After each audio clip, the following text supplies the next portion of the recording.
Welcome to today's presentation of the Move the Earth puzzle contest. It is a puzzle level design contest that was organized by the Maker 2 puzzle community Discord. I'm one of several streamers who will be officially judging the entrants, along with a couple of other streamers, Grakowski, Streetrad, Majestic Acorn, as well as a number of other stalwarts of the puzzle community who will be playing the levels off stream as well.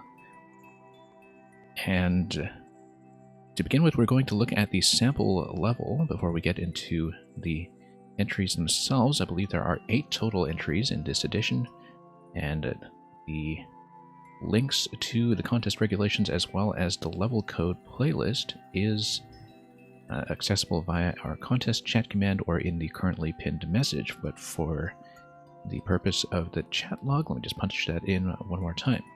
So the theme of the contest is, moving to Earth, which refers to large forms of motion like rising and falling fluids, or auto-scroll, or wind, or earthquake mechanics, if somebody finds some useful way of using the earthquake effect. Basically anything that kind of loosely follows the idea of large-scale moving thematic mechanics, I guess. Things that really manipulate the space on a larger scale. While things like one-screen puzzles were allowed, it was definitely the intention of the contest to try to get makers to think on a larger scale format and build on a very broad canvas. So we'll take a look at the sample level that Grakowski put together at the beginning of the contest back in February, and we'll get an idea of what that means, and then we'll get into some of the entries ourselves. Find a seat on a train. Pipes reverse your direction. Let's see how it looks.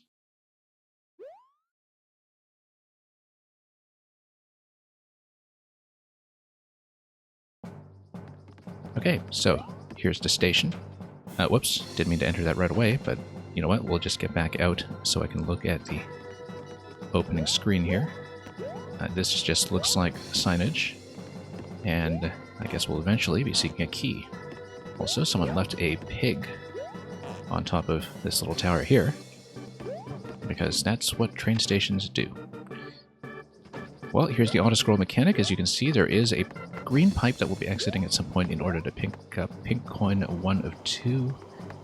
Also looks like there is a furnace over here that is also going to lead up to blocks that we might be able to punch out at some point if we have access to a mushroom. If we have access to a mushroom, we could also ground stomp our way through here. We don't know if we'll be back here eventually, whether we use Yoshi to capture the flame or do something else of the sort, but we'll find out. Anyway, back out to the other side. And, yes, reverse your direction, so here is the tutorial, effectively. Now, this door would be mapped elsewhere, so let's take a look and see what it does. Because now we are apparently leaving the station, although this is telling me to go back, so I guess we'll go through the pipe. Anyway, pipes reverse your direction, and that is exactly what we'll do. We're matched back to the front part of the level, and then we will hop our way through. So that's basically the tutorial segment in the train station. Let's tag the checkpoint. And can we go into the engine? No, we can't. That would be dangerous. That would be against regulations. And so would that.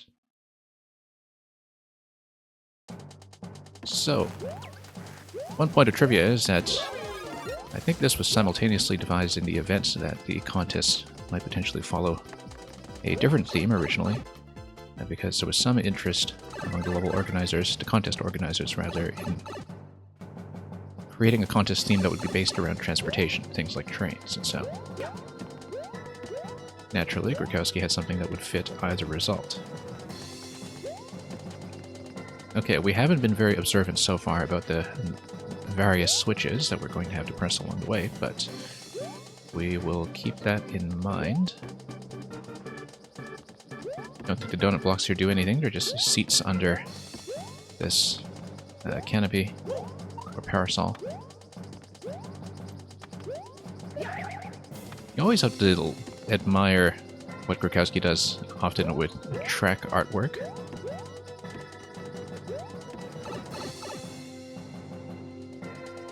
Creating some quasi three-dimensional steps, and look at this. We get to platform our way back up. Very elegantly put together. There's a checkpoint flag down there that we're going to tag eventually. Also, if we manage to hit the P switch, here's the P door right there. On-off switch will let me pass an object through. Let's reverse over here and see what we get. I think this... Does it match the previous space I was in? I think it might. I'm taking a look at the scroll here because part of this is just airship camera, Bob. So no, we're just back here. Right. We knew this matched us before, so... Let's actually bypass that and continue past that point since we haven't been able to do so previously. And we will see what happens. Okay, down we go. And nope, not down. We don't want to pass that pipe yet until we have activated an on-off switch and have created some way to pass an object through. I think that would be the idea. Also, having a star available is something I haven't thought about very much just yet, and entering that pipe is something we have not thought about much at this point. Let's take a look over here, because yeah, eventually we'll have an object that we need to place here in order to go through the key door, unless of course that is just an exit that drops us out. But I don't think that'll be the case. I think what we need to do is actually find some way to pass through a damage zone with the star in tow, like for instance getting under the wheels of the train or something, but we'll look around and we'll see if we can find the appropriate solution. Yeah, the key doors are matched either way. One of them, I think, was what dropped us in here in the first place, so the other one, naturally, will be the exit to the level. I think that will be the ultimate objective. Yeah, it will be some way to pass through the P door to hit the on-off switch. We have to read everything pretty quickly. Notice the P switch is only accessible in the current state. Probably just needed to pass under the wheels. Yes, that's right. We get a star, we pass under the wheels in the back. That's, or rather, when we're reversing in the other direction, because we'll be scrolling that way instead. So that looks like our entry point. So we'll need to get the star, reverse through, and do that quickly, because if we get under the wheels, we're able to get in under one of the train cars and either hit a switch, hit a flag, or do something of the sort before the switch expires. So we'll be looking at various options for doing that. I think what we'll do is we'll capture the star and just re-enter right away. And we don't get a drop yet in this location, though, so I don't think that's it. We actually need to grab the star and probably... Whoops. Yeah. Oh, you know what? I hadn't thought about the auto-scroll pushing me through the bumpers previously, even though that's actually a fairly obvious thing to look at and consider. So yeah, we could have entered there, but we're not going to. We want to pass through the back of the train with the star still active. But we should consider where the bumper will let us bump. It looks like the natural place to go actually will be over here. If we can pass under the wheels, we jump through the center, and then we reverse, and then we get pushed in the other direction towards the P switch, and that will be the idea. So we need to figure out how to preserve the star coming up to this point here. And so we need to find that path. So bear with me while we sort that out. Yeah, it won't be here. We don't have star access yet until we hit the engine. But if we do hit the engine, then we drop in to the next pipe immediately. And I think that will be what we do. Now, do we have enough time to do that? That's the question here. B. Suzuki, welcome. Yeah, B. Suzuki, just getting started on the puzzle contest. Unfortunately, the scroll position here does not let you pass under the wheels that quickly. So let's figure this out, because if we have to start at this point, where is it we are actually going to drop? We need to look at the entry point, because we really do want to enter here. But we need to find the appropriate way to do that. And it will be something involving the star allowing me to pass through the wheels. We just don't know how to position that yet. You play this level, but you think you cheesed it somehow. Yeah, well, that's the way to do it. Maybe. Yeah, because it looks like we're supposed to handle a star coming out of there. Maybe if we let the second star bounce its way over somehow. And just capture it really late. I don't know if the bounce pattern on a star is going to work for that. Because if we reverse here... And where does the star go? It's going to float over. We actually do want that, yes. Except that's too late now. It doesn't quite pass quickly enough. Alright. Well, we'll try it again. Yeah, because the idea was to try to capture the star as late as possible, so we can reverse through here with the star still active, and then pass under the first set of wheels when we flip over to the other room. I don't think that'll work, though. The timing doesn't quite line up for that to be the case. So, let's just try to pass through this again. And see if we can find another entry point, perhaps. Yeah, we know at this point that we can get pushed through the bumpers, but then... would there be a point in reversing over here? And then you would pick up the star at the very end while passing to the other room, and then you would re-enter here. We get a star, and let's take a look at the camera positioning when we come out here. Let's take a look at how much space we have in terms of visibility. Not very much. Okay, so I think we do need to... well, we need to let the star float away first. Oh, interestingly enough, because the star is flying, maybe we just need to wait for it at the end. Because it actually takes a very long time to go off screen completely, as you can see here, before it actually respawns.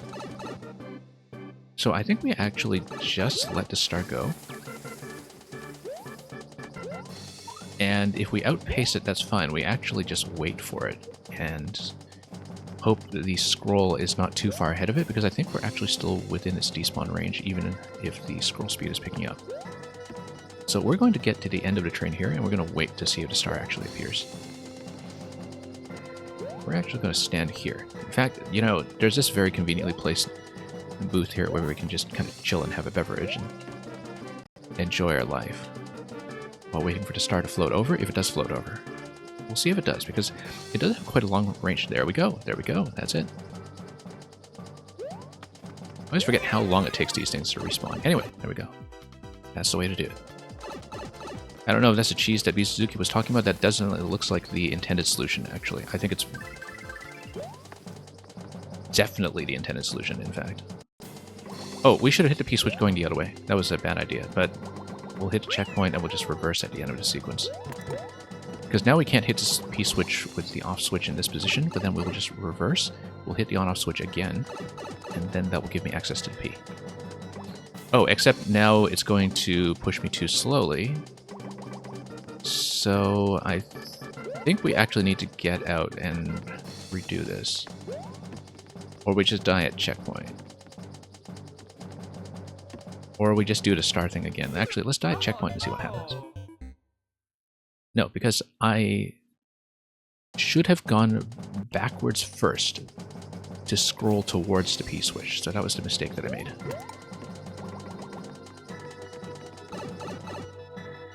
But that's okay, because now we just scroll all the way through. We will miss the P-switch.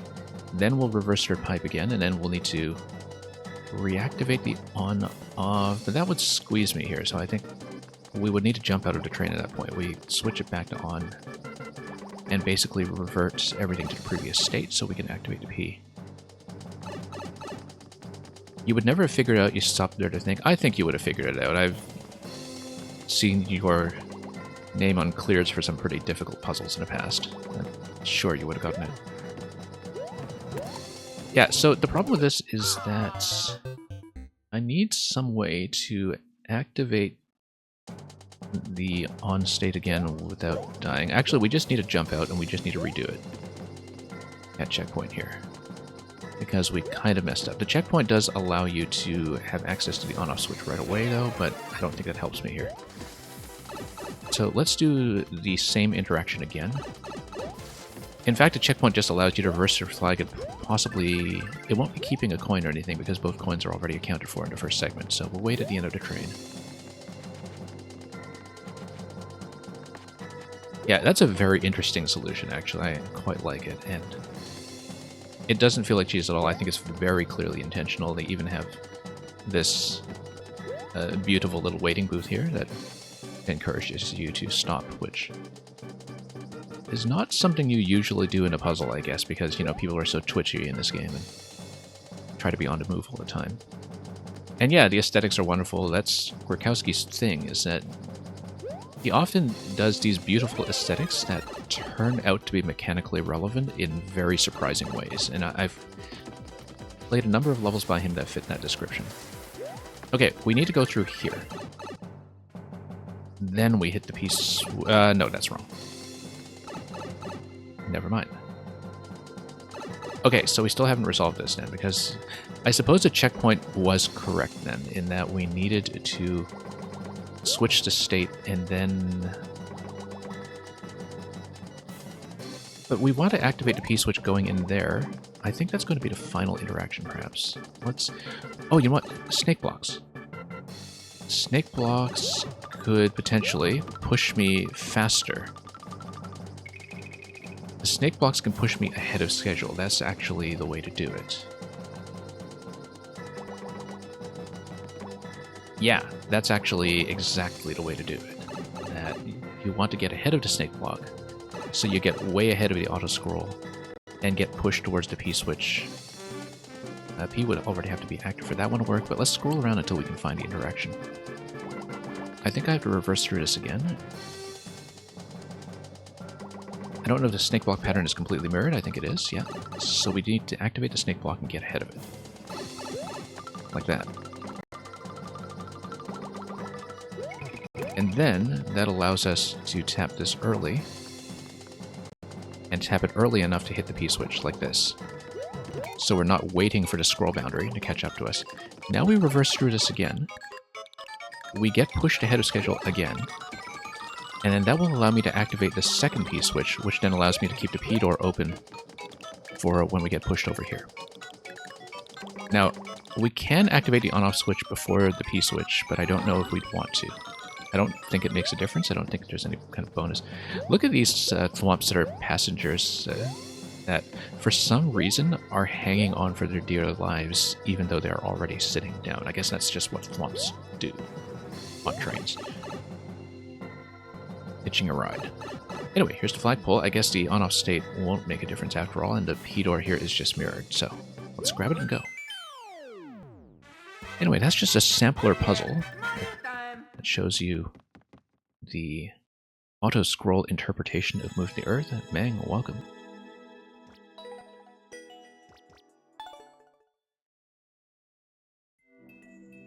And Mang, if we at some point get the extremely laggy Intercontinental Dream Team back together, there is one co-op puzzle in the set that we'll want to do at some point. I understand that it actually is doable for 2 or 3 players. We don't need a full party of 4 necessarily, but we'll determine the play order today partly based on whether any makers are present. So if anybody who is one of the contest entrants is already here, do speak up and get yours right away. If not, we'll just pick something from the playlist. Once again, there should be a pinned message in the channel currently that gives you the level codes.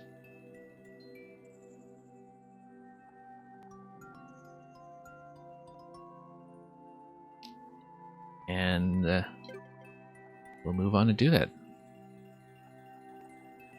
So yeah, once again, thanks for the GGs. There are 8 contest entries, as I said before. we'll see what we start with first. I haven't seen the levels or solutions myself, but I have heard through the grapevine that some of the solutions can be rather long, which is great because I've been looking forward to some large-scale creations.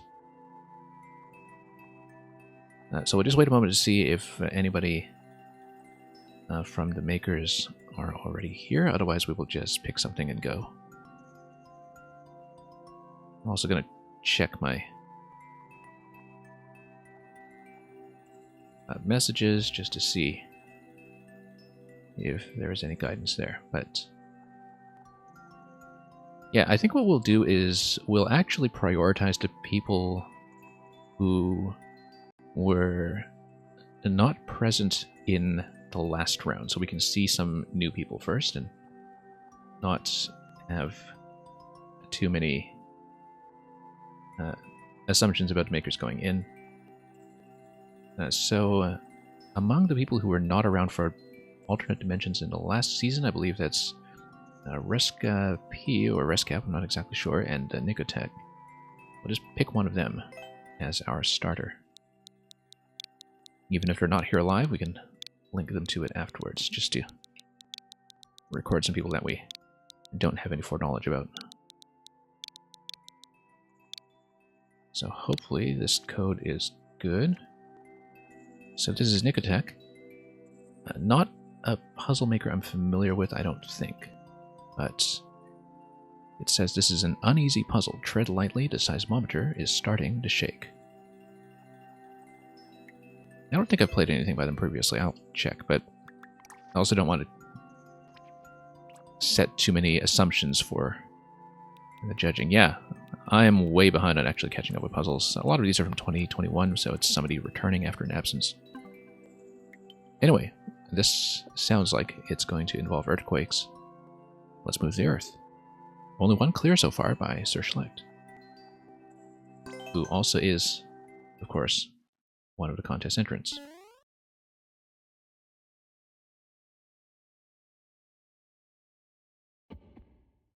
Okay. Hearts are pounding.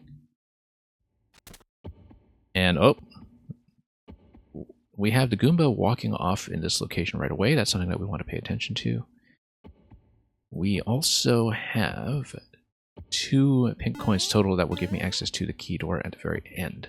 That is going to require me to probably remove this muncher in some fashion. We currently don't see items available for that, but notice that the POW is also movable if we need it. It will kill all of the munchers except for the one that is over top of the Goomba, unless we hit it from the side.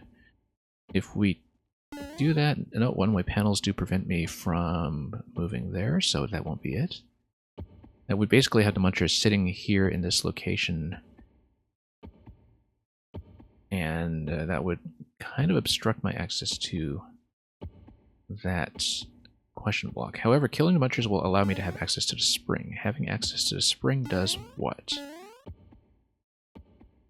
I don't know yet, but over here in the center we see...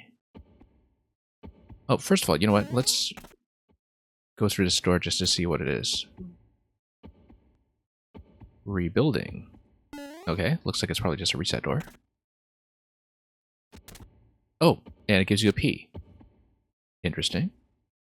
That's unexpected. Interestingly enough, that allows me to potentially take a POW through here for a P jump. Or rather, like entering the door by stepping on the P. Notice that the P block is going to significantly reconfigure a lot of the blocks here. It will in fact drop the Goomba on the right out of position. Actually, let's see which blocks are coin blocks and which blocks are not. None of them are. But the P-switch moves a lot of Earth. And it blocks the door, okay. But there is a window of opportunity to enter the door before that happens. Anyway, we blew everything up. Okay. So now we have to contend with lots of noise and screen shake for the next little while, as we try to figure out whether we can get to the other side and grab that coin. We'll Try to jump over there and do it.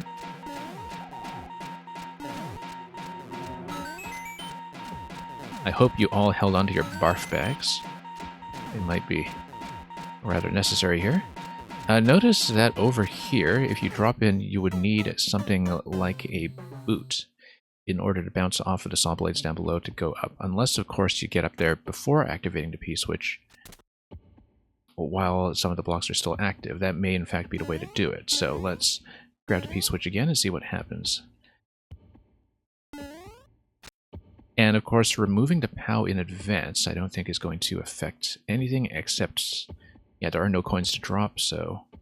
However, interestingly enough, if you used a POW over here, you could potentially block the blaster from dropping temporarily. So you block this location. The blaster would drop on top of the POW, but that doesn't help you at all, of course, because I don't think you can do much with that idea. But if you hit a P-switch, then this thing will drop. It will not block this door, but there's also no other way to deal with it just yet. However, it does give me clear passage through the center. That seems to be the only thing we'll really benefit from if we do that. So we'll try it out. We'll try out a number of different things just to mess around here a bit. So rebuilding.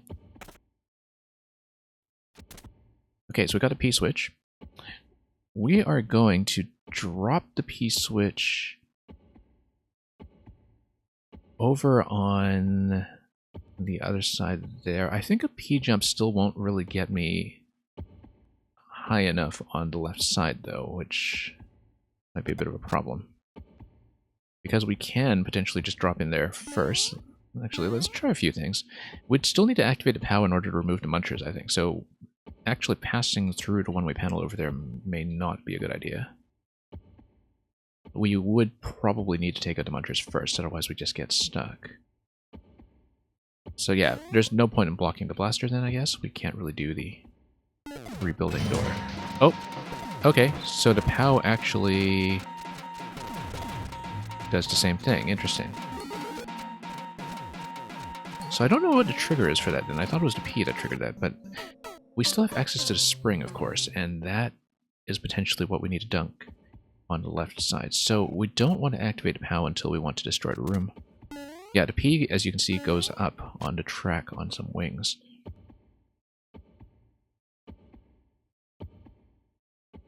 So any activation of the POW seems to wreck everything. But I don't know if any of them are vine blocks that would potentially let me re-enter the door. We should actually try that just to see what happens. Go in here, we'll grab the P, and we'll actually step on a P and enter the door. Just to see. Okay, so until the P-switch expires, you can't actually re-enter. I assume that it's all vine blocks that will respawn on the other side, although we do need to check that just to be absolutely sure, just to see what stays destroyed. Yeah, it says rebuilding. It does, in fact, rebuild the whole thing, so everything here contains a vine. That might be something useful, but we will have to find out. I also don't know what's stuck in the question block that's on the left side. That may be important. So what's the difference between activating it with the P-switch and activating it with the POW? Well, the POW destroys the munchers.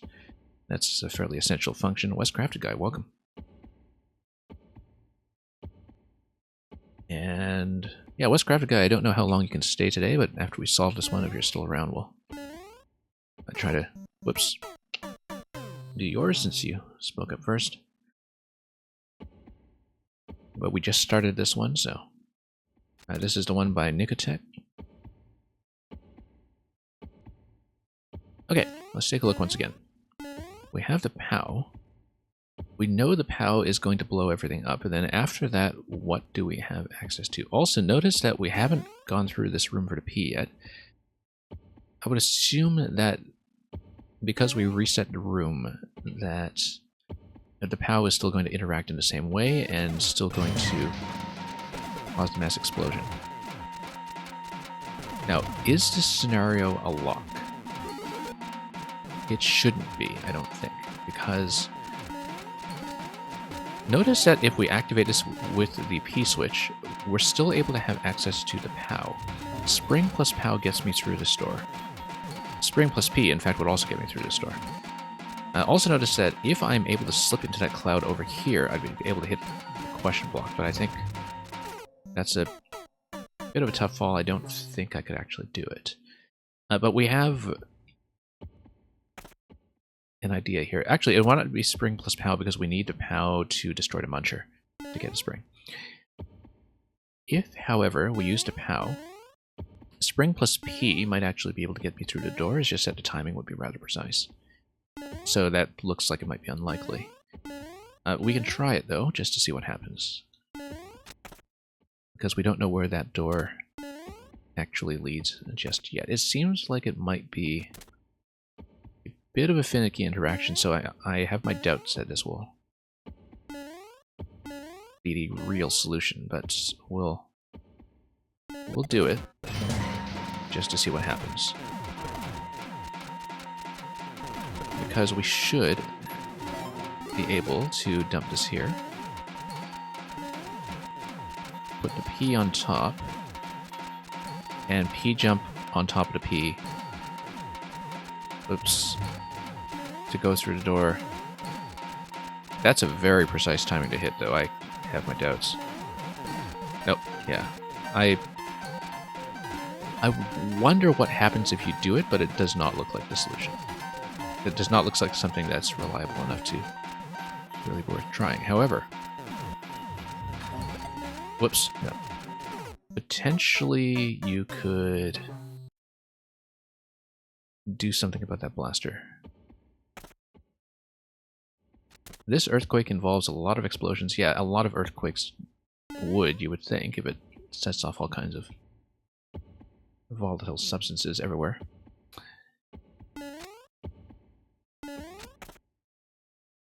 Basically, all of the blocks get destroyed.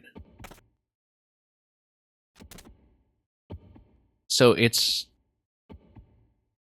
like a P-switch. Actually, design-wise, this is interesting because it's almost like transforming everything into a coin with a P-switch, except it is immune to the POW block coming in and destroying everything. And of course, all the blocks have to be fine blocks in order to be properly rebuilt. So if you think about the interaction with either the P or the POW, making everything explode, as working like a quasi P-switch that drops all of the blocks out of its existence, and that's how you kind of visually conceptualize the puzzle. Except it's not only permanent, but it's also resettable through here, as long as you get in before this drops through the middle. So basically, we need to find some way to set up the room the way that we want it, and then activate the correct object in the right place. And it looks like at that point, we have to be in the top left.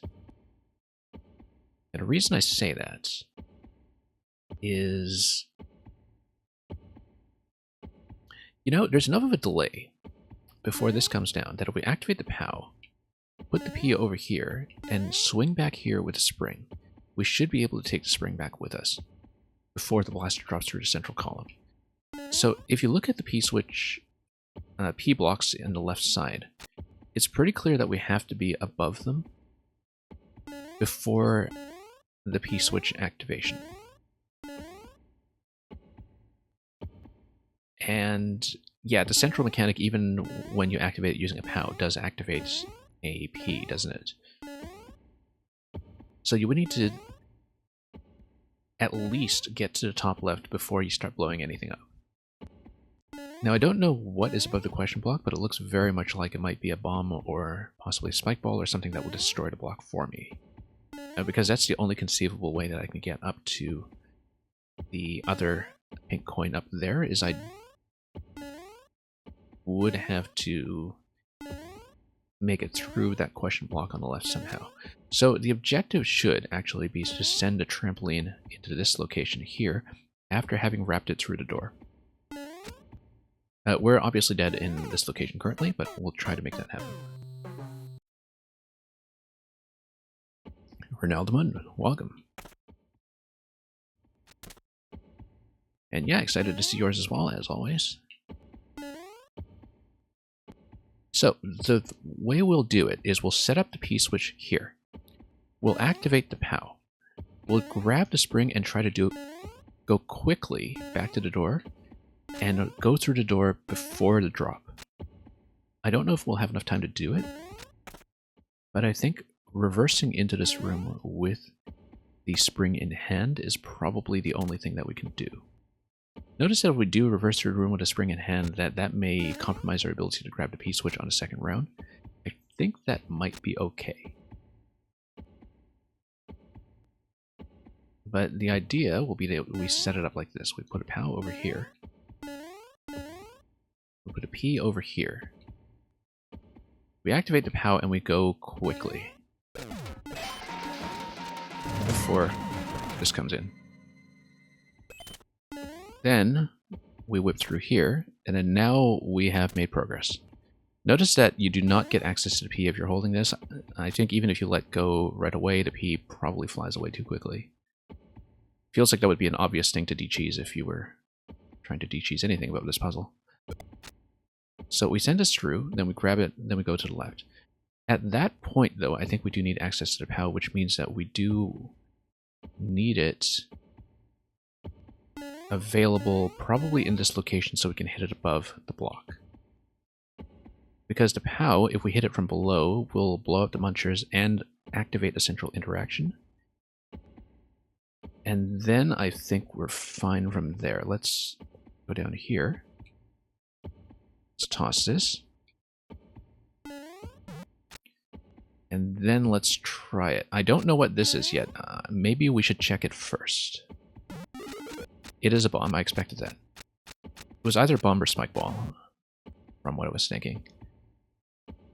Okay, that, interestingly enough, allows me to climb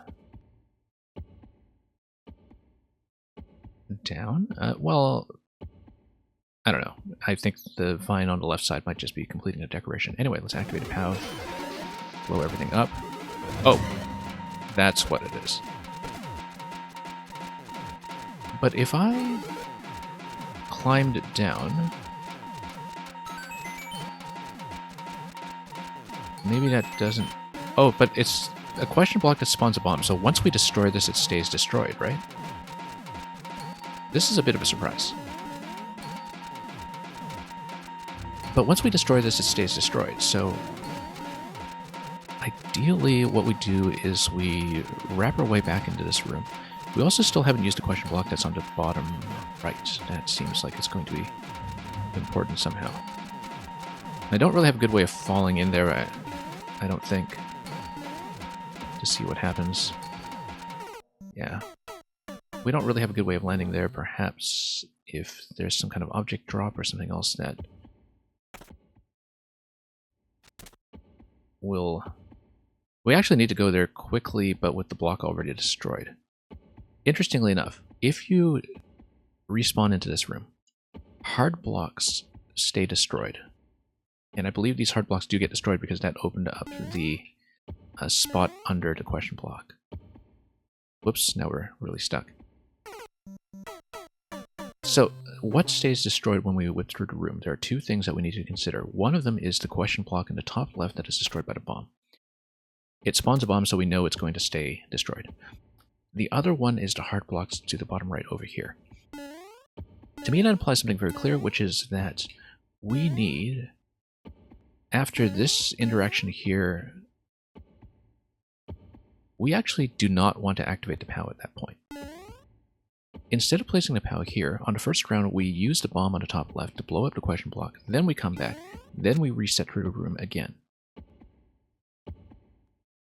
And once we reset, we have POW plus P-switch, but we have a state change because the top left block will be destroyed.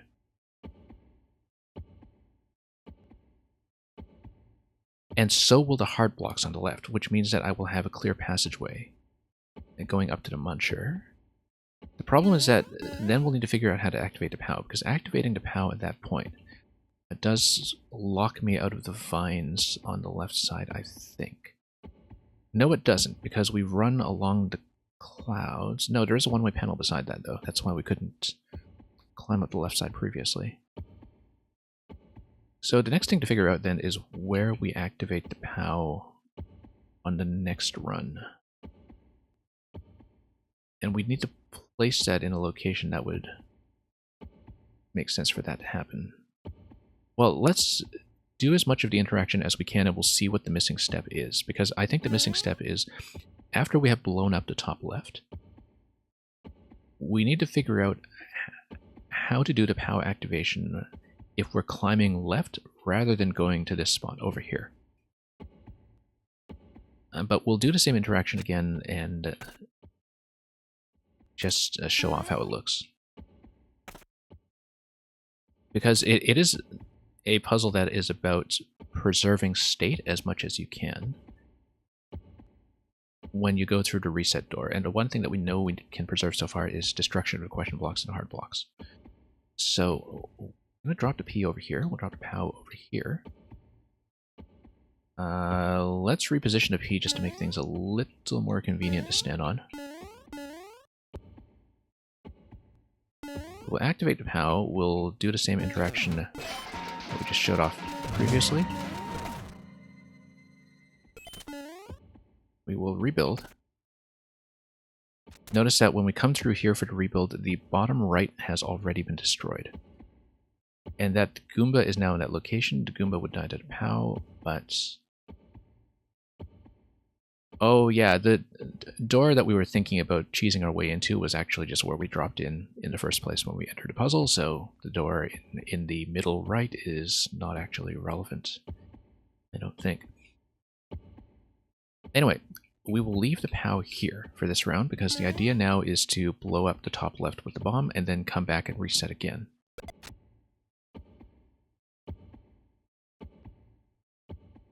So, come down here carefully. We'll go right, activate this. Yeah, notice that we're locked out of here at this point. We can actually drop back down to Vine if we so choose. So wait, maybe that's not an issue then, because the next round, if we activate... Oh yeah, because this was the issue, was that if you try to do Vine Climb over here, it bumps this. That was the problem. And that's why that's demarcated by the box as well. That's... The box was trying to tell me that there is a block here. And that we can't go through it, which is fairly standard convention. We know at this point that we can actually loop back, but only because nothing has been activated yet. So, for example, here, we know in our current state, we're able to loop all the way back and go up and go sideways and go up like this. Notice that, however, you cannot activate this block in advance, otherwise you get trapped over here. So the question is, at that point, where do we place the POW? I think we actually try to take the POW down with us and... So how do we get the POW to the left side is the thing that we need to think about. Also, am I locked? I'm standing on top of a semi-solid. I think I actually am locked. Alright. Not a van. We are indeed moving some earth. And plenty of it in this puzzle. Okay, so we got locked on the top left, which is unfortunate, but at least it doesn't lose any progress whatsoever. You just kind of need to recognize that you're trapped. So yeah, the thing is, once we loop back to the top left, then what is the state? Well, let's map through this again so we can visualize what's going on clearly. You think this puzzle probably moves the most amount of Earth in a contest yet? Yeah, the earthquake effect was, I understand, something that people had asked for clarification for in terms of whether it would be accepted as part of the rule set. I think thematically it fits well enough. But we will see about this. So Yeah, so far only one solve on this version so far, and that is by Sir Schlecht.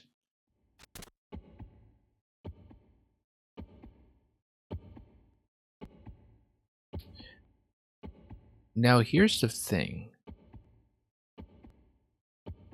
Did the activation destroy these two blocks here as well? I think it did, right? Because isn't it a basically POW plus P activation that just... Or rather, no, because these blocks... Yeah, no, because there's a bomb that flies over here and destroys this. That's right. When you activate everything, there's a bomb that floats. That's interesting, because if we're standing on the top left for the activation, then we would basically be in the line of fire for that. Anyway, let's try to do this. Well, I mean, we still haven't used the bottom right block, which I think is going to be relevant as well. That's probably the most important element that we haven't seen yet, is what's going on in the bottom right. And I think the only way we'll find out is by coming through here and doing POW plus P again. Possibly we need to toss something to the right to block the Goomba. But we'll find out. Yeah, because now we have opened up the way to the Muncher on the left. That doesn't really get me anything, so let's get the P. And yeah, Sir Schlecht knows his puzzles. He sent me that two-way water puzzle a little while ago that we only figured out one direction on. I still have to go back to do the other one at some point. Okay, so we have a bit of a different configuration here now because of the removal of the heart blocks. Notice that you have Muncher beside Goomba in this location here. And that a POW would take care of both of them, but...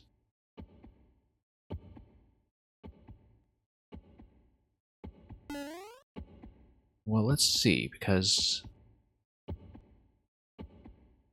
in order to activate that block, you would need to do it from under.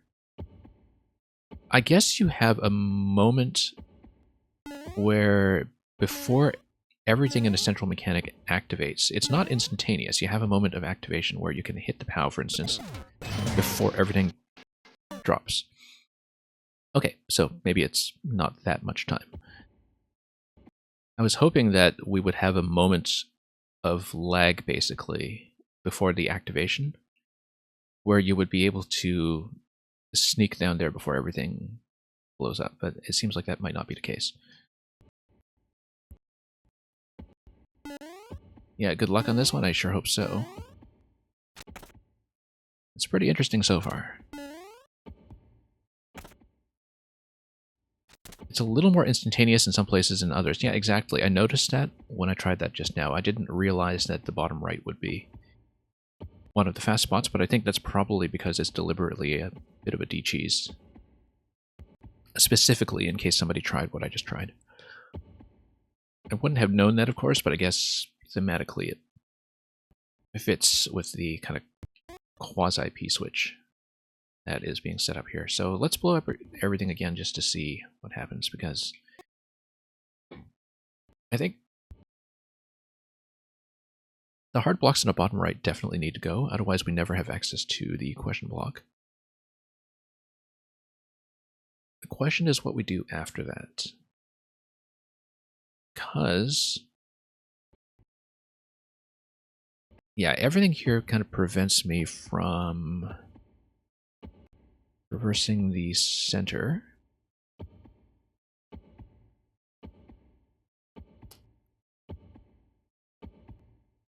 But if you have Muncher and Goomba sitting there, then... And if that's your initial spawning location, because the Muncher and Goomba are a loose stack... yeah, if you look at them, they're definitely a loose stack, because that's why the Goomba rather walks off immediately if you do have the heart blocks destroyed.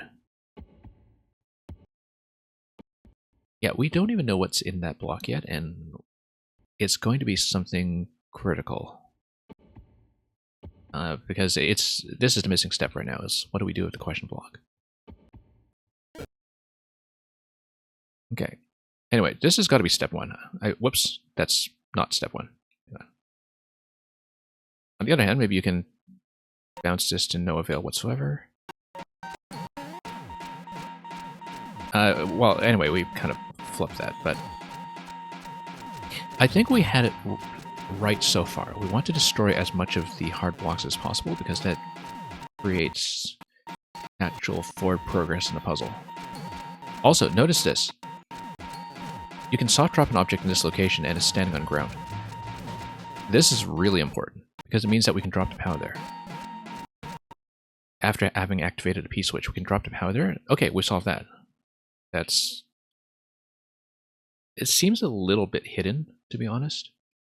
I don't know that there's a visual clue that tells me that would be the case, that the Muncher has only dropped... not the Muncher, rather, but that there would be something indestructible at that point off screen. Like, I don't really think there's a visual clue for that. So that felt like a little bit of a trial and error step, but now we actually have a pretty good idea of how to progress. Until we see what's in the question block, of course, because that will be critical. Now, let's not flub the P-jump this time. We'll need to be a little more precise about holding up as I jump into that.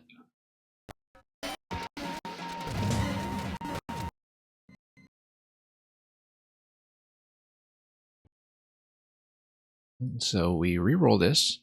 Then we do the same interactions before we would blow up the left side, and then we respawn the room again to get POW plus P. Once we get POW plus P, that gives me the way to get the question block in the bottom right. But we must progress first, and that will involve dropping this over here. And moving up, hitting this, letting that blow up. And then we will go through the door.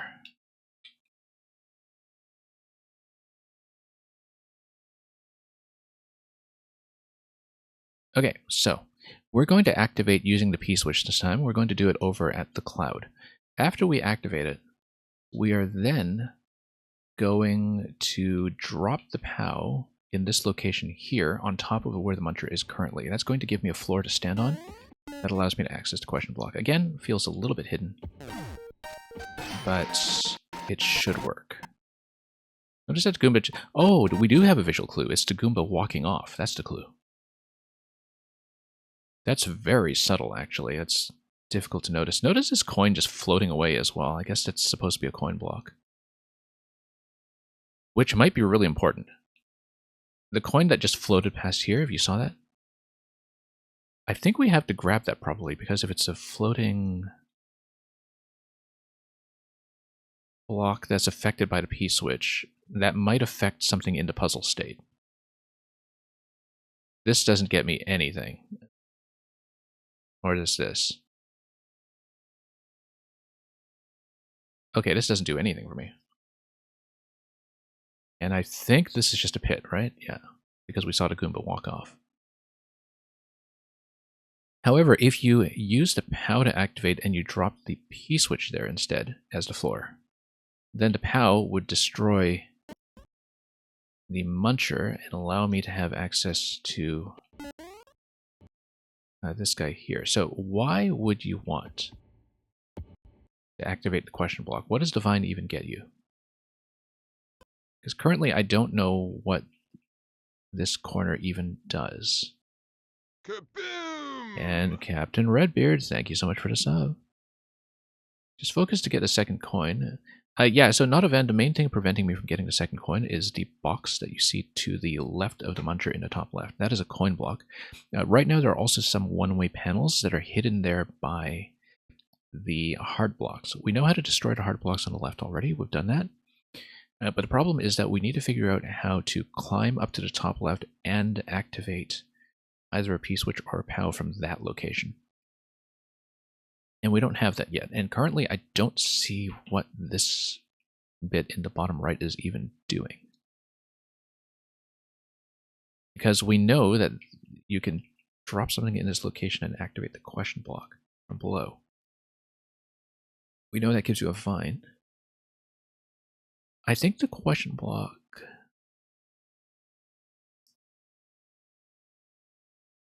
What does that even do? You know, I think the coin that we saw float over here from the wings, that's something critical. We shouldn't be paying attention to this stuff. We need to see what happens if we grab the coin block. But then we don't have a way to reset through this room. And we need a way to reset through the room.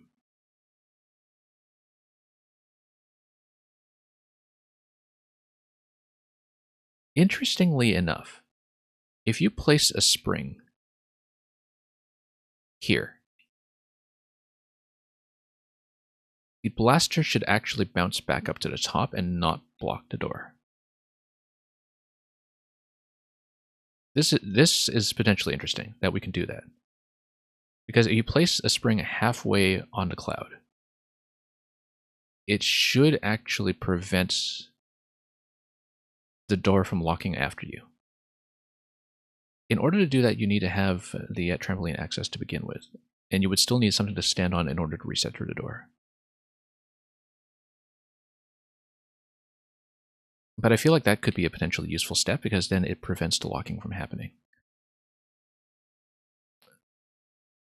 The problem, though, is that when we are resetting into this location, we're still working with a POW and P combination. That's okay. Let's just go through what we know about the puzzle so far and try to get back into a state where we can try something new with the blocks destroyed. So if we go through here, we'll do the first step again. Then stand here. Actually, we could have even done the block that time just fine. Above the P switch. That would actually be the one way to have a trampoline plus P switch.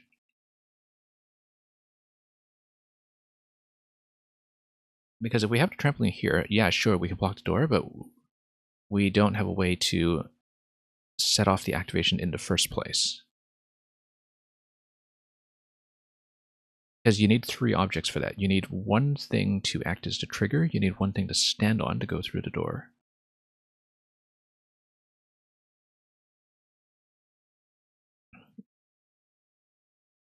Interestingly enough,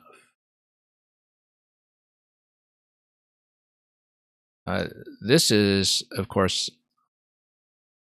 whoops, utterly pointless, but we did it anyway. Yeah, that doesn't achieve anything except block the door. Okay. But if you can set up a kind of constant bounce on one of the munchers, you can keep the munchers alive for some reason. I don't know why you would want to do that. You know what? Let's see if this works, first of all. It will still not allow me to reset through the door, but if we can get into a state where we have access to all 3 objects, POW and E and trampoline, then we might be able to progress. So let me just try this first just to see how it looks, even though it's not going to progress.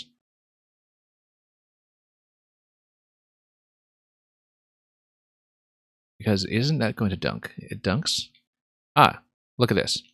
Coin. Oh, because something is activated here, notice that it keeps on trying to bounce down. So it eventually will be a lock, unless, of course, we have something to stand on over here. So that will not really be it, but then why would we want the coin block over here?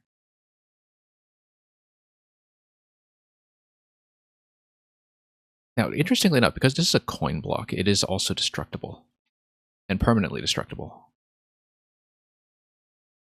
So maybe the idea, so this is a vine block on the right side with a question block, so that is not permanently destructible, but the box in the bottom right marks a block that is purely a coin block, and let's not stand there. If the coin block is destructible...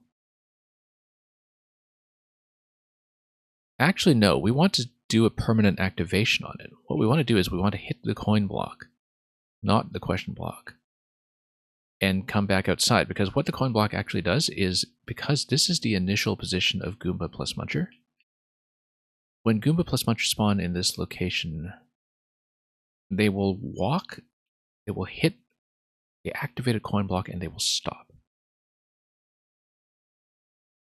And if they stop, then that gives me permanent access to the bottom right, which does what? Gives me a vine, but I don't see how a vine is useful, so let's try it again. Let's try to get as far as the block activation, but we need some way to reset the room after the block activation. That's the main thing that we need to look at right now. I think we just need to be fast. If we have POW plus P,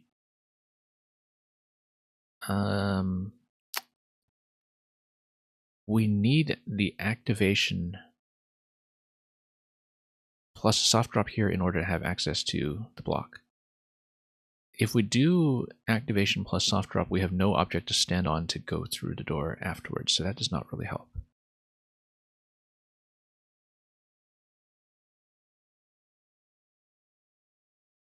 So we need to figure out how to wrap around here, activate the block, and somehow get out safely. However, notice that if we have Spring plus POW still available somehow, that we can actually still reset through the initial entry door, and maybe that is our ticket out of here. I mean, it is placed here conspicuously for a reason, right? Like, if you have Spring plus POW, you can definitely go through. And if you can definitely go through, then you don't need to care about this activation here. The problem is that we just don't have access to all three objects. Because if you're holding a spring, you don't actually get a chance to grab the P right away, unless, of course, we can try that and see if we can actually get all three. So let's go, and let's try it again. All right, so let's try to trade off for the trampoline once more.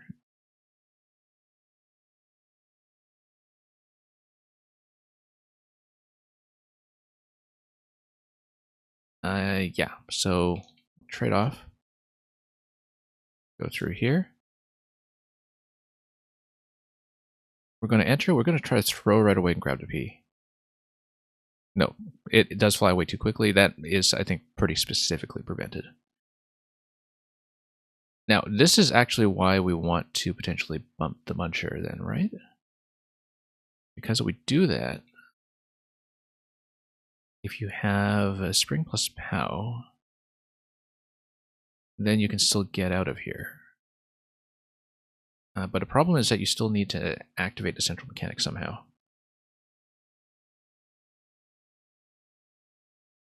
One thing we haven't tried is resetting into this room while holding the P-switch, but that's just equivalent to picking up the P-switch right away.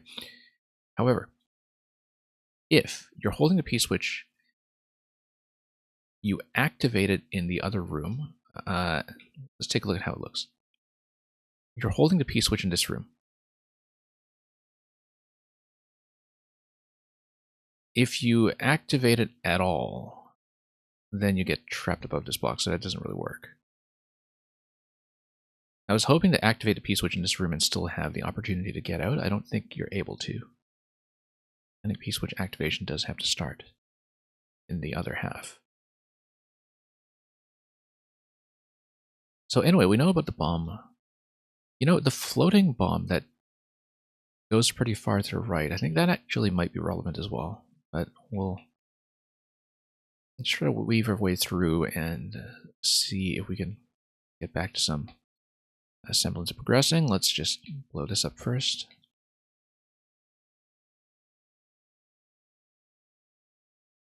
We can go back to get the spring, but that is not something I'll be able to escape with safely, so that doesn't help. Nor is there a way to get the POW over there safely, I don't think. I'm looking at this one-way panel here and thinking that if you stack things with 3 objects, then you're able to pick something up on the other side of the one-way panel. Whoops, that's a mistake. Also notice the track marker above this. Oh, okay, that's because there's a block that comes down here to do some kind of initial push. That's interesting, this block that comes down to track. I think that's probably just to get the Goomba to behave and walk in the correct direction in the opening. I think that's all it's doing. Because that's why the Goomba spawns here. It gets pushed by the block, or rather it bumps against the block, reverses direction, comes over here, and would get stopped by this block if it has been activated. So the question currently is, how do we activate this block and get out safely? And re-enter the room somehow. Well,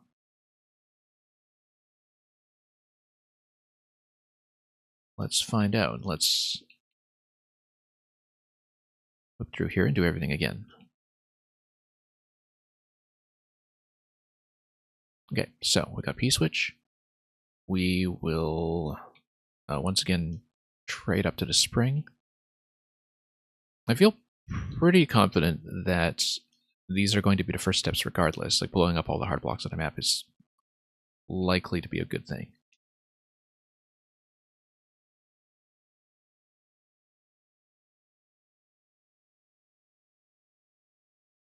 But we need to, of course, survive all of that first before we talk. So we'll come over here. Over here. Load us up. Yeah, these are obviously rebuilt. Now yeah, this is a vine block here, so we don't want to activate that. And moreover,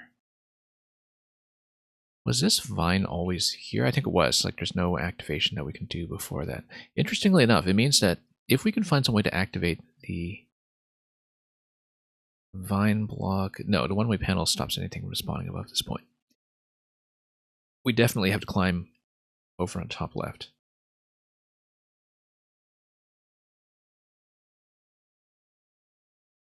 So the idea is that we need to somehow do a climb on the top left and activate a POW from that position.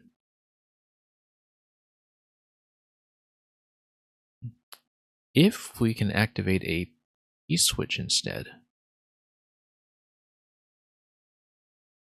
I don't think we can because we don't currently have a way to get spring plus P-switch available to us at once. But if we could... Well, let's see, because P-switch will always need to be something we need to activate above this location. Let's assume at that point that the Muncher is still alive because the POW has not yet been activated. You would need some way to...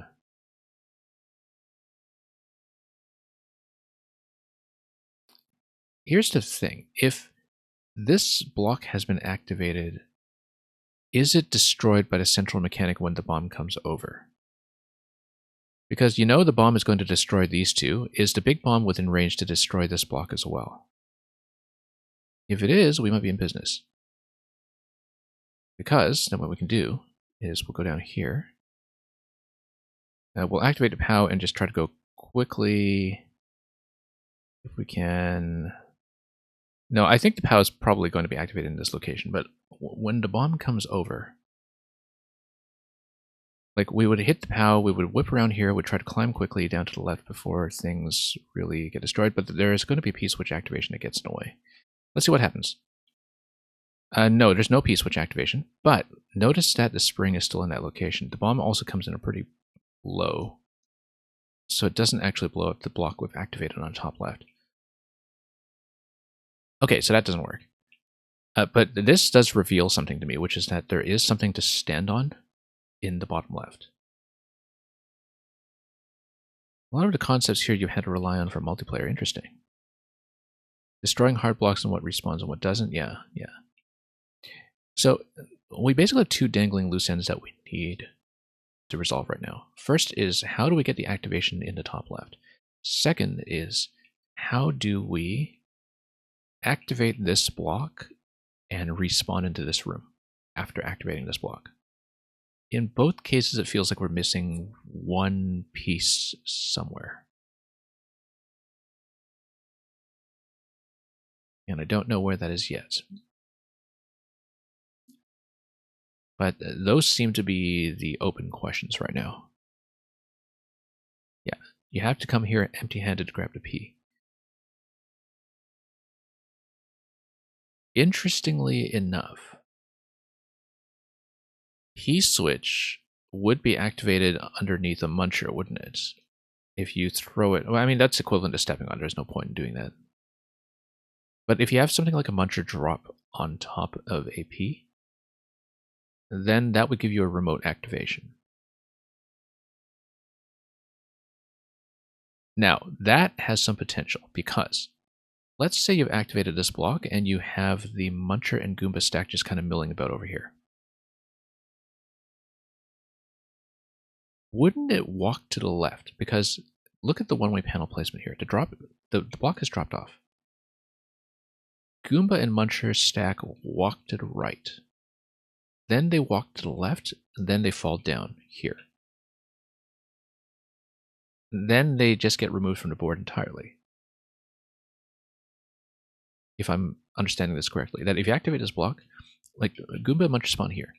They walk left, they hit the block on the track. They walk right, they hit the block that has been activated. They walk left, they fall into the pit.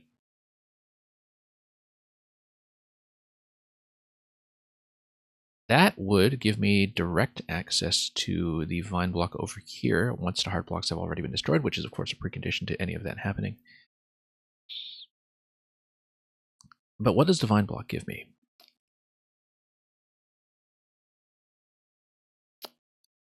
There's a cloud underneath that, and I guess the point of the cloud is that it can't be destroyed or manipulated. I don't think there's anything that necessarily comes out from under it. So what would be the point of opening up that access location? Is it because we need to put something on top of the question block and activate it that way? Does the P-switch set off the earthquake too? Yes, it does. Both the POW and the P-switch have an identical interaction, except for what POWs and P-switches usually do, which is that P-switch locks up the two blocks that you see on the left side, and POW block, of course, destroys the munchers. But both the P-switch and the POW block disrupt the level in such a way that all of the regular blocks containing vines all get destroyed. And these hard blocks do too. The hard blocks on the left do not. The hard blocks on the top left require me to hit the question block over there, and we know how to do that. That is, in fact, so far the extent of our progress. So, if we once again try to trade this off, I'll see if I can get back to the best state of progress that we've been able to achieve so far. And I'll show you how that looks.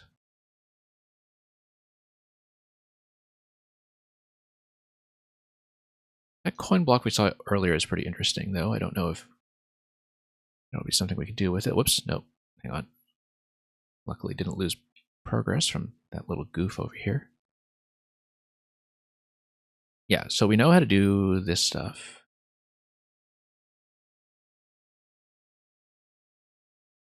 Okay. We know that we want to leave the POW in that location right now. We don't want to activate it just yet, because we don't really have a way to get out.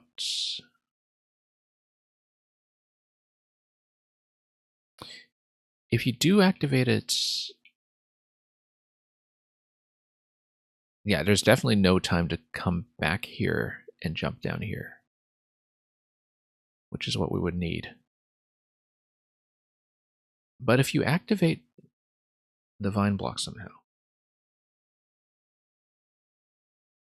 you can find some way to create like a climbing curtain. So for example, hit this guy, then wouldn't you be able to drop off on the left and hit the spring?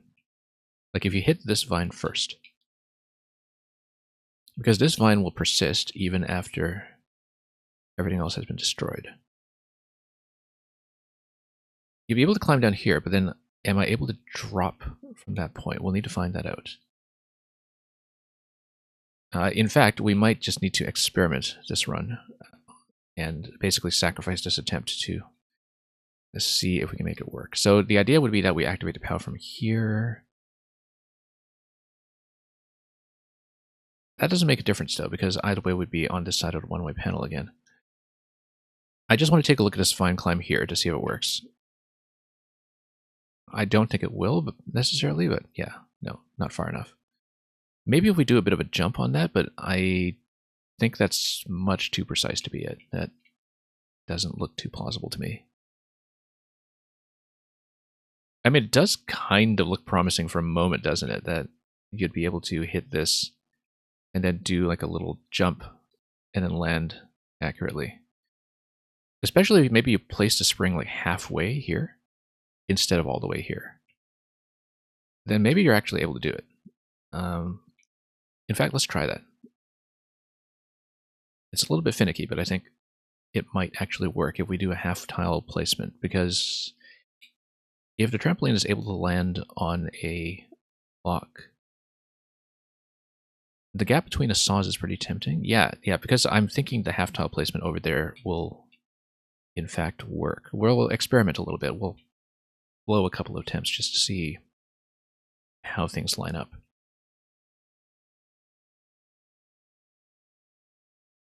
That still doesn't do anything with the bottom right, though. I wonder if the bottom right is just not actually relevant to the solution, but is just one big anti-cheese something, but it doesn't make sense to me for that to be the case. Also, we totally lost a POW. Let's reset this room.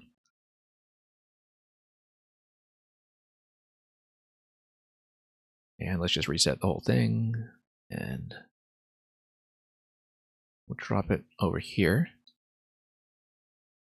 Hang on, let's do this. Okay, we'll trade up. Whoops, nope, that's not how to do it. Totally messed this up. Can we do it? Oh, nope. Execution mistake central. We even had a second chance that time and we completely blew it. That's a double oopsie that you see over there. We'll have lots of that ahead, I'm sure.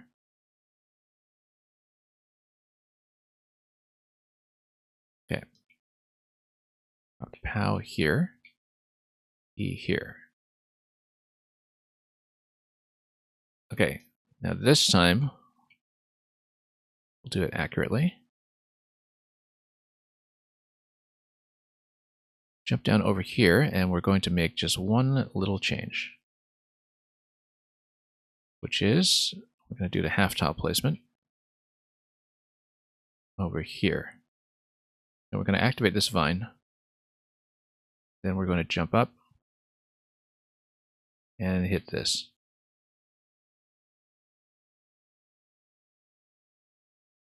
Okay. Now this should be timing independent, right? Because the POW will just do its job. This will totally work. Right? Oh, whoa. Let's not stand there, though. Let's not stand in that specific location. This will theoretically totally work. In practice, we don't stand there.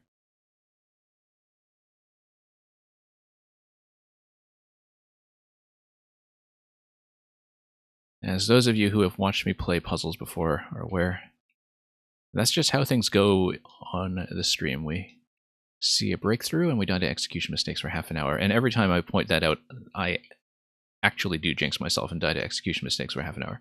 So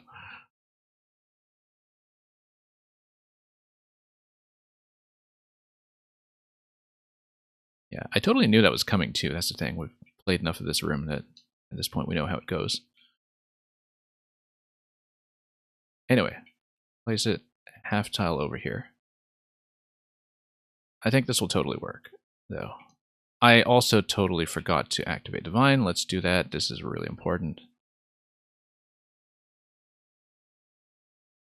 Just to give myself a bit of extra climbing space. Okay, hit this, down. We can even hit the POW from below, no need to be too fancy. Whoa, I was getting out of there too. I was trying to climb there quickly enough. We should just not do that until the bomb has done its business. You have a curiosity, but you don't want a backseat? Yeah, just keep it in mind, jot it down on a notepad. We'll talk about it afterwards, after I solve it.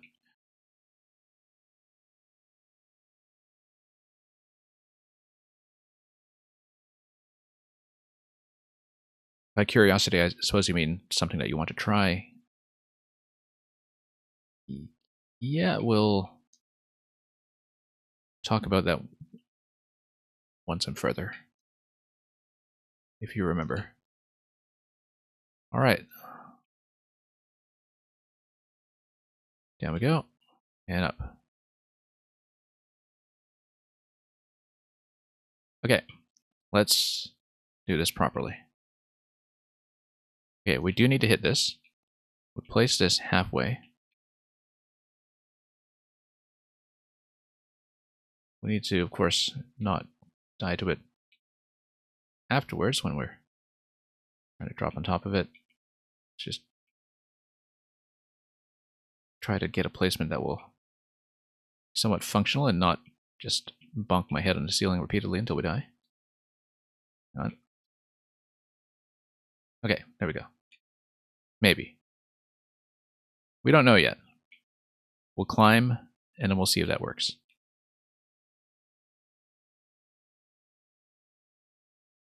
It still bothers me that we're not interacting at all with the bottom right currently. It's very conspicuous to me, in fact, that we're not interacting with it.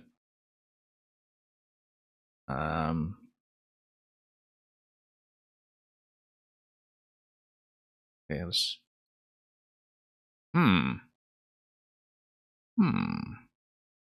Doesn't quite give me enough space, does it?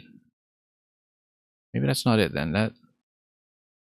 Because the spring compresses, that's the problem. And it compresses in such a way that we still make contact with the blade.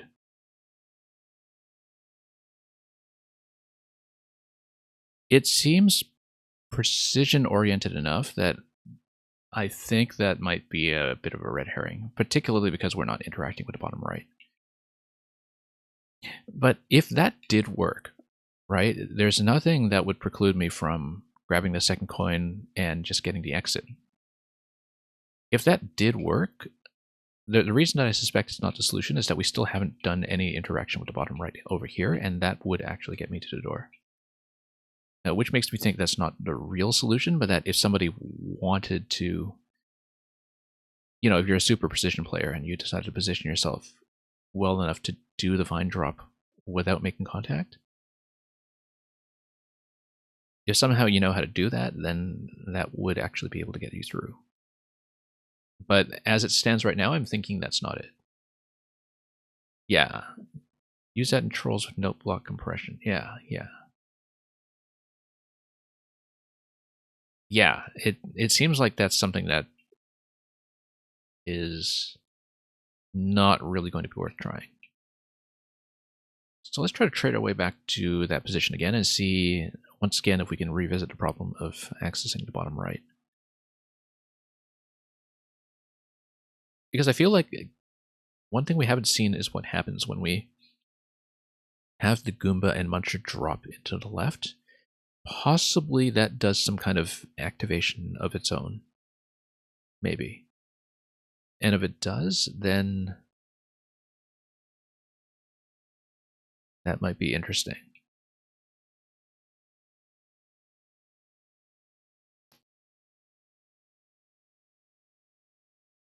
Oh, whoops, didn't mean to do that. Okay, let's trade up again, let's blow up some blocks. Yeah, the thing about the Goomba is that I really think that it's a matter of hit this block and stop it. It walks this way, it walks back, it drops out. something happens from there. It does permanently open up the bottom right to have access to Divine, but it doesn't seem to get me anything.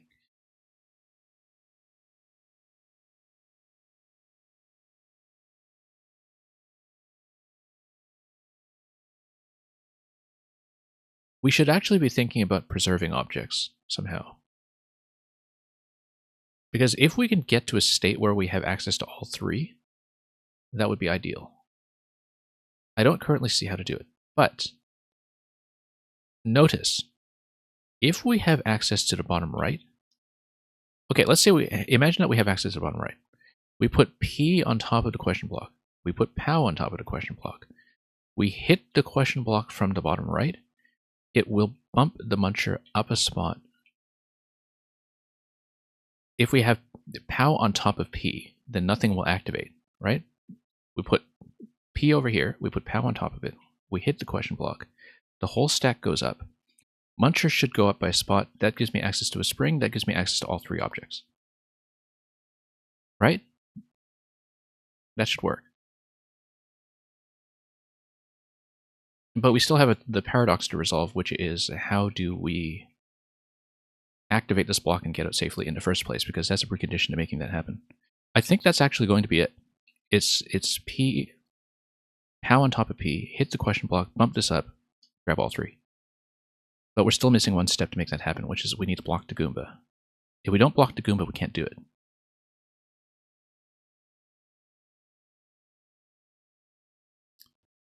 Unless...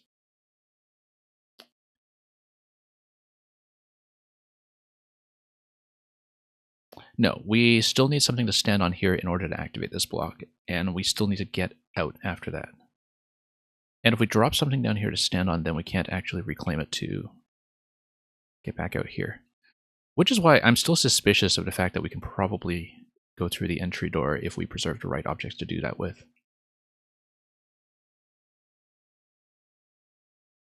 But like, it seems like we have a pretty clear path out of this if we solve this missing step here. I actually think I can visualize that at this point. That also still, yeah, and that gives me the solution to how we do this whole top left thing here, right? Because let's say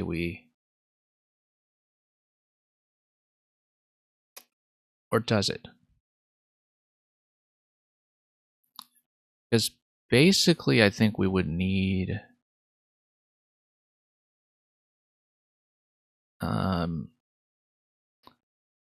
maybe it does, because if I'm able to climb over to the top left, and at that point, how do we place the POW?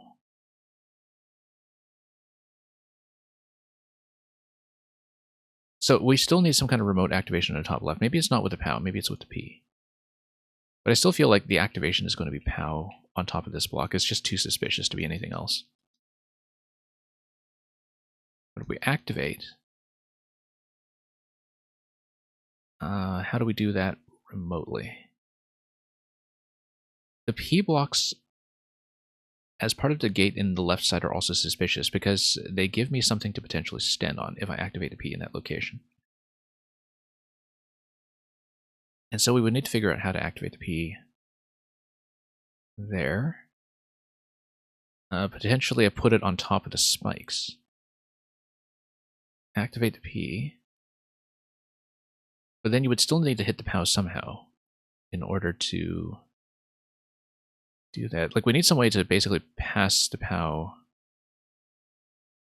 over through both one-way panels. Like, you basically have the POW placed here in a way that is grabbable from the left. In order to do that, we would need to destroy some of these blocks first. Actually, no, once the blocks are destroyed, you can just go through, right? This bomb comes here. Then you place the POW on the left. I mean, possibly you just drop two objects to stand on. And maybe that's it. You just drop the P and the spring. Huh. Okay, we'll need to figure that out because this is still the missing step. But I think we have a pretty clear path for what to do from there. In terms of making the pieces connect. We still need to think about how to do the final setup, because assuming that we have access to all three objects, how does having all three objects help me grab this coin? We'll need to figure that out. But until we get there, this block is still the roadblock.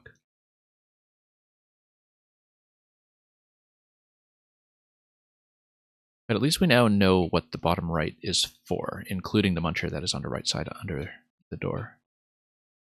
I think if you look at a semi-solid placement, that's very clearly how it's supposed to work.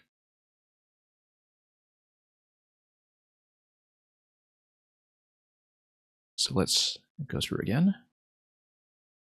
Let's activate everything we can.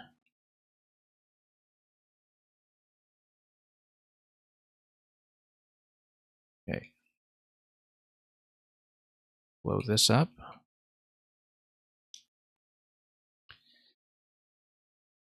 I mean, the whole idea is that if you have two objects available, actually, no, it's pretty clear to me how it's going to work then, because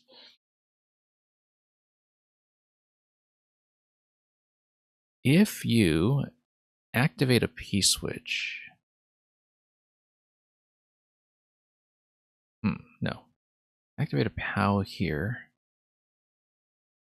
how do you whip back down and around? We'll have to see. But I think once you have two objects available, you might be able to manipulate the stack on the bottom left to try to carry some object to the top left. Or you blow up the blocks first. Actually, yeah, no. I see now what the P blocks on the left side are obstructing. It's if you try to activate the P switch in the bottom left corner. If you try to activate the P switch in the bottom left corner, you might potentially get a moment where you're able to... You know what? We can take the P switch with us. What we can do is we drop the spring and the P switch. We carry the P switch. We jump with it up to the top. We would be standing in the top left with a P switch available.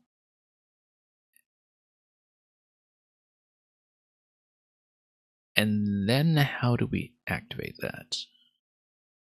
That's unclear. But there will be some object stacking magic that we need to do to make it all line up. But basically, like, we need to find some way to probably escort a POW over to the left, or to have a POW activation here that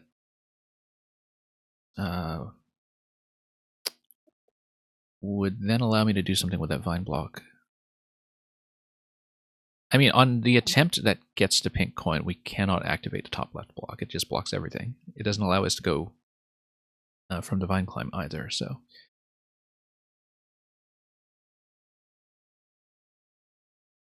We will need to figure that out.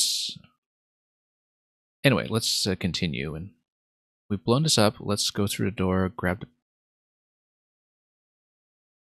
key. Interestingly enough, we grab the POW over here. Now, we're not able to step here yet, obviously. But...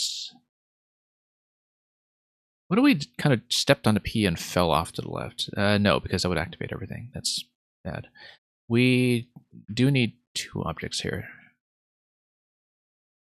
If we do POW and P, we might be able to do this, actually. Let's do this, because the POW will be here. We'll be here for long enough that we can stand on it. No, we want P here, actually. We want P.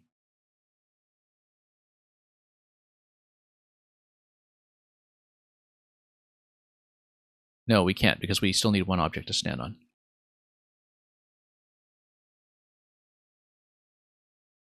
If it's the spring we're standing on... No, because we need to do the activation and stand there and hit the block and get out. If we activate the POW, that still gives me access to the spring. But that doesn't really help unless the spring is what we drop down here. as our platform. Maybe we could just stand on that platform. Well, not when things blow up, obviously, but I mean, we know that that's a platform, right? But is it?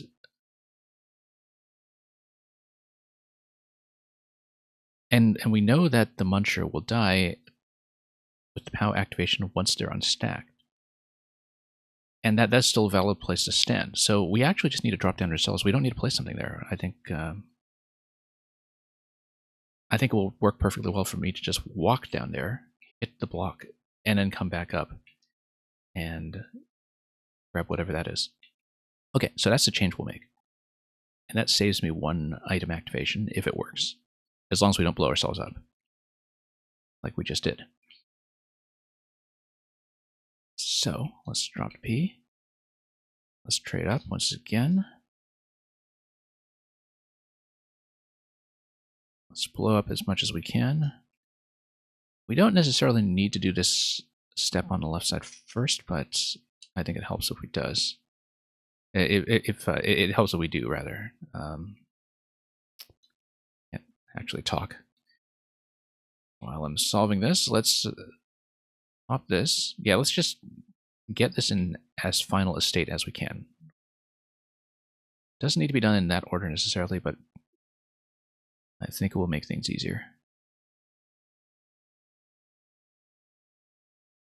So why don't we just leave the POW here so we don't need to worry about the P jump, because... No, because it needs to be POW activation to kill the Muncher. Right? But the Muncher's going to drop out regardless, but then the Goomba's going to drop. I think we need the POW. POW will kill Muncher and Goomba. We let the block blow up. We hit the invisible block, we come back up here quickly.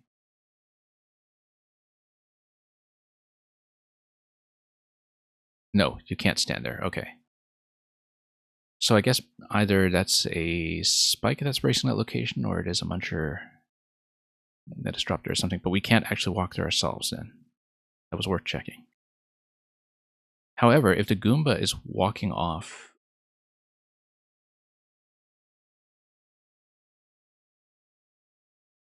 Then can you bounce off the Goomba? No, because you would just get dunked afterwards.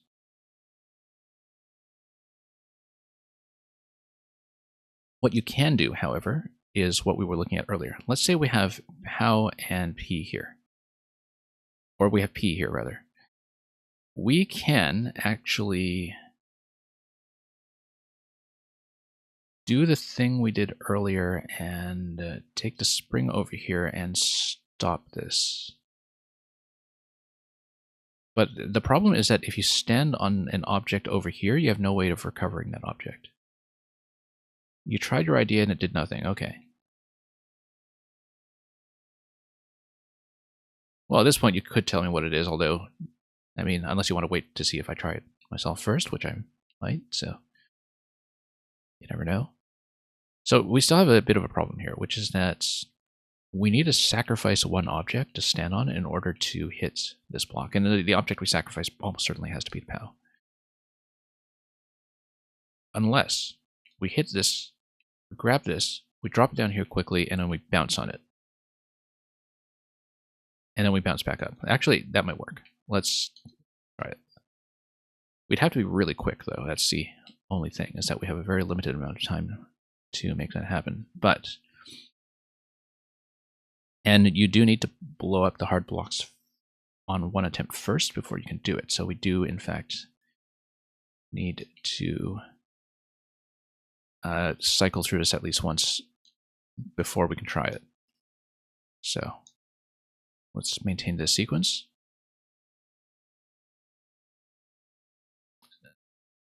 I don't know if we'll have enough time to do it. Let's try it. But I have a pretty specific idea at this point, which is to use the trampoline as my lower platform for activating the block.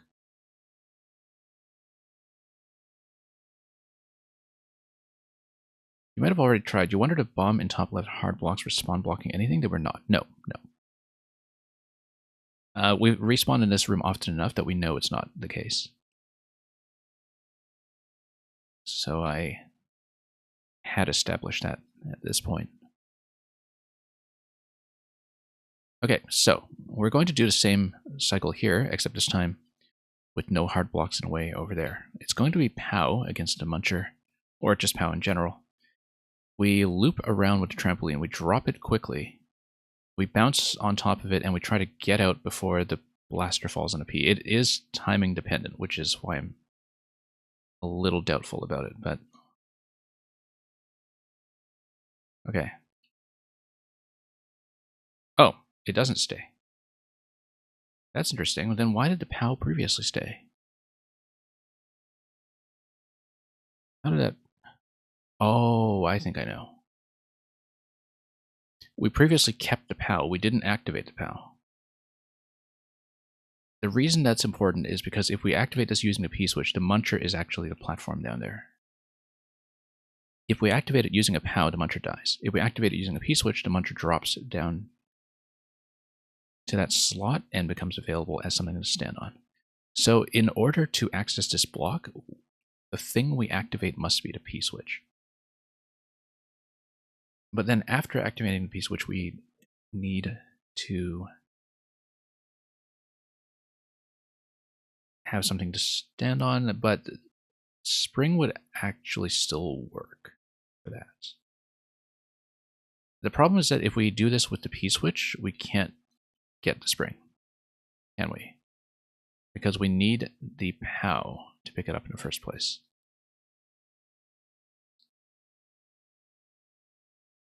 So that is potentially an issue. Also, we still don't know what's going on with the hard blocks that are in this position up above where I am right now. I don't know if they are anything. But that might be something interesting to look at in the long run. So yeah, it has to be a P-switch activation. If it's a P-switch activation, then the Muncher is there as the thing to stand on. It'll be one tile off screen in its current column. An object can be placed there that allows me to bounce towards the blocks here. The problem is, how do we get out the door? The answer is, we don't need to, because if we no, yes we do. I was thinking, oh, why don't we do spring plus POW and go through this door? Doesn't work, because we still need to drop something here to stand on. And so we're still down by an object. So how do we hit this block?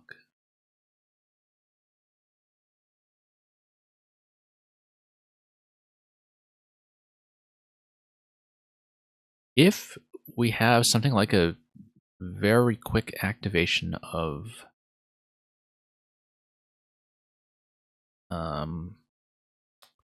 if we have something that we place here really quickly, or if we respawn through this door anyway so we can get ahead of the Muncher, that's potentially the way to do it. So if we can get here with spring plus POW while the hard block is already destroyed. Yes, okay, I see it. All right, no, I see it. We actually do want to respawn through this door. That's the thing that's been dangling in front of me the whole time. And I've been wondering if that would be relevant. It absolutely is. Okay, here's the breakthrough. We don't even need to blow up the left side yet. I think we can do that later. I want to see if this step works first. We need to trade up to the spring. We come back into this room that gives me the state that is spring plus POW.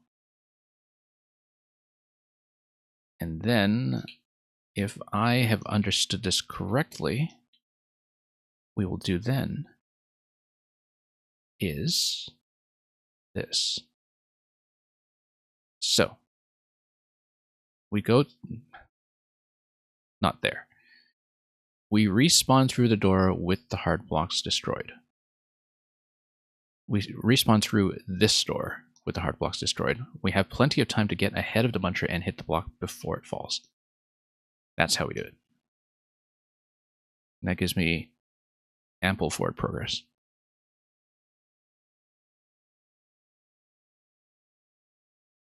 Okay, So let's trade objects again.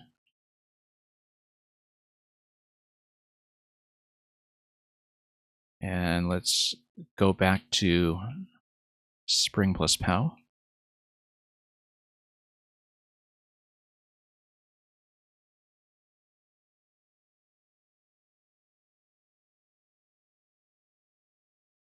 Okay, here it is, spring plus POW. Now we do not needlessly fall in there. We do this, we go through the door, and then we race the Muncher over to the right side. We'll need to do a bit of a jump here. Or, hey. Okay, no, I was supposed to fall in. Okay, let's do it again. Okay, I am supposed to fall in here and do it quickly. And then we bump. Yeah. We just had an execution mistake again, which we'll just need to loop around and repeat.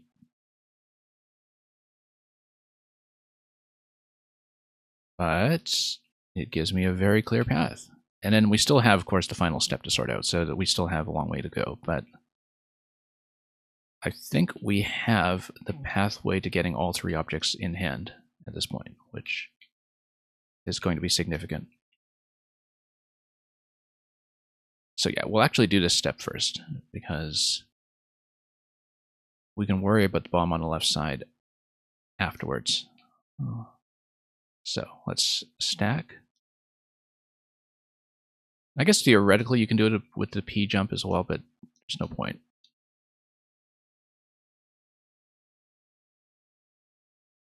Okay, we race the Muncher without getting hit by it. Here we go, we bump it. We are very careful not to die here. Very, very careful, as you can see. And then we respawn back to POW plus P. Then we do the triple object interaction. So you see, that works exactly as I thought. Goomba dies, gets out of there, we drop the P, then we drop the POW, then we hit the block. Let's fuss around with the semi-solid a little bit. Okay, that's exactly as I thought. Grab everything. Now we have access to everything. Great. So now we need to figure out the rest. We will actually need to blow up the hard blocks first. But we can do everything on the same attempt from this point in, I think. We don't need to respawn after activating the hard blocks, I don't think. We'll need to loop around a little bit just to get objects set up in the right places, but should be able to do it as long as we do not activate the vine block. Now at this point, can I take the P with me upstairs? That's a very important thing to find out. Because if I can, and if I can drop the P over the spikes, for instance, then we might be in business. The question at this point is, do we have a way to grab or activate the POW on the left and get out?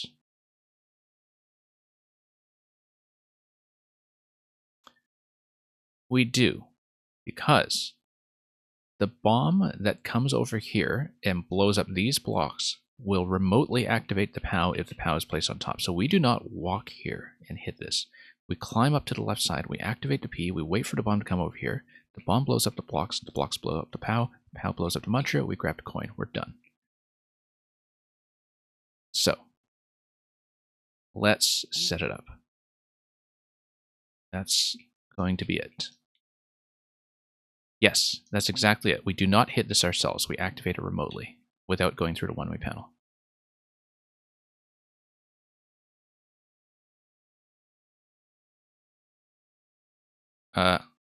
Excuse me?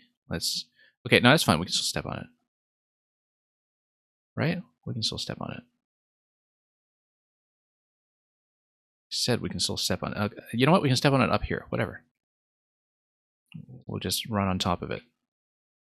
Bomb comes over. Activates the POW. We go through. Ta-da! And look at that. It even gives us a convenient little passageway that we can't get through because of a one-way panel, and of course we die to execution. That's okay. We just need to set the speed record now.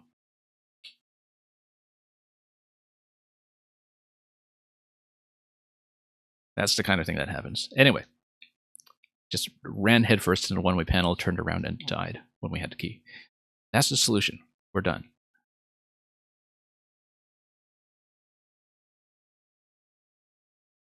That's just how things look on this stream. Yeah, we're going to fuss around with this enough that we're probably not going to beat Sir Schleck's record, but that's okay.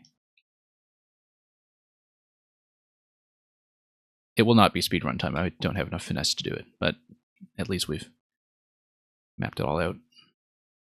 Okay, so next, place this here. Very elegant solution once you see it come together, actually. Like once you kind of understand. You see, we noticed a lot of disparate pieces of this puzzle, and we just needed to figure out a way to make them connect. And once we figured out the connecting points between the different steps, then we were in good shape. Let's not die to this. This is one part that worries me a bit when it comes to execution.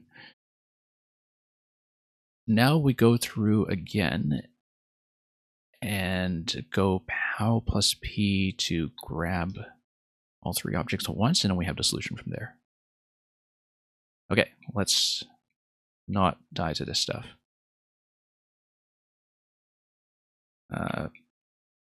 Drop the P. And then drop the POW. Run over here, hit. Grab everything without activating the POW. That was a close call. Okay. Let's place things so we don't accidentally step on them or lose them. Yeah, let's be careful about placement here so we don't die too much to carelessness. We'll die to carelessness, but we'll try not to do it in excess. Okay, so we need to loop here first so we get this out of the way before we drop the P in the same position. And so we also hit the question block. We then try not to step on a P. Let's go around. Let's place the POW as well, since we'll need it pretty much immediately.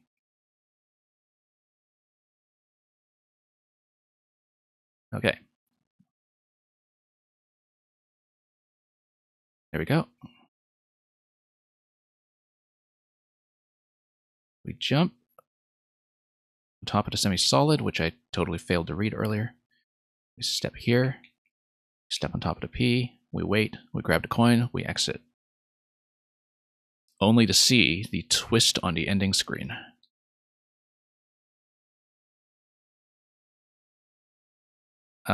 Oh yeah, there's a Goomba that walks here too. We need to not die to that. That could have been a problem. Let's also not die to this little fall here. Okay, that was way too dangerous. There we go. Look at the thwomps here, threatening me at the very end, but here we go.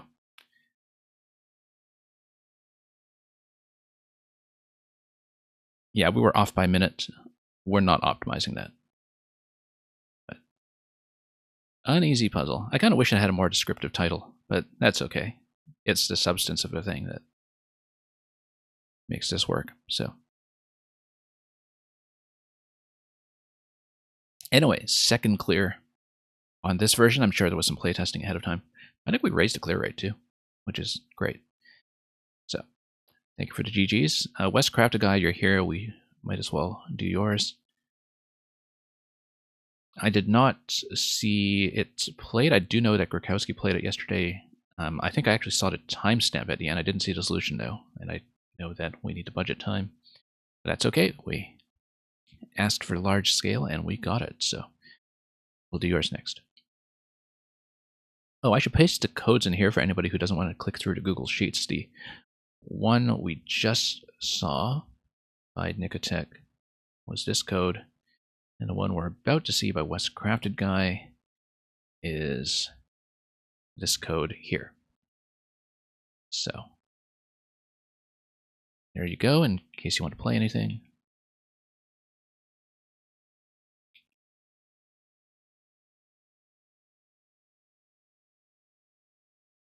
Claw puzzle.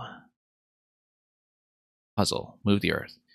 Yes, you can get into gaps without the claws, but don't, or I'll be sad. Well, I'm not a precision player, so there will be no reason for sadness. World record 11 seconds? I think S Ninja did not follow your instructions.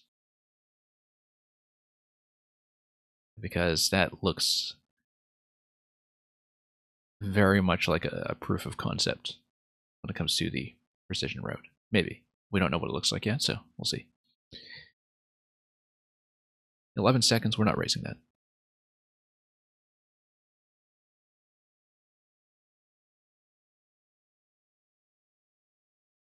You have a sneaking suspicion that he did not follow any instructions. Well, that tells me that, oh, I see. Gates just kind of available right away. Maybe. Anyway, it's a wind puzzle.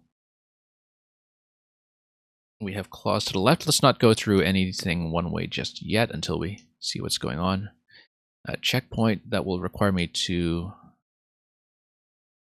blast through. These guys somehow might be through Bone Shell Stomp or something. We'll see.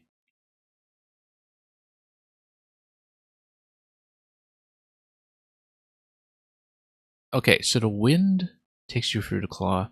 What if you just jump straight? Is this actually going to align you in the center? It is. So that's the concept. That the claw places you exactly where you need to be. How did you even find that? I guess that's precision player tech, maybe. And it's kind of dependent on the slope, or rather a row above us stopping us too, right? So very interesting.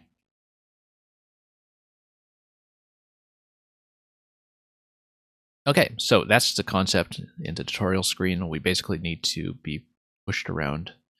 I should have counted the number of tiles we're moving, in fact, because that would be relevant. Also, the wind precludes me from getting that wall jump. Well, I wonder if triple jump would actually do it. We are obviously going to try it, even though trying triple jump deliberately is a very solution to everything, anything really. That's just a one-up, so I guess that's just a reward for trying to triple jump. And yeah, we'll try to ride out the wind too. Oh, maybe it is a triple jump, actually, if we're meant to be blown over to the claw. Okay, no, it totally is a triple jump. Okay, I was trying to double twirl over to that. I don't think it quite works. But I like the triple jump there. I think that actually does look mildly intentional. Okay. Whoop, no, hang on. Let's do this. Okay. No, doesn't reach at all, actually. So, if that's the case, then... Well, I mean, I was doing a double. Like, if we manage to do a triple up top, maybe that'll do something. Yeah, we... Whoop, no. Look at the cactus placement here, too. I guess that's just something aesthetic.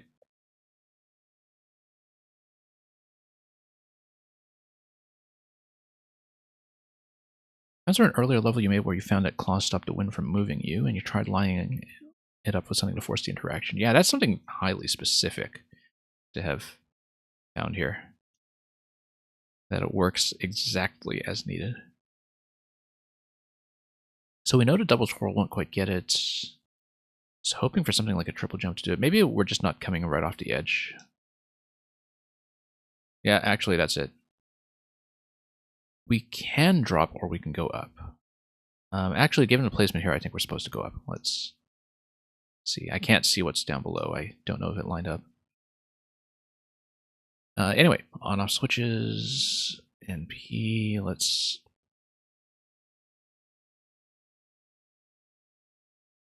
get over here. Okay, that is quasi checkpoint, I guess. This also gets you upstairs. But I would need to swirl around like that. We can hold the P. Now, we should be able to just drop it, right? Let's, you know what? Let's drop it from this side. Yeah, no, it bumps, obviously. I knew that.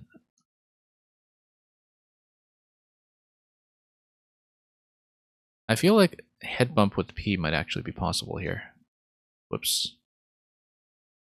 But maybe we should just activate it. I feel like we're probably supposed to escort it, though.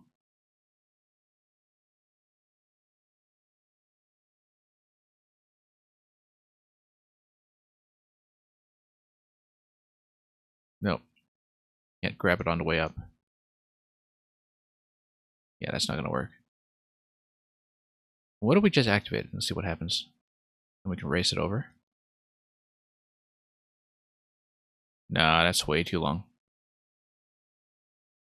And regardless, the only thing that we wanted to do there was spawn something from the red blaster. Actually, if we get here quickly enough, we might still be able to catch the spawn. We're just a bit slow. Let's see. Let's just confirm that it's not a timing issue. I feel like if we were just a little bit faster about this, faster with the P placement as well, we would be able to do it.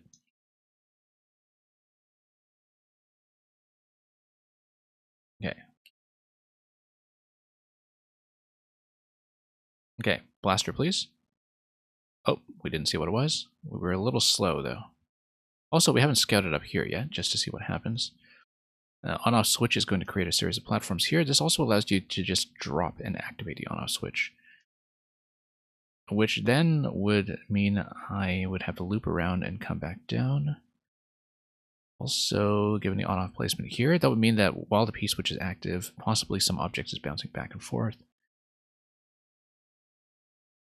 It would allow me to drop in. And if I have the P-switch active, that could be useful. Over here, obviously, conveyor belt would send me over to the on-off switch. We would have to drop back down and go back to the left. Also, taking the claw up should allow me to go to the top layer. Maybe, we'll see. Not quite. It would actually be enclosed by P. Okay. Let's try to do the spawn again just to see what happens. Yeah, notice that this claw is blocked off by the on-off switch, so we do in fact need to do the P first, because otherwise we get locked out. Totally missed. Let's activate another one.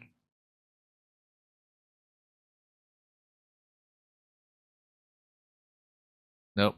Hang on. Let's jump accurately for once in our lives.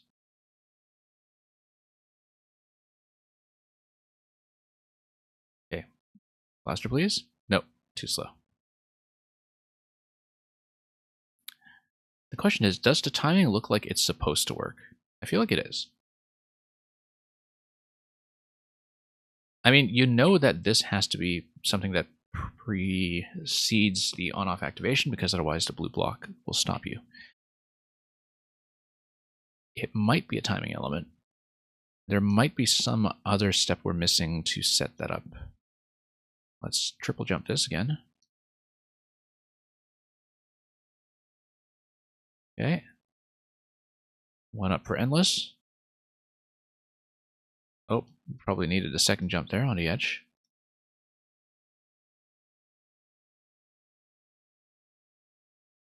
There we go. Lines up perfectly. We'll get the quasi checkpoint. We'll try this again. Whoop. Oh, went left a little too early before the twirl. That's the issue. Hang on. given the 11-second record, I'm assuming that it's actually a drop through here that is actually going to be the exit. And that everything we're doing upstairs is eventually setting up a claw drop down that central column. And that then it would not be affected by wind, perhaps, in the drop? Let's take a look at this. Yeah, I guess the wind blows you when you are on a surface, but not while you're in free fall, which is why the free fall is still straight. And that's an important distinction. We know that from some platforming levels we've played previously, in fact. We just didn't have to think about it very actively. So let's do this again. Just double jump will be fine. Helpful cactus is helpful.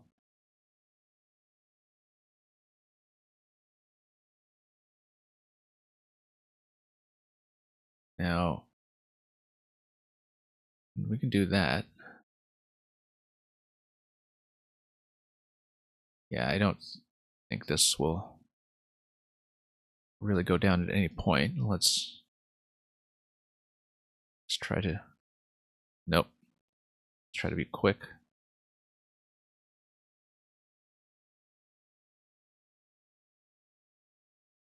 Come on.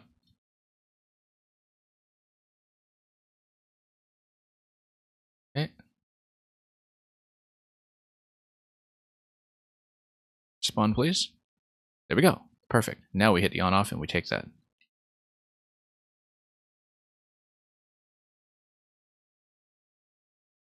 Okay. Drop. Good.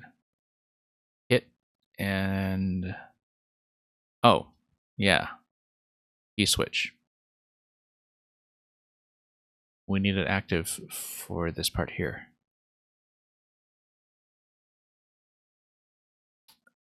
I did not even think about the conveyor. Let's rethink this. Yeah, I didn't think about how the conveyor would actually preclude me from running.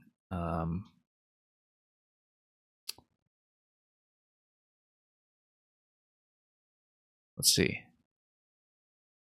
This doesn't look like it'll do anything for me. It does point up, though. Maybe we do need some momentum. No. No, we just ride it out. If the P-switch is active at that point, though, will perhaps some object have dropped through here that would allow me to grab it from above? Like if the P-switch is active at the time that we reach this, maybe something will have been able to drop from off screen. Not.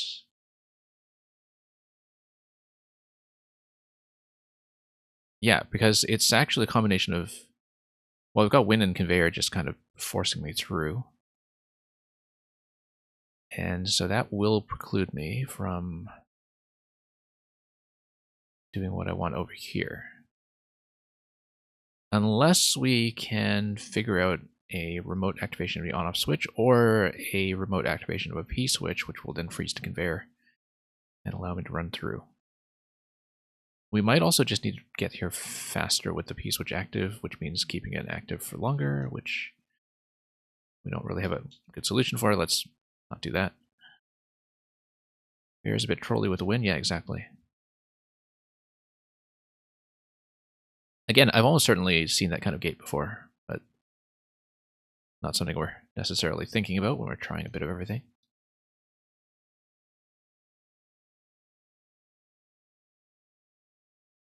Okay. Possibly there's something that I still need to interact with down below. But anyway, we know how to spawn to spring. We at least know what the blaster does now, which is important. So we should potentially think about whether there's a way to do head bump or something, or wall jump, or something that will get me up. I think it's pretty strictly prevented here, though, so... But if we do some kind of chain activation of P-switches, maybe... Well, let's see what else we can accomplish with a P-switch that we don't know about currently. So, notice this. Let's stop here for a moment and see what happens when the conveyor belt reactivates. It's just a conveyor belt plus on. And that looks reasonably suspicious. If we come out here with no P-switch active, then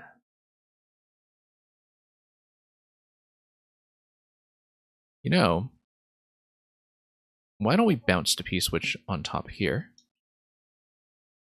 And potentially, if it's bouncing on top of the piranhas, we'll do a grab on the way up and fall back down safely. If it's bouncing in the middle, I think we're actually able to pick it up mid-bounce. And as long as we're not holding anything directionally, we should be able to pick it up and fall back down. Whoops. In fact, I think that has to be it. And then we activate the P-switch as late as possible to stop the other conveyor. Okay. Let's do this.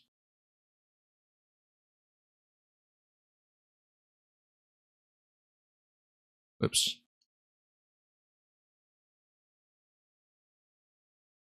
Okay. Yeah, we grab the P from below. That's the step.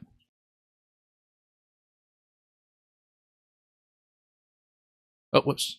Yeah, once again, execution mistake. We need to not pull out of the jump too early. It's very tempting to do so. But that's where we'll be grabbing the P-switch. I think it's doable. We just need to bounce it on top of the piranha in such a way that we just maintain our column. And I think we should be fine.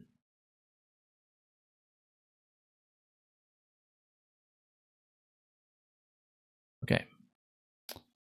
Let's just run it and use the cactus as a suggestion, perhaps.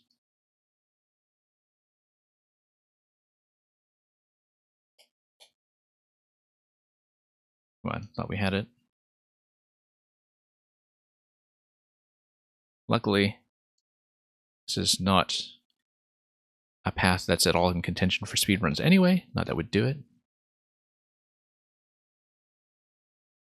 Let's hit this. Then up we go. We drop the P-switch in the middle. We drop the P-switch in the middle. That'll be fine, I think. We should be able to get within pickup range for that without being displaced. Okay, so no D-pad here. No D-pad whatsoever. We totally faced the wrong way for that. Let's try it again. If we can get it to bounce consistently in one direction, that would be best, but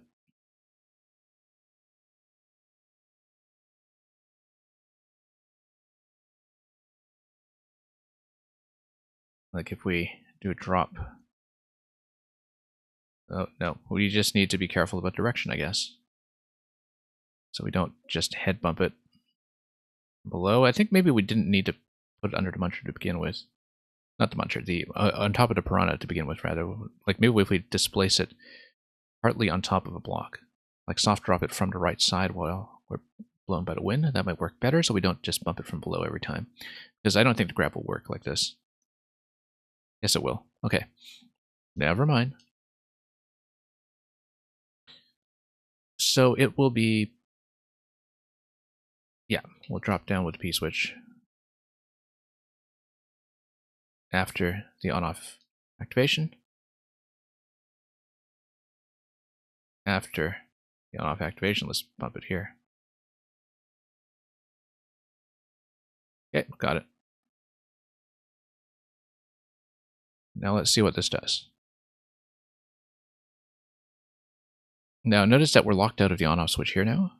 That seems important. Also notice that it is possible to drop this over here and use it if we don't get within range of it from below.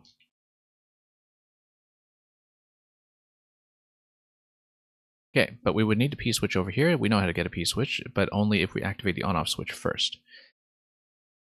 Unless we just use the spring again? No, we do need to release the left side. If we want to exit the P-switch, we do need to switch the on-off state once more, I think. Because the idea is that we have to carry a P-switch up to this point with us and activate it in this location in order to wall jump further. So let's get over here first, fish this out, see what it can get me. We might need to escort both objects back. Also, no, that will not work, but that's okay. We'll take it up to the right side with us, and perhaps that will get me over. Actually, we don't even need to do that. We'll just grab the P-switch. But we'll escort both objects over, so even if this despawns, in fact, the blaster is now able to just give it to us directly, so... The problem is, in fact, we do need to despawn it because we need to get out of here with the P-switch in hand, so... We will come out here, we'll grab the P-switch, and we'll despawn this guy, and get another one. Don't duck in the top area by the slope, by the way. It's a surprisingly simple soft lock that is missed. Don't duck in the top area by the slope.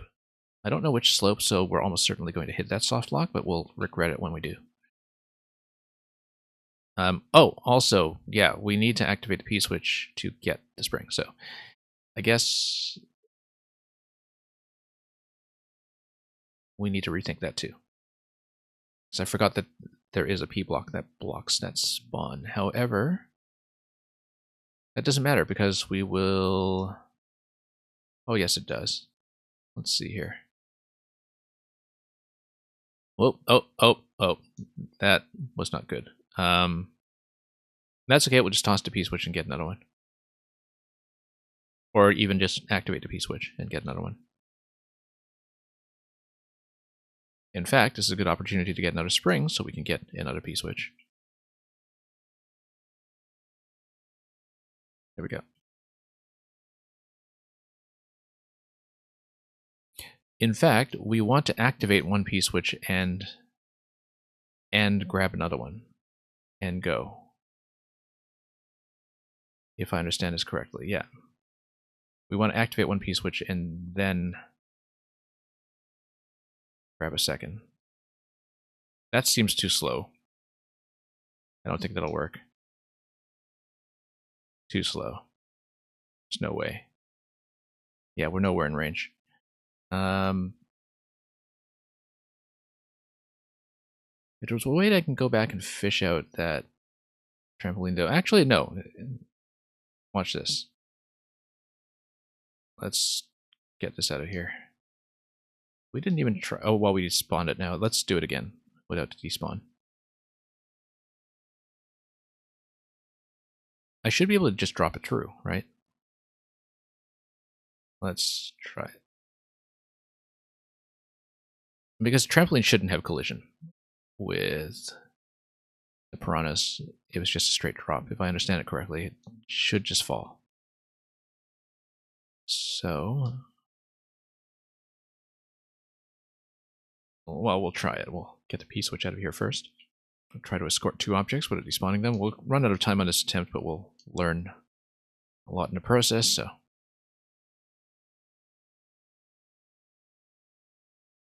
And that'll be worthwhile, maybe. Oh, this is going to totally kill me. So we didn't even see the answer, but let's try it again. That's okay, we were about to time out.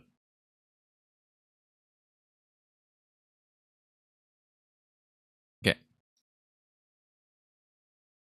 No, that was an awful jump. Okay. A little bit off there too.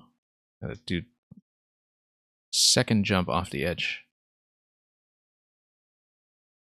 Almost.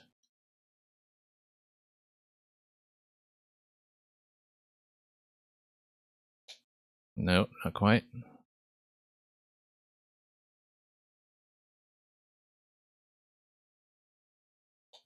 There we go. There are a few oopsie-prone areas in this level. Yeah, I mean, that's what happens when you have a big climb. And when you have a lot of object handling. I mean, definitely the height on this little bit here seems a bit unforgiving. Because my temptation is to veer out of it early before we get up top. But like I said, I was consciously trying to avoid that, and I just did it. You sort of switched ideas at the last minute. Yeah, that's fine. You took your idea back to IKEA for a refund within the 365-day period.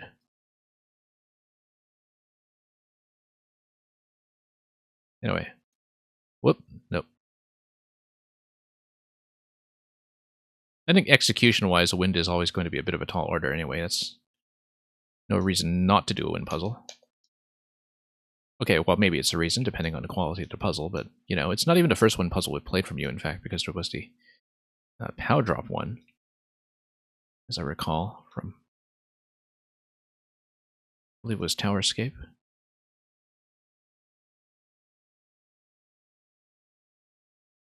Okay, so let's... Close enough, I think that'll actually work. We, in fact, don't want it to bounce. So we can have a consistent facing direction. Yeah, it actually works a lot better that way. Let's do the drop down here. Wait for things to stabilize, and then hit the on off, hit the P, run over. And then we'll try to escort both objects over without despawns. I believe I'm correct that this should fall through to piranhas, but we'll have to do that first. We'll have to prove it. Let's take the P out of here. And drop the P. Yeah, it should be close enough that we will not have despawns.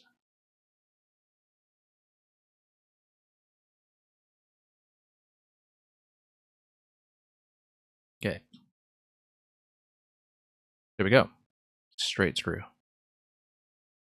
Exactly as intended. We nearly fell into P. That would have been awful, but we didn't do it, so. Now we just escort both items without stepping onto P. That's rather important here. Okay. Let's get over here. That should still be within range. Have to watch our ranges pretty carefully here. Whoops. We jump up there with P without activating the claw.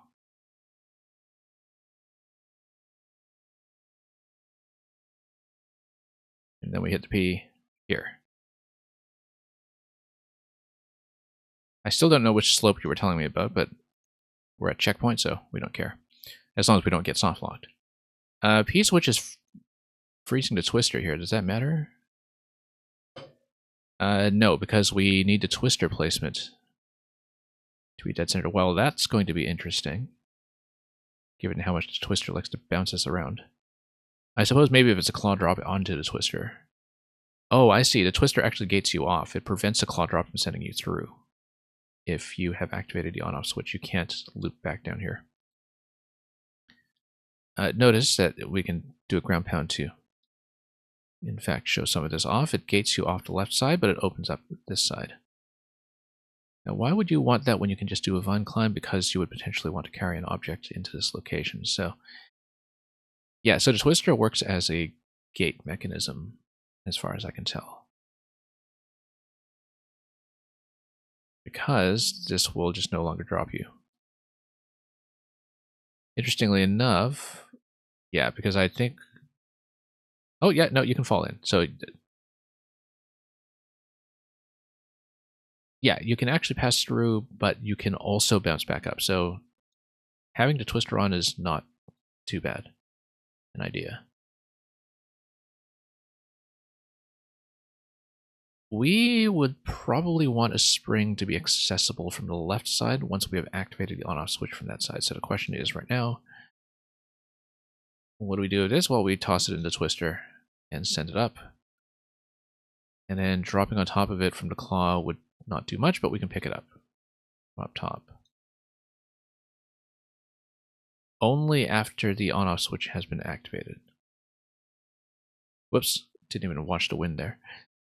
If the Twister is well positioned enough, we could activate the on-off switch and have the trampoline rider land on top of it, which might be helpful.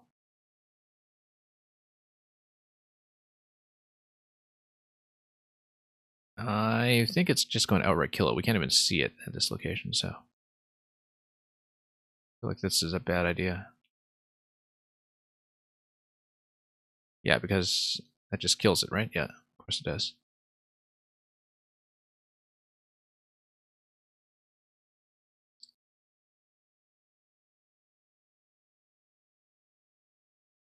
And if we send it through the middle, can we potentially get it picked up?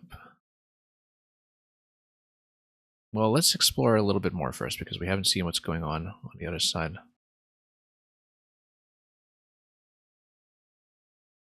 Activating the on-off switch will be necessary to proceed here, but not quite. Okay, we can activate one from this side. That's important. Very important, in fact, because it allows me to grab a spring on this end. Although, we can't actually ground pound this location, can we? We would need to spill out of the conveyor belt to do that. Interesting restriction here. Yeah, or can we? Interesting restriction.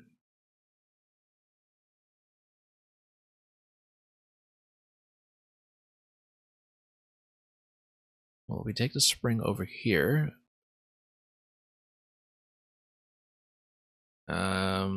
Tossing it in here probably won't do much, but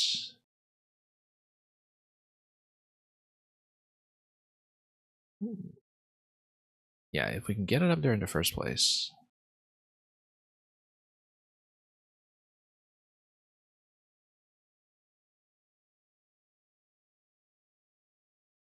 Let's see where we can send it. Oh, Yoshi up there. Interesting. That might break things wide open. Oops, didn't see that. Off camera. I mean, we should have remembered that's there, but did kind of get sniped by that. Let's see.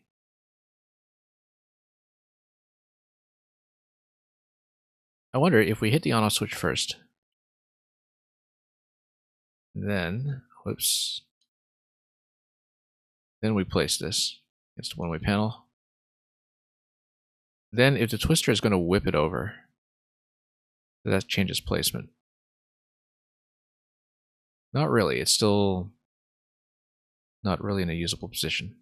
But if we drop directly from the claw and bounce out of the twister, maybe we can pick it up. We'll face left, and we should actually be able to do a pickup.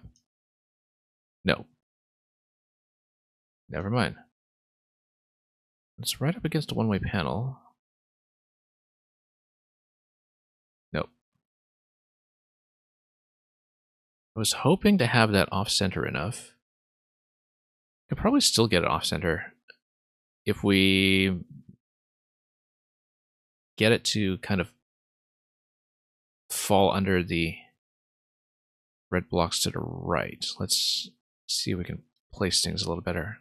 We can't because, yeah, we need to drop this. Should actually maintain its vertical position. We place it right on the line right here. Set it right on the line. Hang on. Whoops. Didn't mean to jump on that. Escape right after checkpoint. We'll live. Okay. So if this maintains its X position. Whoops.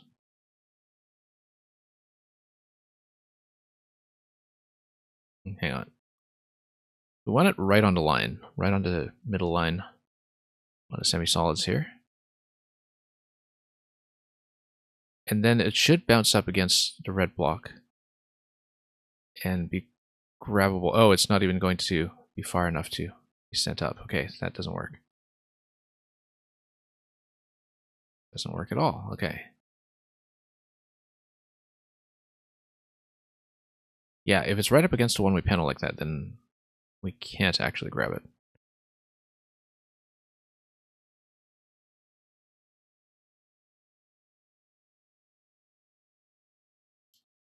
Because you would just bounce directly. I didn't even hit a D-pad that time. I guess the displacement there did kill me slightly.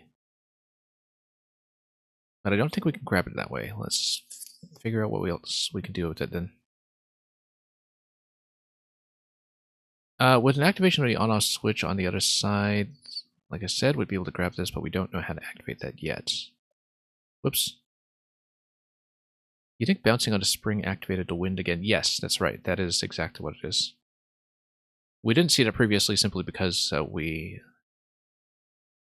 were placed in such a way that we were all the way to the left. Not all the way to the left, but rather the spring was all the way to the left, flush with the one-way panel, and that might have prevented me from activating things that way. You know, I feel like there's going to be some kind of interaction here that will involve destroying a spring with an on-off interaction, and in doing so, allowing me to get a second spawn over here.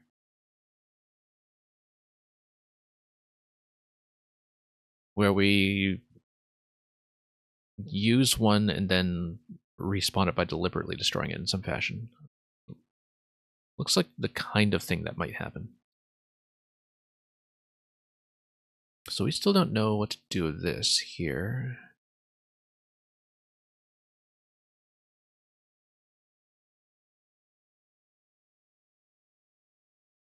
Yeah, because it is going to go straight up. And that won't be helpful.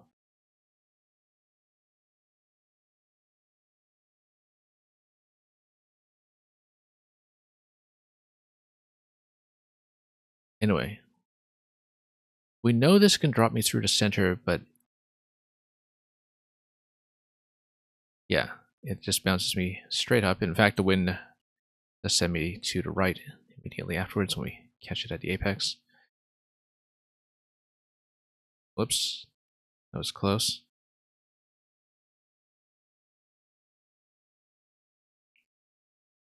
Yeah, potentially we need a way to get up above that.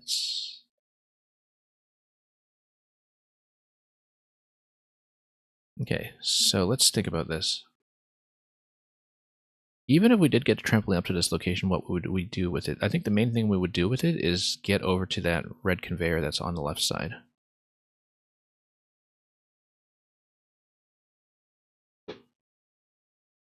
Until we do that, this is rather immaterial.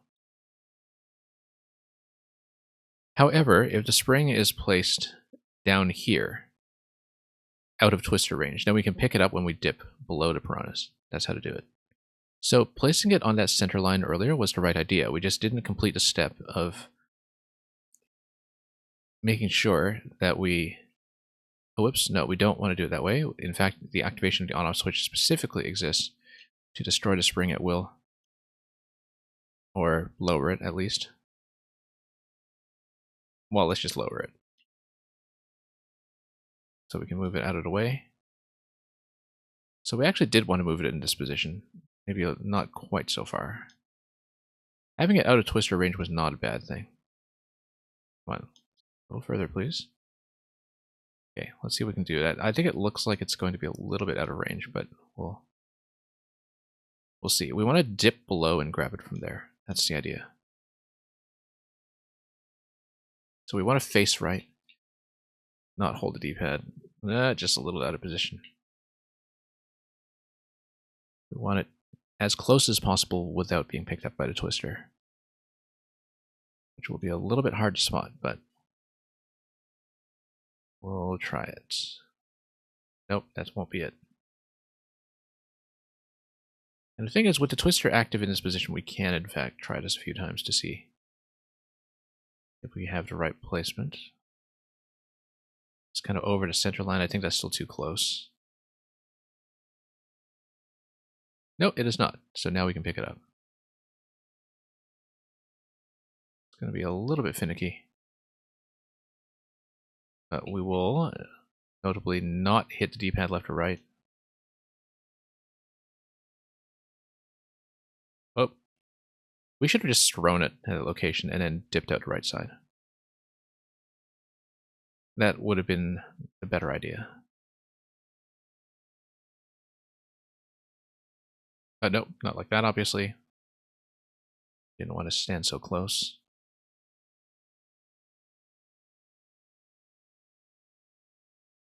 Okay. Okay, that's good.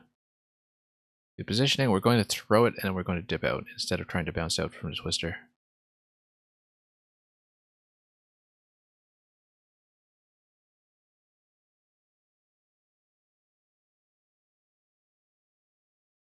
Okay, that's good. That's progress.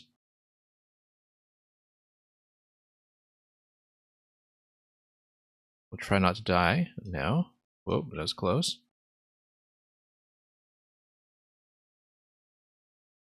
And we'll take this over. Let's watch the camera carefully so we don't do anything.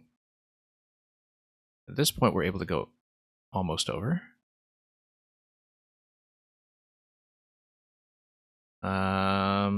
Conveyor belt has something to say about that. However, going through the conveyor belt is not a bad idea because we can ground pound on the conveyor belt and maintain the ground pound state. Oh, we want to be in that column. We'll ground pound when we're trapped in that column. And then that will give me the off. We probably should have left the spring outside. We won't be able to take it up.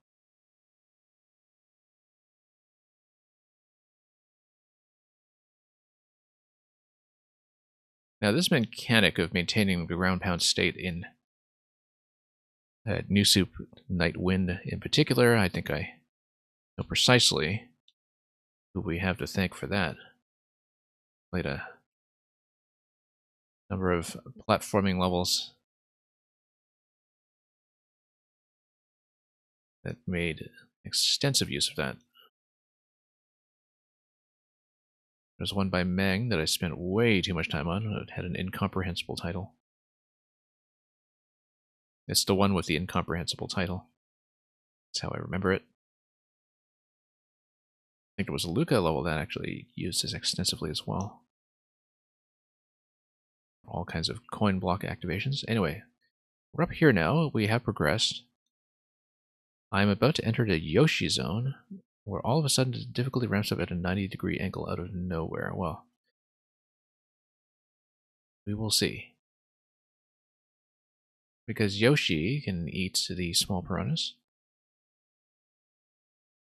Now, it doesn't look like there's much else for me to do here, though. I guess we did activate the vines to create a quasi-checkpoint, so. E-switch is blocked here. Okay, Yoshi zone, I see. That's a lot of Yoshis. That significantly implies that if we come here in the correct state, we would have been able to grab an egg in Yoshi's tongue. Let's escort a P-switch. I think that's likely to be the idea here. Let's check the pipe, obviously, but didn't think so.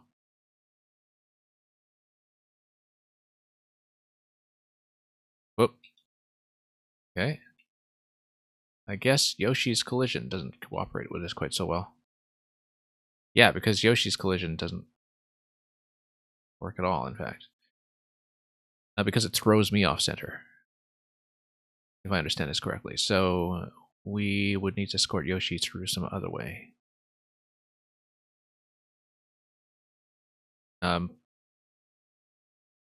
Well, I mean, we could always drop through here because Yoshi taking damage is not a problem if we...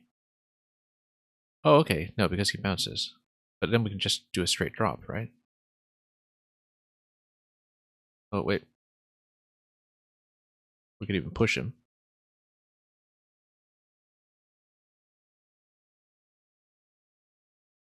drop the other one just as a demonstration. Notice that if we drop the other one, eggs were available.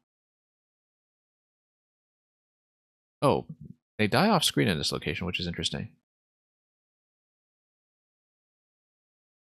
Which means that you can actually grab a Yoshi egg, potentially. The problem is that he's not caught on a claw or anything. There we go. Got an egg. What does that get me? Well, potentially we can spit, but then conveyor belt would dump the egg. We would not be able to keep Yoshi long enough to do the spit from that location.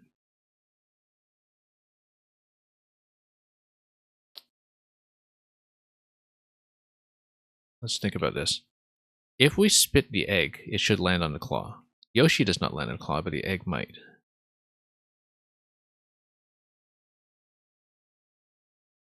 We totally missed. But I think that's the idea, right? Because the only way you can get Yoshi down in that location would be if you drop an egg there. Given that he's going to die here, but the claw should be within range. So we just need to figure out how to dump it with a soft drop.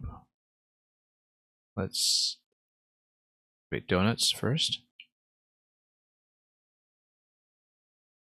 Whoops. Nope, wrong.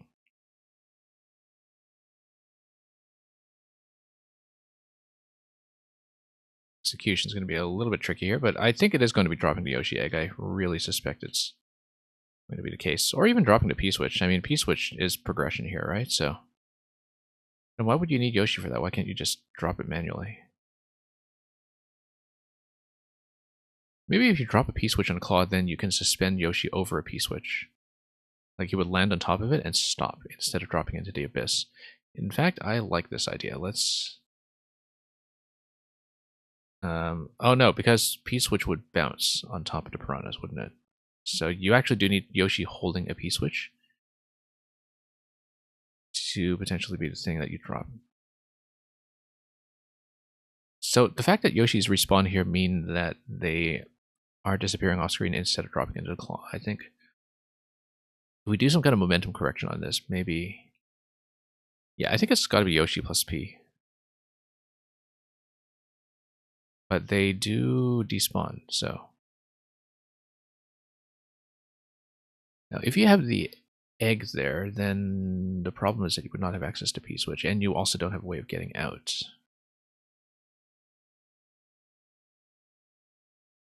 But the idea is that I want to perhaps take damage.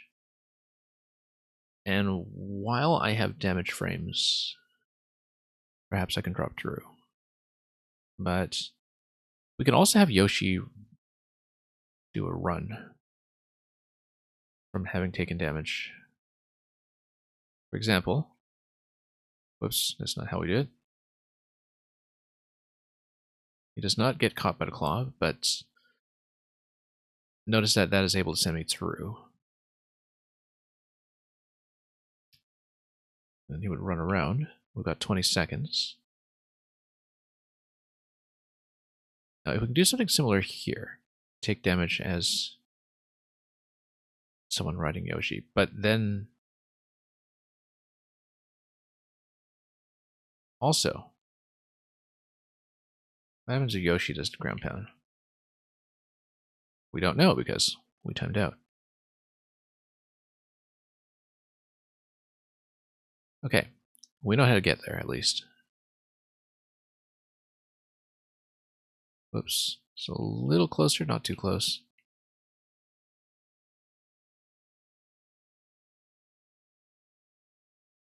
Whoops.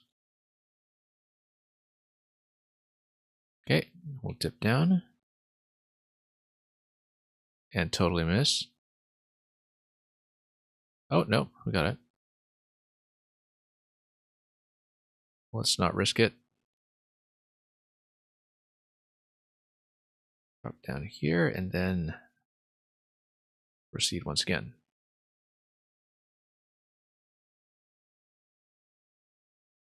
Okay, that's done.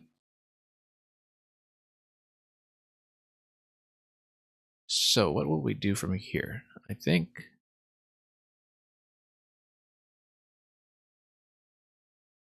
yeah, same thing as before. We will take this with us over to the conveyor and do the whole ground pound interaction. Okay, it allows me to not take this through, but if we can load this ahead of time somewhere on a claw, like this one, does it remain spawned? I don't remember at this range if on a claw it remains loaded. I feel like it does, but... whoa, that was close. We're about to find out, because if we drop a Yoshi into that,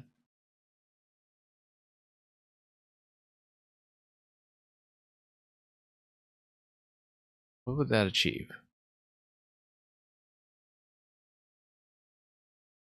Whoops. We can also stand a Yoshi on top of the donut block and just drop a donut block from beside it. That might be a lot easier. Let's let the donut blocks respawn. And then we just kind of stand off to the side and activate... well, we would need to activate both. Nope, no, we pushed it.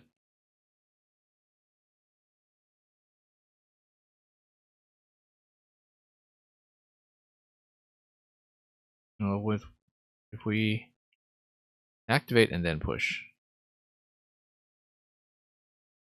that's exactly how to do it. Yeah. But we need to do it with the one holding the P. And we totally flubbed it. But that actually is how we do it. But we pushed it from the left side. Yeah.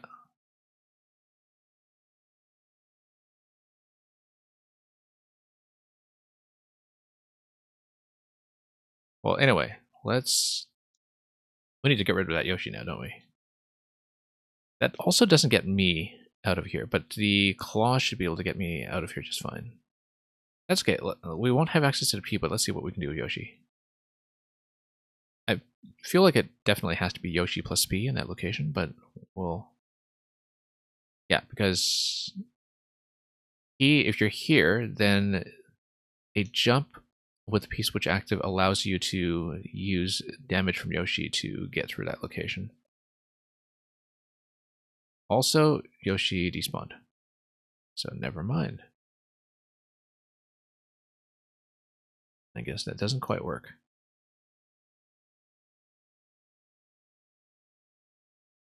What? Okay.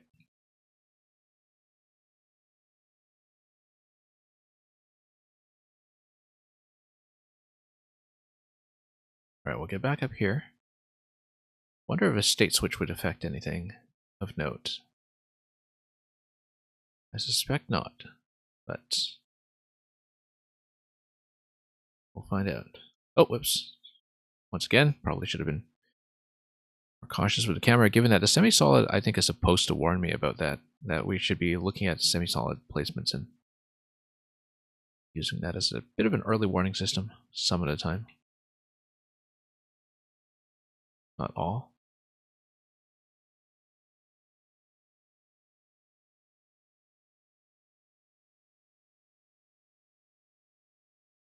Okay, down we go.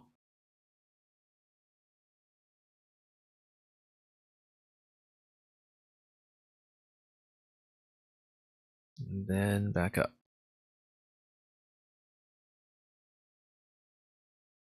So we notice stays loaded on the claw.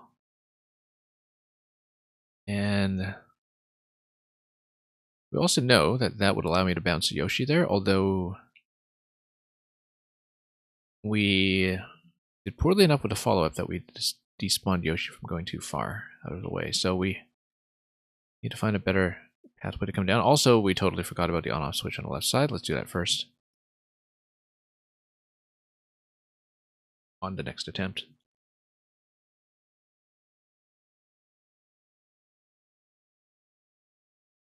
Okay. That placement might even be a little bit close, but try it.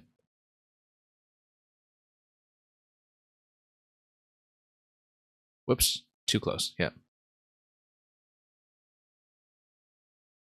I guess that's why it's right after checkpoint. We do need to do a little bit of trial and error with the placement here. Just get it to come out right. Too close. Yeah, right over the line is probably best. So at least we do have a little bit of visual guidance to work with.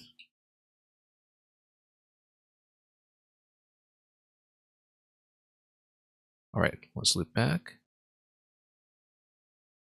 And then up, and then we'll do the on-off interaction first before we mess anything else up over here. Okay, let's need. Yeah, we need to use these as visual cues for falling from above. You know what? Nope, nope. That was nearly deadly. Let's load this back on the claw. I really do feel like that's going to be one of our objectives here. Even though we do have Yoshi in this position, then what do we do? We don't really know that yet.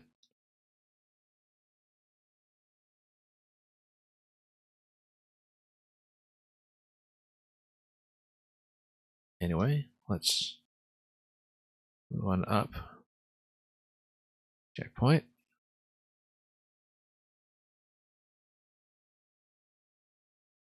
Yeah, we don't really have a good way to drop.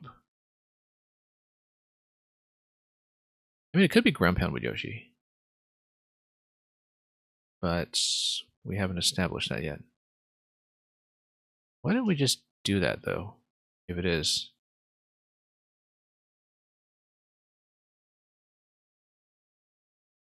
Nope, I haven't done this accurately enough to even check if it works. No, it doesn't.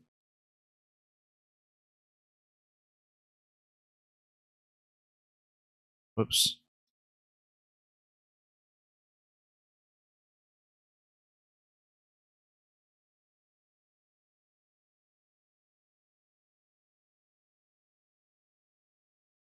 The other thing we can do, actually.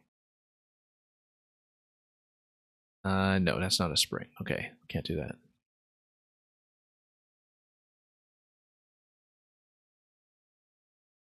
Yoshi Flutter won't get me anything over there. I think it is going to be a claw drop. And we totally missed. That's okay, we'll do it until it hits. There we go. It kind of works. Ideally, we take damage here and fall, but P-switch is going to maintain that position. Oh, and then if we scroll far enough, then they die. Okay, so that will not work. Because vertically, we are too far.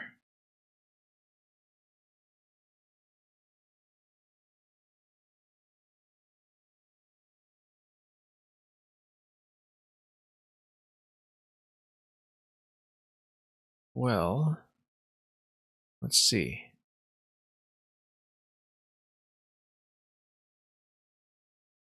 Because this donut block has to be something. It does really feel like it's a Yoshi drop, but then perhaps we need to take damage from something ourselves, or we... No, doesn't go over this block here. Now, did we also despawn a trampoline? I don't think we did, but... Okay, that's still active. We just can't scroll up, which perhaps doesn't help. So we have access to the P-switch down there at this point, but what does that give us? Yeah, because normally P would bounce on top of the piranha. Yoshi would bounce on top of the piranha. What we've done here is find a way to convey a P downstairs, but as soon as we scroll up, we lose it. But is there a way to take damage down here have sufficient frames to move down.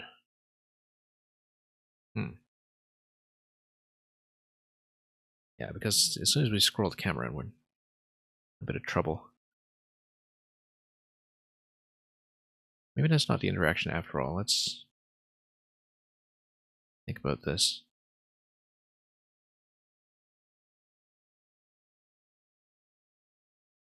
So we know that by dumping Yoshi in this position, if we are not bouncing him, then we're able to respawn him and grab an egg. So we have a couple of different states that we can work with. We can grab Yoshi with an egg.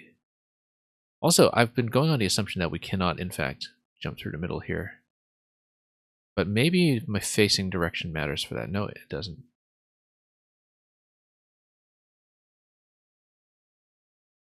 No, no matter what, Yoshi loses precision there. So what if we go P-switch there and do a P-jump over that? Does the angle here change? Not really, because we take damage immediately, so. The conveyor belt up top is also kind of suspicious.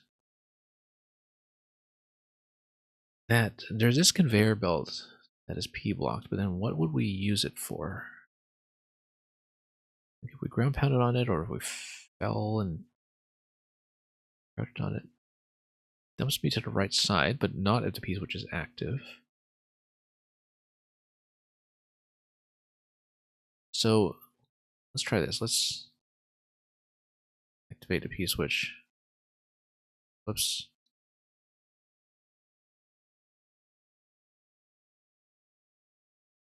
Nope. Yoshi spitting from a claw position is also something potentially useful. No, I had hit it through that gate before. I just didn't manage to do it that time.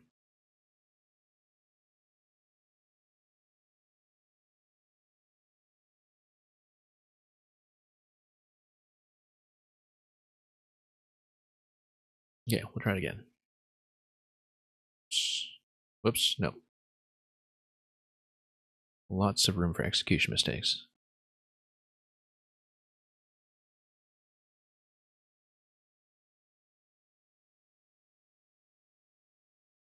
Yeah, it shouldn't be too close.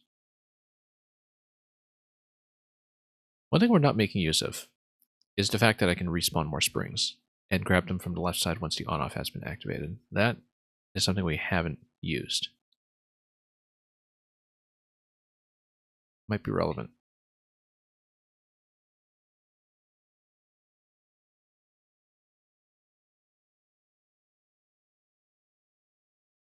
Okay, let's go.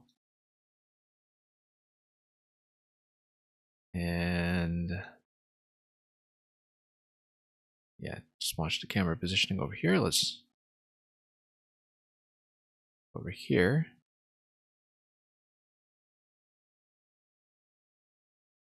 Hang on. Whoops, no, need to ground pound into that.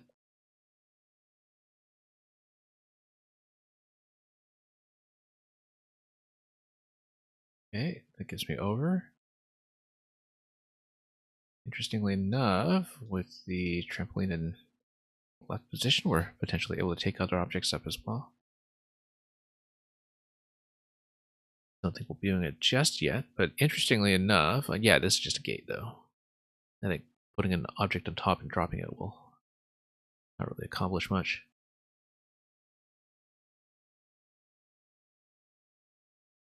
This bit here we know about.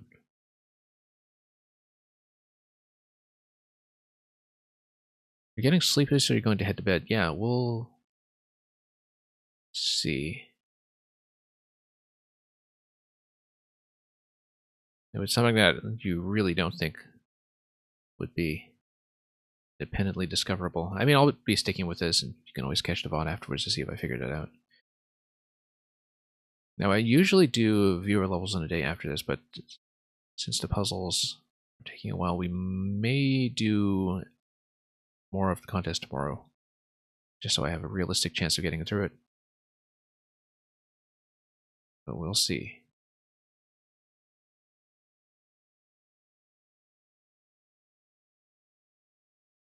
Doing the self wall jump on a single wall might be useful here too. I haven't found a location where we'll use that, but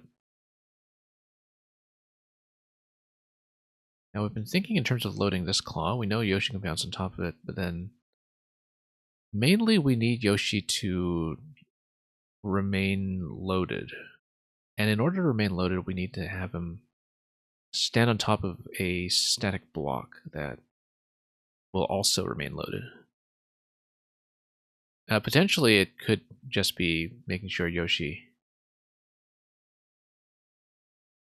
gets onto the claw. In fact, that might be one approach to this, is to just make sure Yoshi drops into this position. But we already know that Yoshi independently isn't really going to be caught. We can have the egg, but the egg won't contain the P-switch. Maybe we should just drop the P-switch.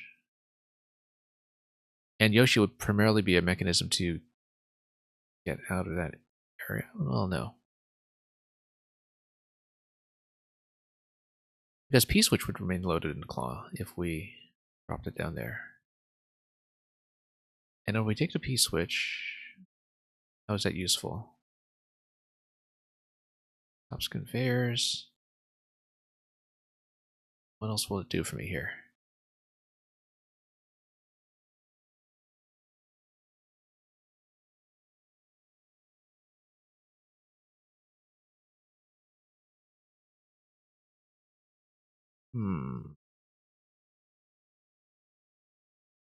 Yeah, potentially we can also use this to raise other objects. Whoops. No.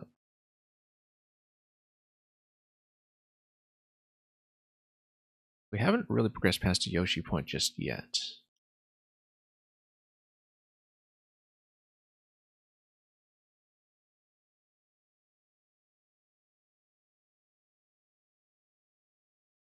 Yeah, depending on length, it's entirely possible that we'll have to break it up over 2 sessions, but I'd like to push on this one for now.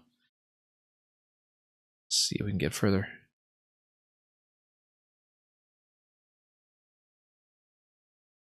Whoops, no, wrong. Let's drop it.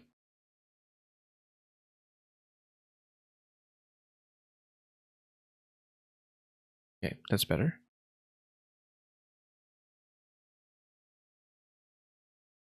Amuga, welcome. It is not in Spanish today, though.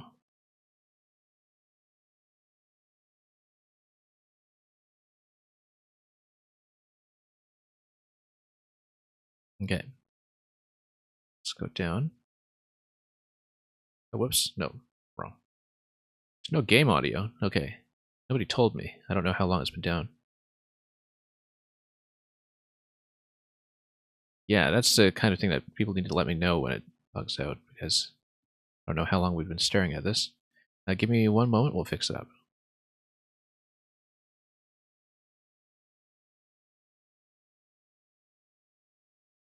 You could have been at this for quite some time without noticing. But I'll try to set that quickly.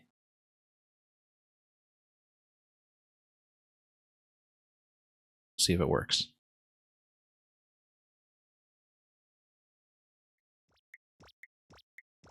Okay, it should work. At this point.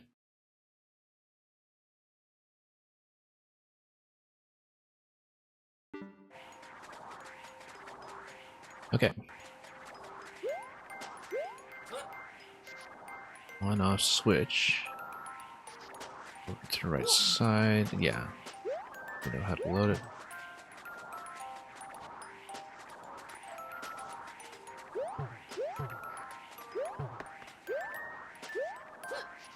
Then we will drop. There we go. It's a couple bounces, they'll make a line up often.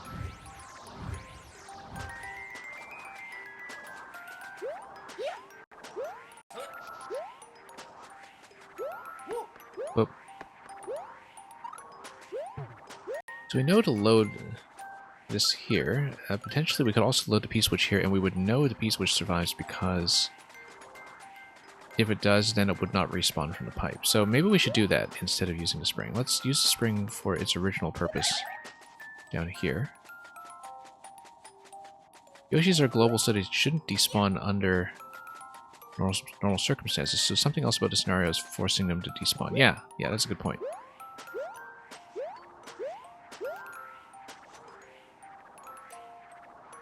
Well, we know that if we have an on-off switch here, that we drop them down to here. Oh, well, let's take a look. Oh, we despawned the spring. That's not good. Whoops. Need to redo all this.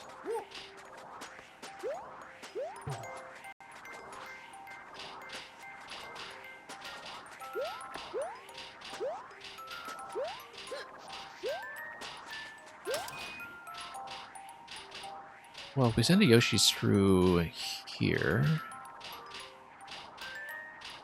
I'm thinking in terms of whether there's something that would outright kill it, but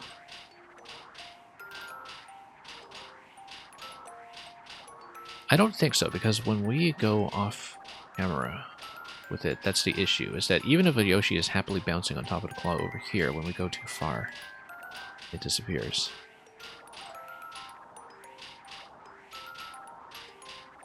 So why would it be dependent on the vertical positioning here?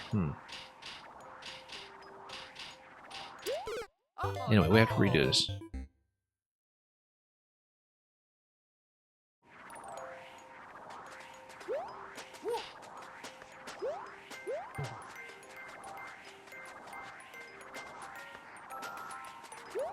Well, that is an intriguing hint.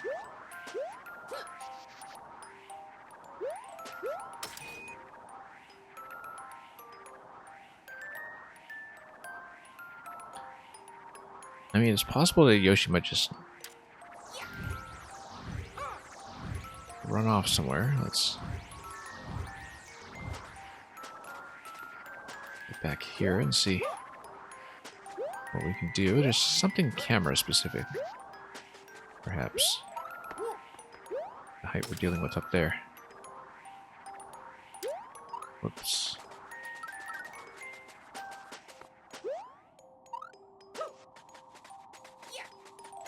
Drop it over here, and let's just try to get back to where we were.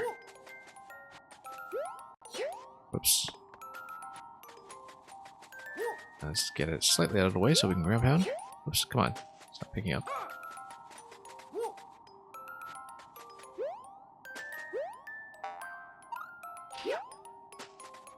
Okay, let's try to get a better bounce over here.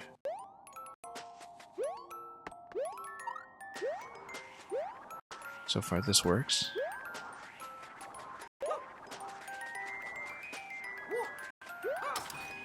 Oops. Come on. Let's get out. Wind plus claw, just... Wind plus claw, rather, just giving me a double dose of trouble over there. Let's see about this. Well, we know we can use this to go over.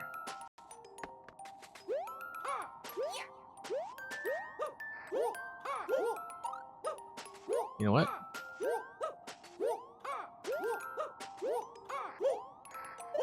Might actually be possible to load it upstairs.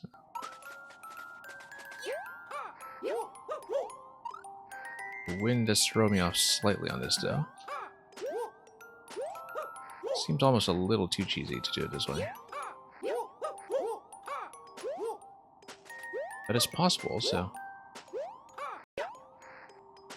If we do that, we could potentially get the Yoshis upstairs just fine, because we'd be able to load them past the piranhas.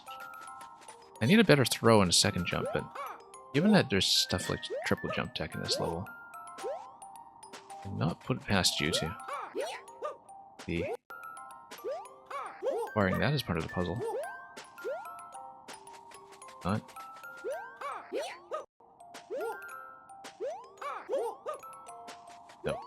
think I need to go left first.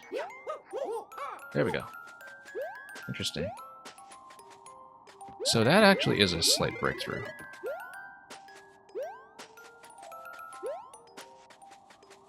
In fact, that's a pretty significant breakthrough, because it allows me to get Yoshi through completely.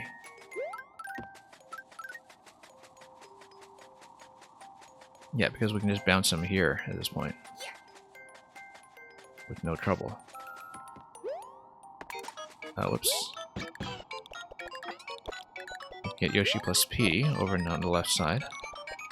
As long as I don't bounce myself. We need a slightly better way of doing that. Perhaps get onto Claw and then drop Yoshi.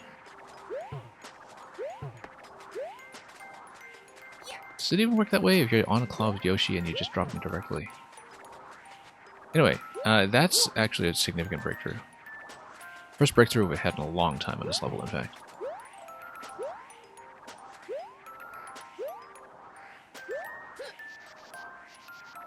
I'm not entirely sure whether that's a cheese. I don't think it is. I think the spacing strongly permits that. But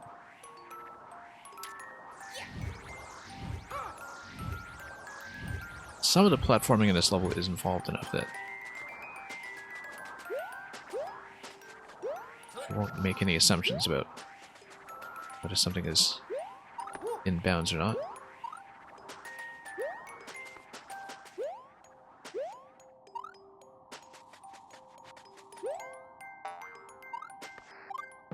It's not like it's really execution dependent to this. In fact, it encourages you to do it by letting you jump over using the blue blocks. So, I'm actually kind of liking the look and feel of this idea here, as long as we can do it accurately. Go. We can do it consistently enough that it doesn't feel particularly out of reach. Yeah, sending a P-switch up here, then using the claw to jump through will probably be the right idea. I don't think we can use Yoshi with that, though.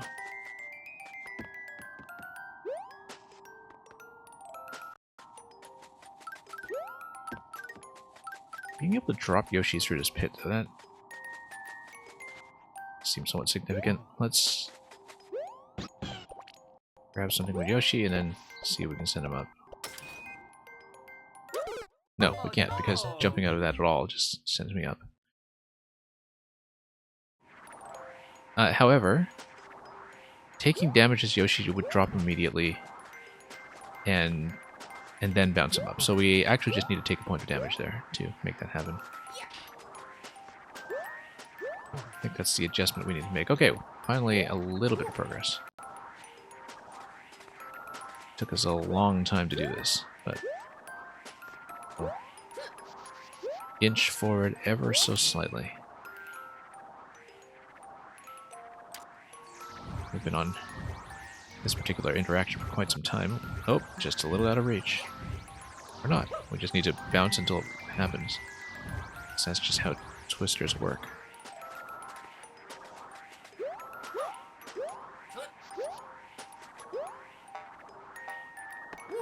Get down. Watch the cactus to get out of the way. Yeah, because why would you give me the blue block unless you wanted me to be able to take an item through here? That's gotta be correct. Just a little fussy, that's all. But not terribly unusual. Whoops. Oh, now we need to drop through, that's okay. We can do it.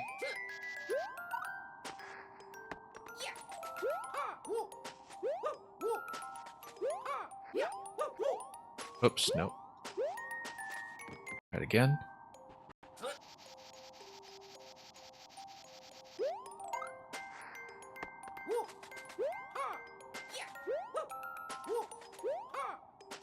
Okay. It is a little bit non-puzzly. Which is the only thing that makes me suspicious about it, but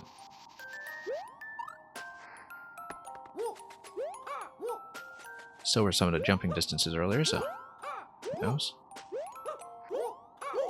Nope, just failing to grab it on the last round there. Let's try to finesse this a little bit. We had no trouble with it earlier. I don't know why we're dying like crazy to it now.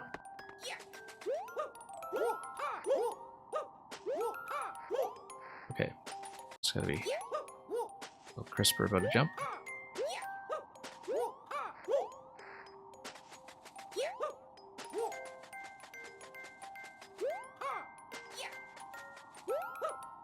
It's absolutely doable. I'm just kind of losing my grip on this.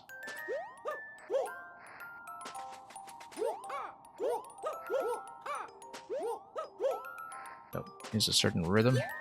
We had the rhythm and we lost it.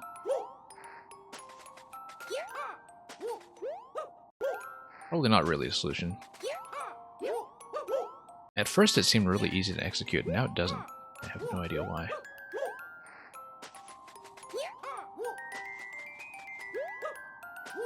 What? Nope.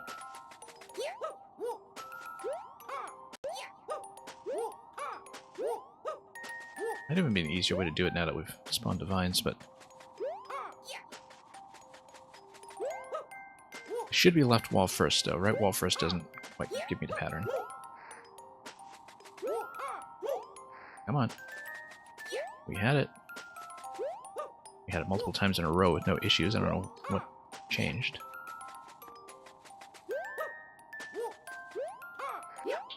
Ability to press the jump button or something, perhaps? I don't know. I want to toss it a little early. Come on.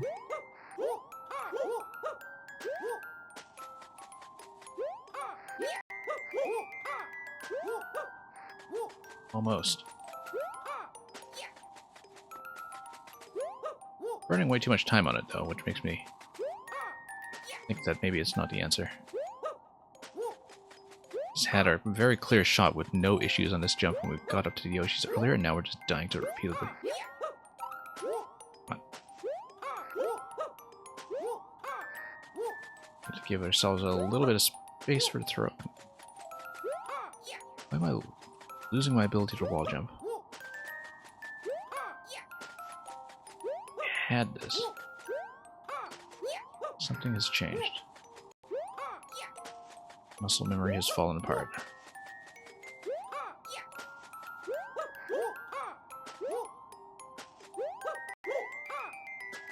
You know what? Just a higher jump on this side, maybe. So we don't need to do 2 jumps. Like maybe start on the slope so we have a bit of extra height. No.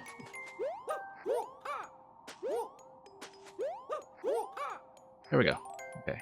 So we just need to do 1 jump from back here. Yeah, we're probably just missing a twirl or something that we did earlier. I don't know why we had so much trouble with it that time. Anyway, we'll take this through here. We will then take damage with Yoshi. Try to spring him up. I don't know if he'll gain enough height to do it. Might not be the case. Nope. Nope, doesn't get enough height.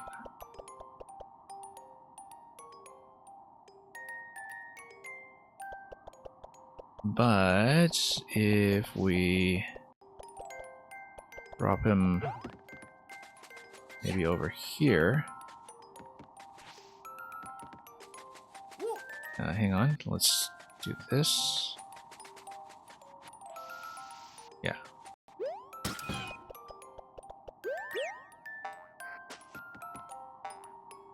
Almost, not quite. I think we need to go up there ourselves and possibly ride him from that location. Doesn't quite do it.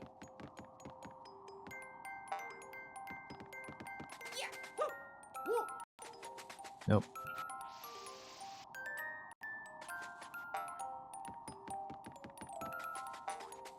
Well, if we don't burn several minutes on that wall jump,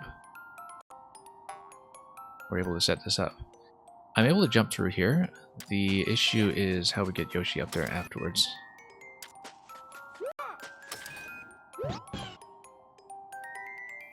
Possibly I hold the P-switch myself, and I take it through here. We don't need Yoshi to swallow the P-switch. We might need Yoshi to swallow an egg and bounce the egg.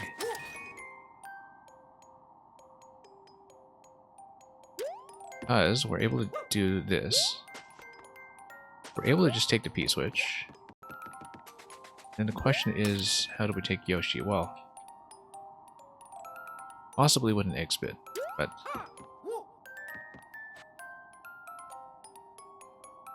Also, P-switch would be able to freeze something here. P-switch expires, then an object falls down.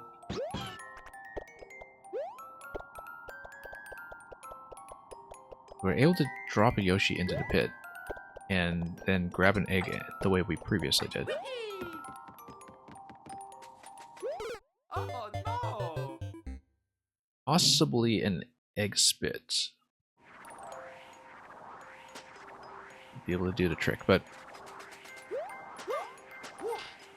that seems awfully finicky.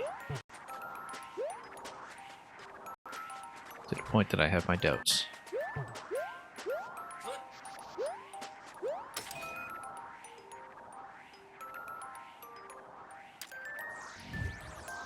Yeah.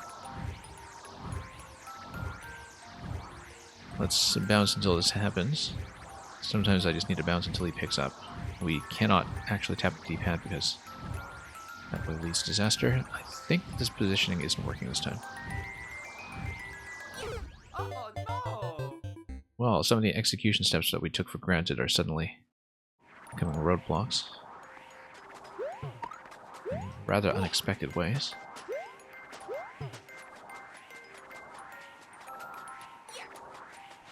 Oops.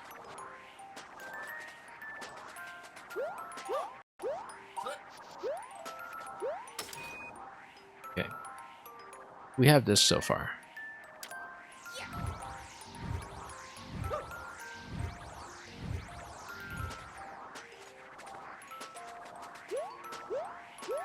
Then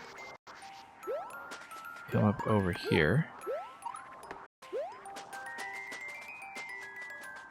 We'll do state switch.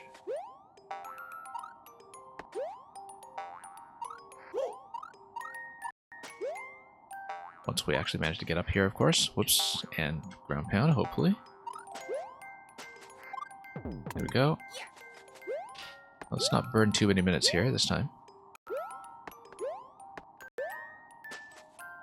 Yeah, the spacing works too conveniently for this to be an accident, I think.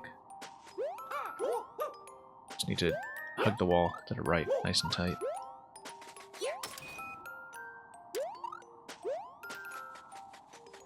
E-switch activation in this location would get me through, so we don't even need Yoshi necessarily. What if we just skip Yoshi? That looks like it might be a cheese, but...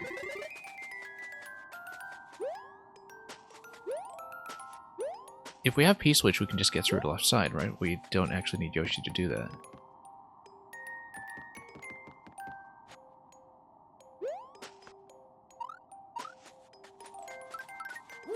Because we know how to use the P-switch.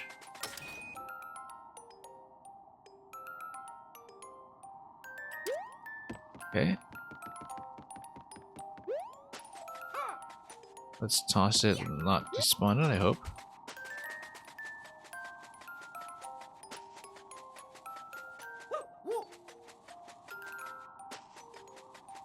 Yeah, P-switch activated here, then we'll take everything up. Oh, yeah, you would actually need to jump on this. Except wind will not go. Okay, so...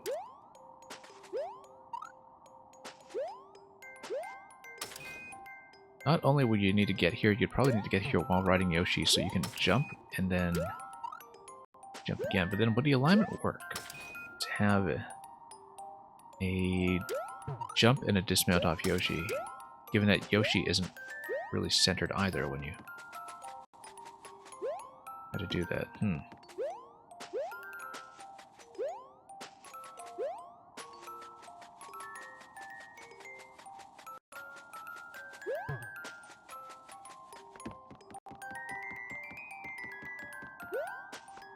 Well, let's see. Because I think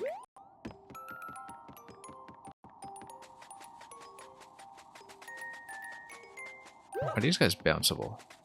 I don't think they are, but...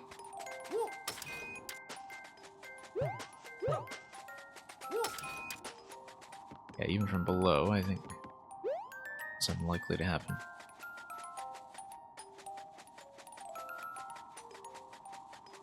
Okay, so, in that case...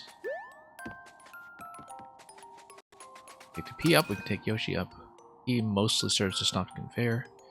Stopping the conveyor allows me to trap an object up top.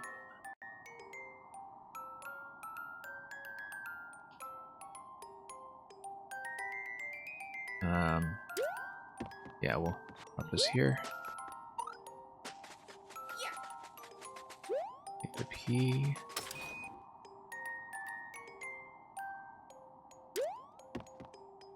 Now, the thing that we've discovered is that Yoshi's alignment doesn't really work at all. This. Too far off center.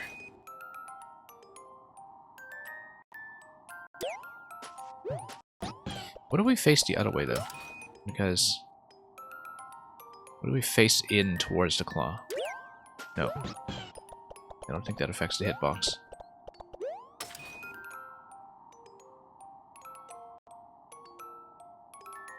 Yeah. There's no real way to manipulate that, I think. That will get me the desired result.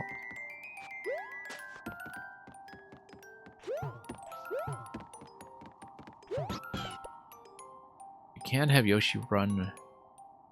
You can have maybe a P and spring stack. It gives you more to work with.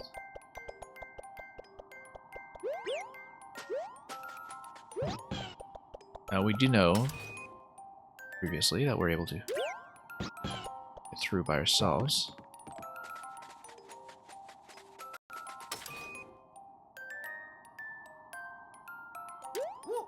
Okay.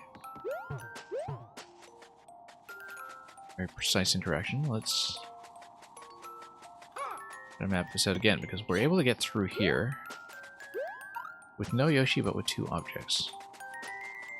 Two very critical objects. The P-switch is going to disable the piranhas. I'm not able to get enough height to get through that myself. You would need something like a propeller, perhaps, to actually do that. On the left side.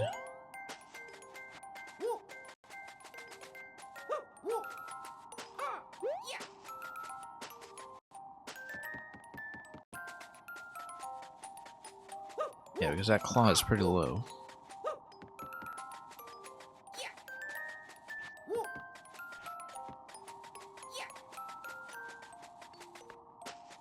What did the P-switches do for me, then? We know that the claw is only going to be blown into position if I am myself on it.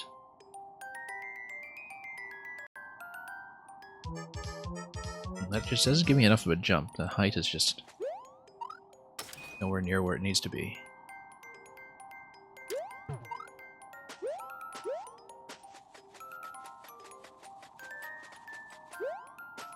Because even if you had a P-switch activated here, then where would you go? Notice the semi-solid here. It actually strongly implies to me that there's something supposed to spawn from way down below. In fact, we should check. No, it's not. Just a conveyor belt. This is supposed to activate something from a great distance.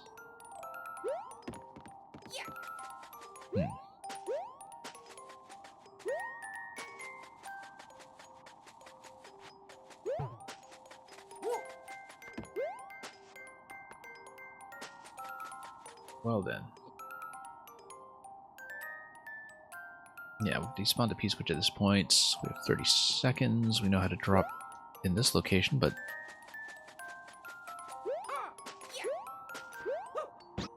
We know Yoshi has no collision with that, although maybe if he's running. In a running state, I think he does. The ability to get bounced. Let's try something like it. That's not what I wanted.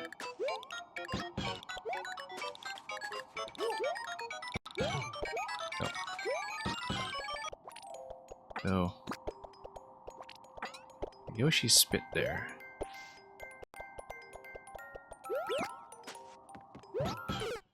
Hmm. no! We can get up there with the trampoline, and that's significant, but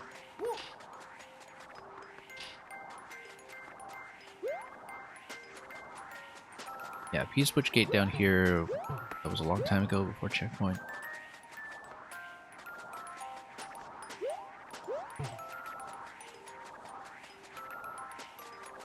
Alright, let's try it.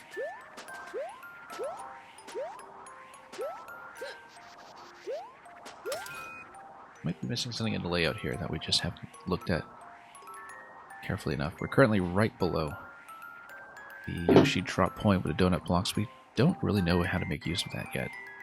Despite the clue earlier that we should be paying attention to what's triggering the Yoshi respawn.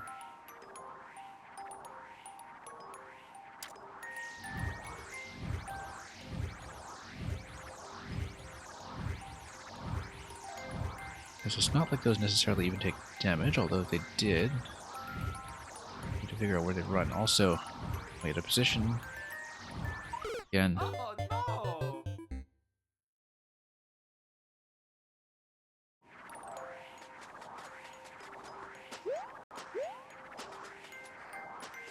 okay, so we can drop the trampoline over here. A little closer this time, not too much. No, it's too close. I'll get bounced. Better.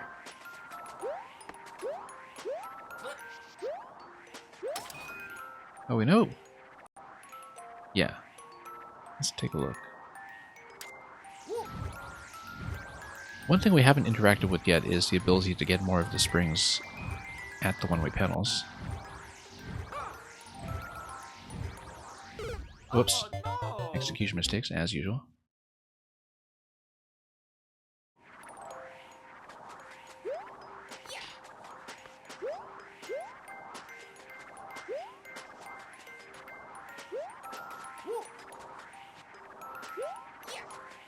Not quite where we needed to go.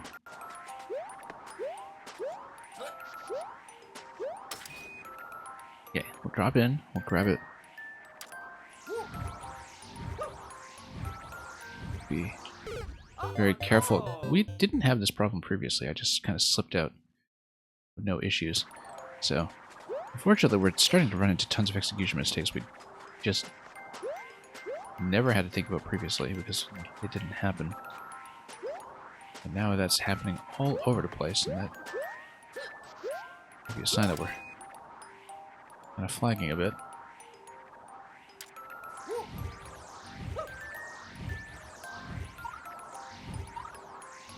Yeah, twirl and wall jump off the side might be able to rescue out, but...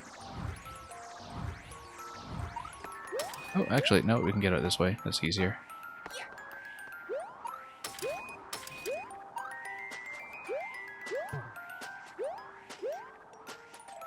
And... yeah, we know how to get upstairs. We do head up, then...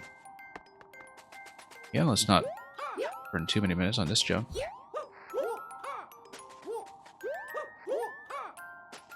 Almost. We actually want to get in closer at first if we want to do that. Again, it does look kind of like it might not be intended, but very hard to say. I don't see any alternative paths to take this up. Come on.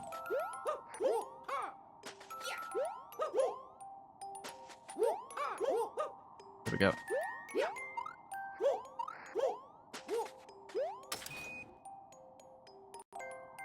So yeah, we know that will line up theoretically. It might be surprisingly dependent on the P-switch timing, where we need the P to expire under our feet. That looks awfully suspect. Let's try it though. I have my doubts. It's okay as long as we don't die to it. Plenty of opportunities to come back. And grab another.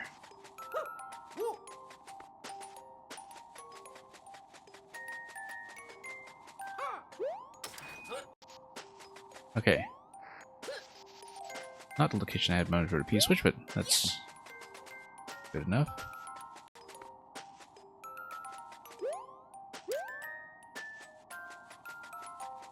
So we jump onto P right away. We can watch the timer and within that 10-second window, hopefully we can get a nice high jump that would take me above the P blocks there. Or will I? 307 for 297.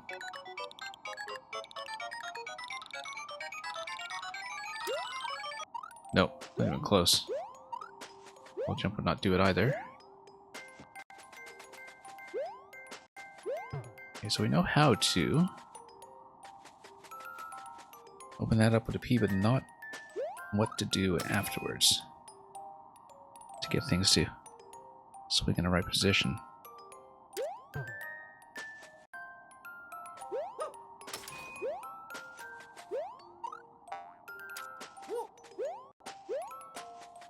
Yeah, certainly didn't behave that way. This claw over here. I feel like the idea behind the claw is that we generally kind of need to maintain objects loaded or in suspension for as long as we can while we dart around the map some more.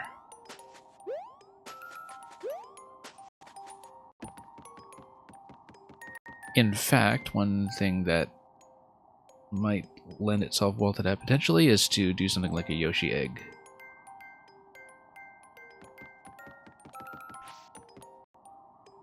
Spit it in that position, because one thing we have not taken advantage of in a long time is the ability to respawn all of these.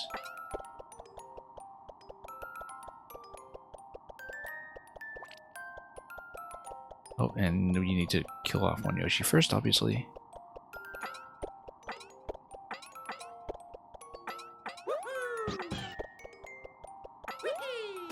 Okay. Whoops. Nope. Missed the opportunity. Over and over.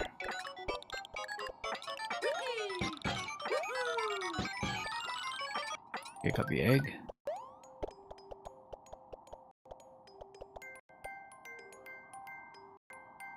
Now that we have the egg, what can we possibly do with it? Well, we can send it above. Yeah, if we spit it onto the claw onto the left side. Like, the spit would drop it immediately against the wall, and then it would land. And then perhaps you would get Yoshi access up top. We need to stop this on a claw first. Positionally, this looks like the most consistent thing that we can do. And I say that without having successfully dropped this in the claw either. Oh, come on. No pickup, really? Kind of surprised. Yeah, there we go. Now we just go spit. No. Ah, look at that. Overlap with the piranha stem. And that's killing it instantly. If, however, we do P on the claw, spring on top of that, and then a spit on top of that, that might actually... No, because it's actually getting stopped by the one-way panel up above, and with the one-way panel in that location, we actually have a bit of a problem. Because I guess one-way panel plus stem is actually squeezing that out. That might be the issue with the other Yoshis dying as well. Let's reposition some things. I think this corner here, we're starting to get somewhere, maybe. Yeah, you actually do need to swing the claw out first before anything happens, because if it's kind of in the middle like that, nothing will happen. Whoops, let's stand out of the way without dropping objects from the claw. I said without dropping objects from the claw. Because if I can do 2 stacks here, we stack objects like this, stack this guy on top.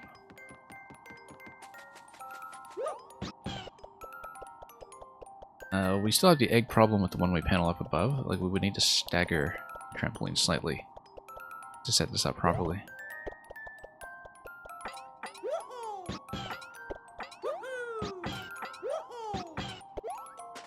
Hang on. 20 seconds left. It's not going to happen, but at least we finally have a new idea to work with. Where if we change the placement of this a little bit, I think it would actually potentially work.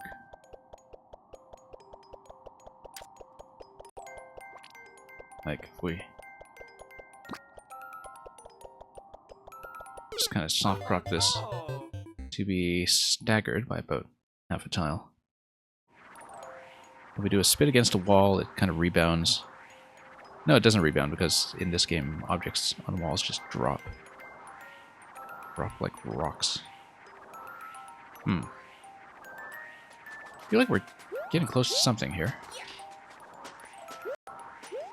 Given that we have a lot of the right objects in place at that point.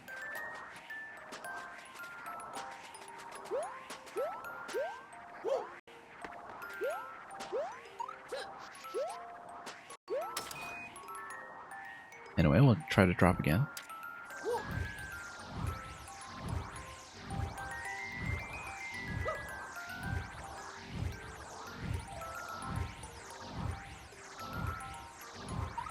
Okay, it's easier.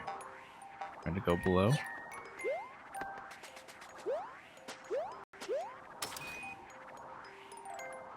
Yeah, that's not going to be anything. But the interesting thing is that if you load an object onto a claw, it will stay still and pointed down. And so in the event that we want to align an object with a claw instead, that's the method that we would use. Either that or we just block it with some other colliding object. Let's try it again.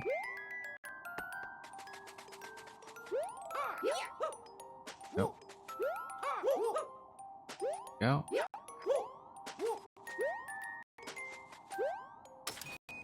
Notably this bit here.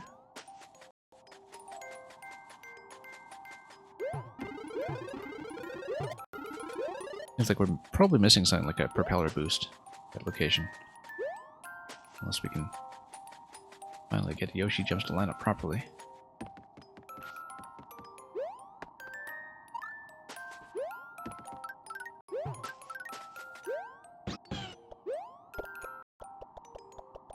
Okay, so we know we can drop the trampoline on the left side. We also know we can do a E plus trampoline stack to potentially flush Yoshi out.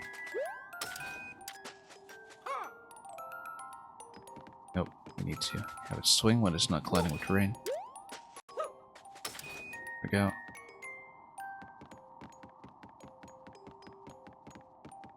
I mean, possibly we just stack Yoshis all day.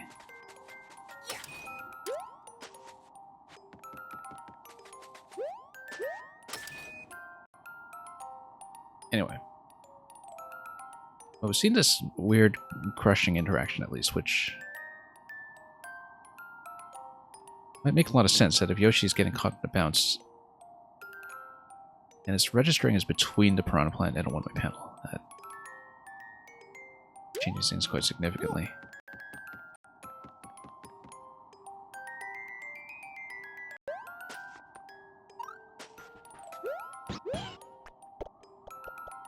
Yeah, because if we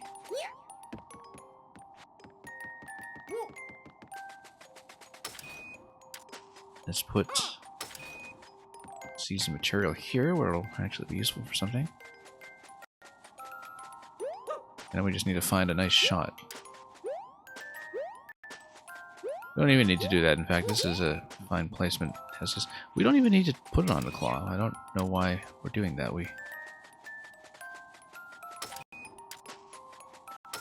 Might just be able to soft drop the egg directly on this. Whoops. Fortunately, sliding down here does not help. We don't want to spring things up. Oh no! As usual.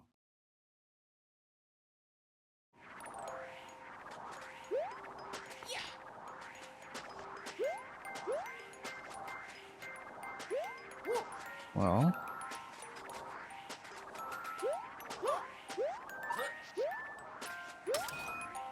Okay, let's try to head down.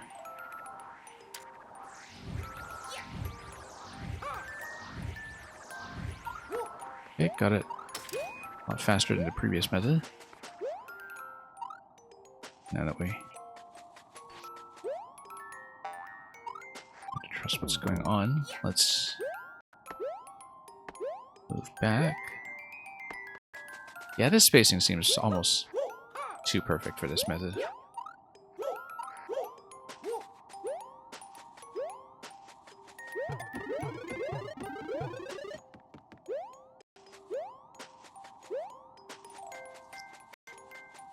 Anyway, we know what it takes to move this down.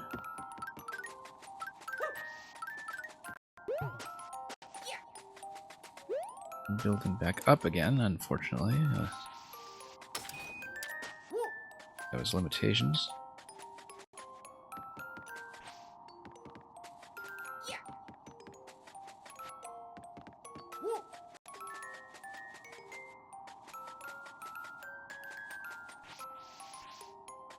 Oh, didn't mean to bump that, but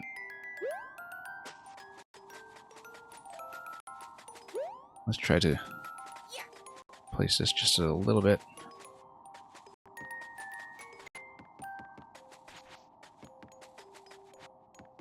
Unfortunately, the slide really does get in the way when you execute it. Oops, don't want to bounce.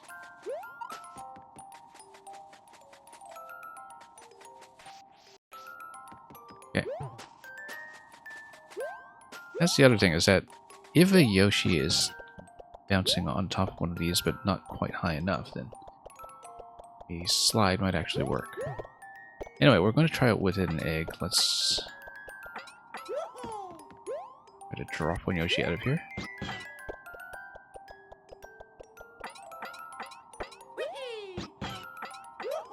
Might just be a camera thing, or massively overthinking it, but... Okay, oh, look at that. Yoshi limit. Yeah, okay, Yoshi spawn limit. We need to be aware of that. And the egg died immediately because the second Yoshi was already out. So basically we need to kill one Yoshi and then do the X-Bit, maybe? Or get out of camera range of the red pipe. That might also be it. Just try to get out of camera view. Scroll up if we can.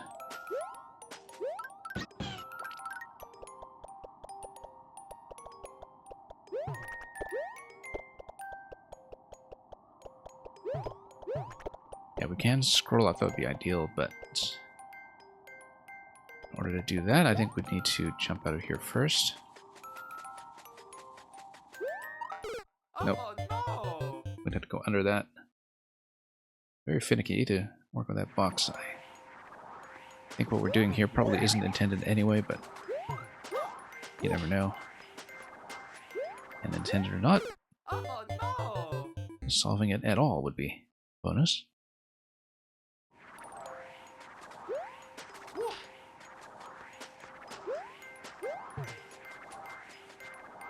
So yeah, interesting thing that's going on with the Yoshi count. Something we haven't reverse engineered as far as we should have.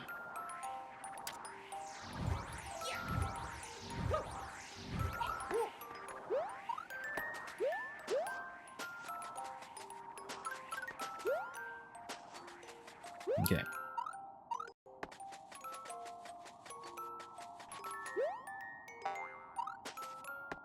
And then, oops, no. Let's ground pound it.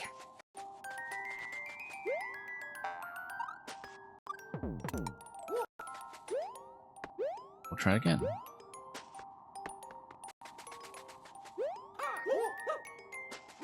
Not good enough.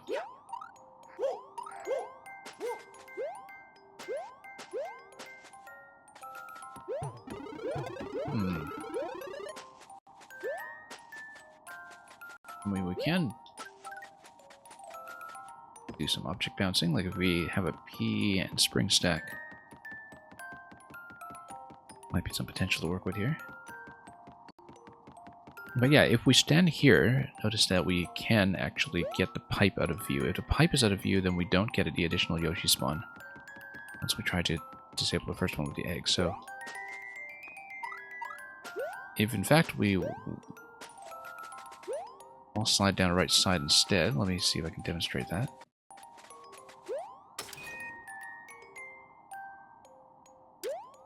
Land in this zone over here. We try to wall jump up. No, that's within pipe range. Well within pipe range, in fact. Let's spawn the additional Yoshi, but if we block that location to prevent more Yoshis from spawning. Yeah, we drop an egg and then, or we drop a Yoshi and then we block it.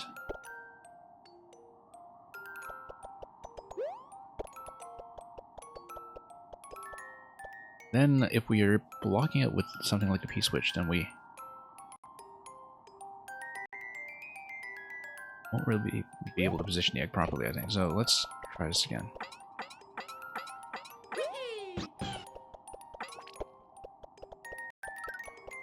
Okay. Nope, wrong. But what we'll do is we'll kill a Yoshi.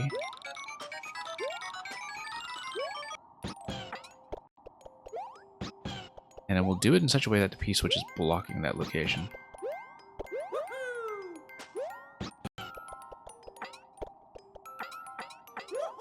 Because then this new one might be able to hatch.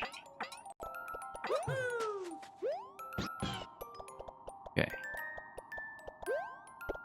Problem at this point is that with the kind of height we have currently, I don't think the egg will go high enough, so...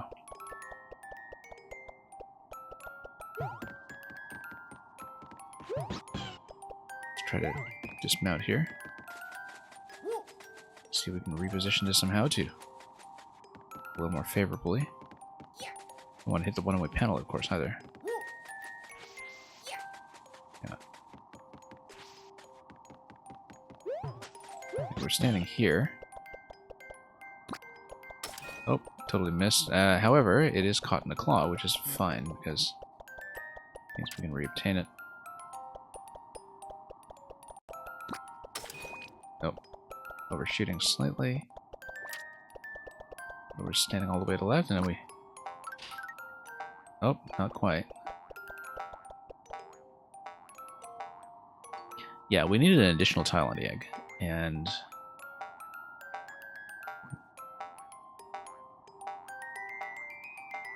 wonder if we can get it somehow. Let's think about this. We'll kill off one of these guys again first. Nope.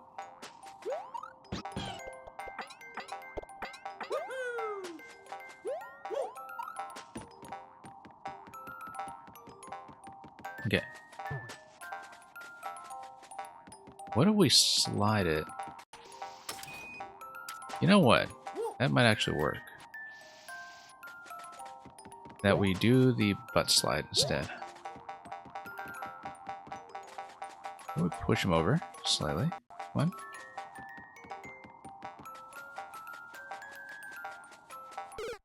Oops. No.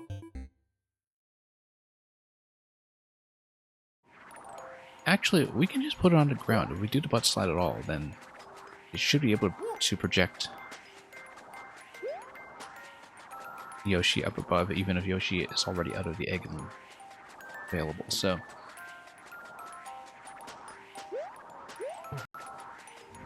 whoops. Oh no. Maybe we can do it.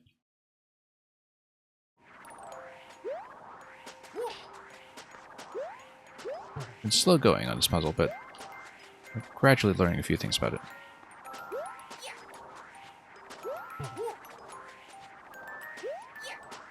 Nope. Hang on. Oh no! Just stand out of the way so we can send that up.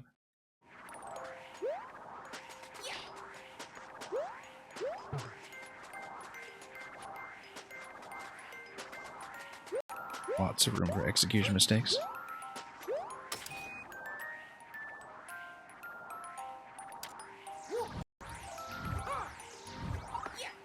I'll try to clean up as much as we can.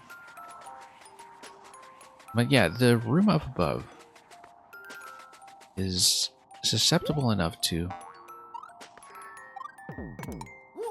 repositioning the spring with the butt slide and kind of giving it an extra tile to work with vertically. That actually, at this point, strongly suspect it'll be the path forward.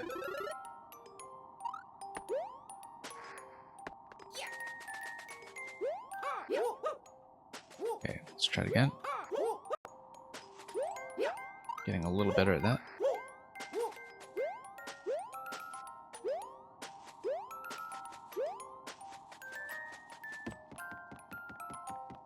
Okay, so in fact, if we can send Yoshi down, then maybe... Yeah, we'd still need to do the egg spit. But then you just have a Yoshi that's bouncing in this position, and then if it's just bouncing there... Whoops, no, let's not do that. Place it down here, and that slide would actually be able to send it up a tile, so... Maybe that gives it enough of a bounce. Maybe not. It would need to be on the slope here.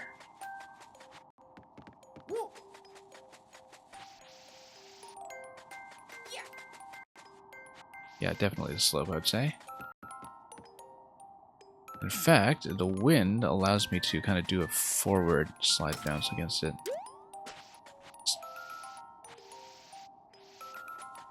So we can load a Yoshi on top of that tile.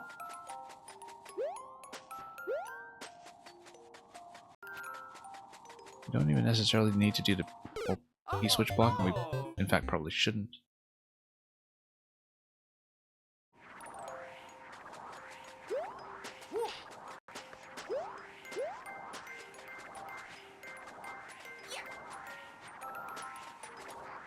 Yeah, we'll place it there. We'll get on up. And back down. Whoops. Oh no! Lots of failure points here. If we're the slightest bit off.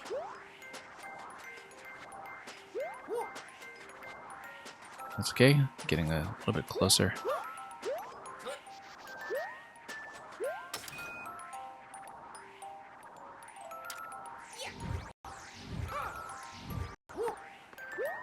We've got a couple of new things to try. We're steadily figuring it out. Still very much in the experimental phase, though, when it comes to bothering to try a little bit of everything just to see if the physics will stick.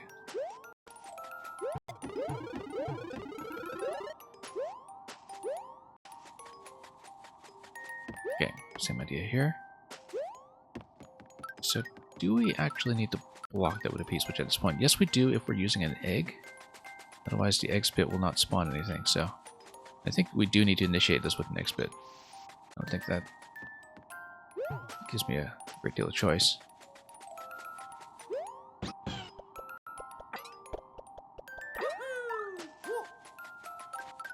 Oh, need to swallow the egg. Oops, no.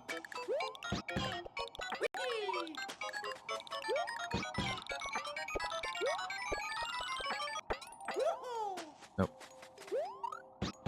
Really like to get rid of one.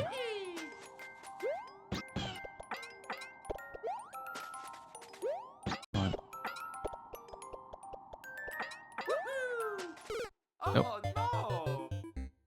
surprisingly difficult to just drop it. I really should be pushing, perhaps. Using the donut blocks to my advantage, but... Nope.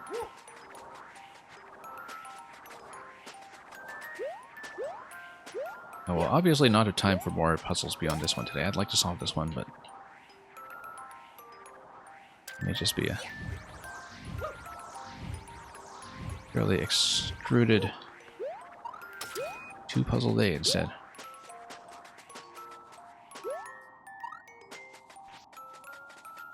Or 3 if you count a sampler.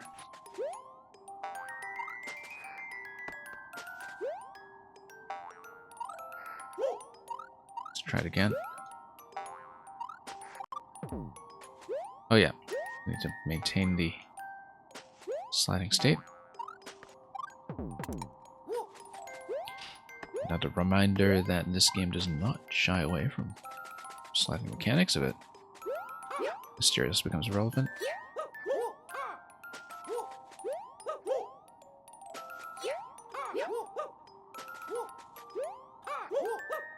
Nope, we can do it. It'll be fairly crisp.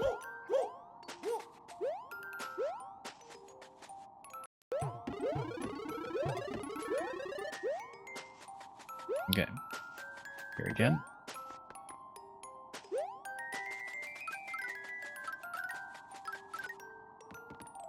Move it slightly. No. Okay, that's good. Within sliding range too, if you want to deal with that. So let's make sure one Yoshi gets an egg.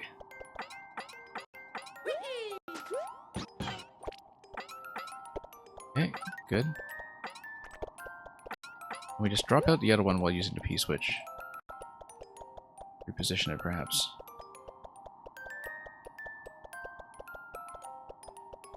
In fact, we know that we can... Just got to just jump and bounce. Oops.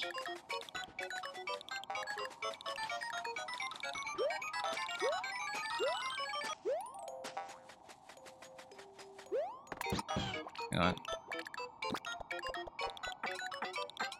Okay, so we drop this so we can actually use the egg to spawn.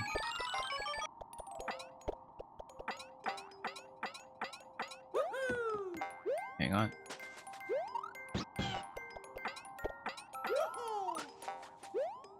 Unless, of course, we just get Yoshi out of there completely. We'll split the egg, and it's not going to go quite far enough. Okay. Where do we slide at this point? Wait. It's a little out of position. If we can drop it, that would be nice, but...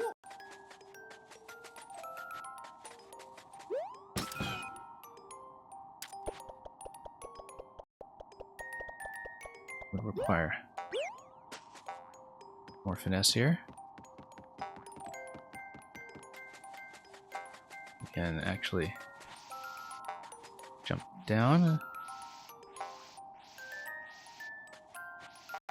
Whoops. Oh, no. Too easy to fail that. It really doesn't feel like it's the right solution, but it's a thing that we've been trying for some time, and looks like it's so close to actually working. We're just missing one tile, basically. And if Yoshi's alive, we can just unblock the P-switch and give an additional tile to the spring. Don't necessarily need to mess with that. As long as we have one hatch.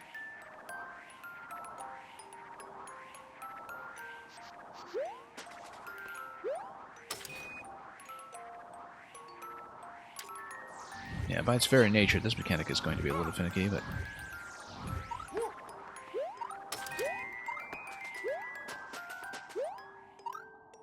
let's see what we can do.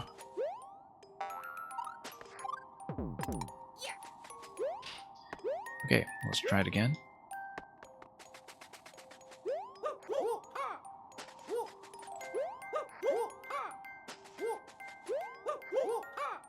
Here we go.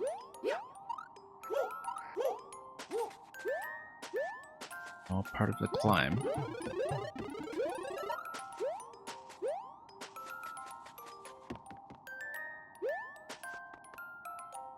Yeah, it seems like having the trampoline here is actually fairly important. But being able to have something like an egg just drop on top of this. Now the thing is, if it doesn't make contact with the surface, I don't think it would hatch immediately, would it? I mean, it would be caught by claw. We can scroll the camera up. That would be ideal, but we would need to get a slide on the right side down pat.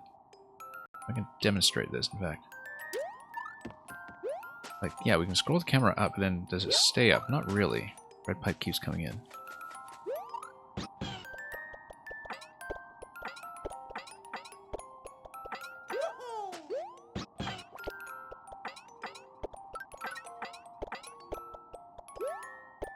Okay.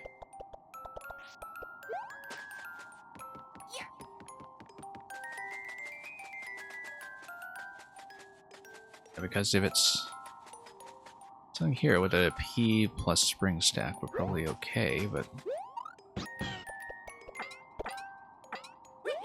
Oops.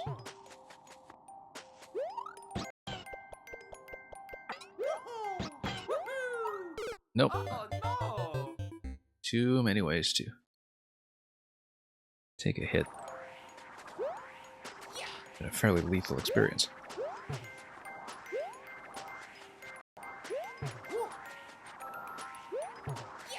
Move this over a bit. Okay.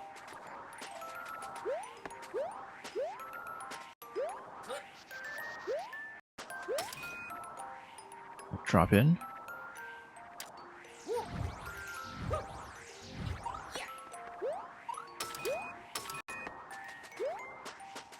I mean, there might be something I'm missing, but we still haven't really tried the full extent of what I can do in that room when it comes to doing things like using the slide to give me an extra tile to bounce on. The trampoline with what we're doing there. Let's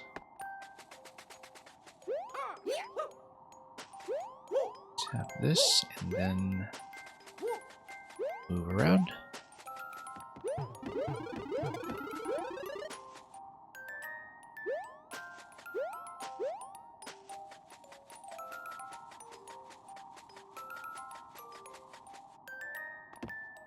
Okay.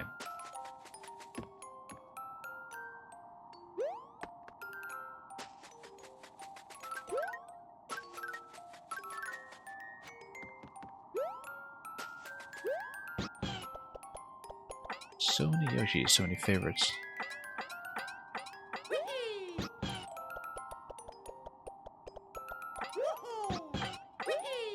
Okay.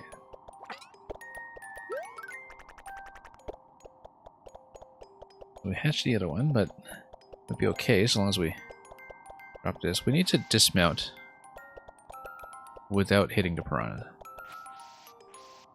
Problem is that the dismount is so rough in this game sometimes. We put down like this? No, it doesn't work at all. Because any kind of dismount just sends you up way too high. I think it doesn't give me quite enough height anyway. We need an additional tile.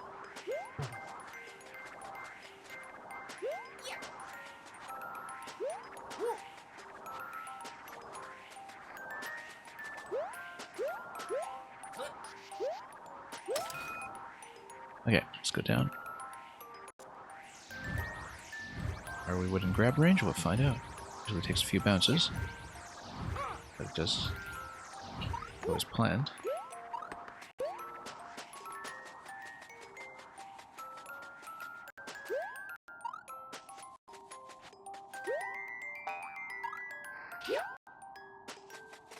Anyway, we'll try it again.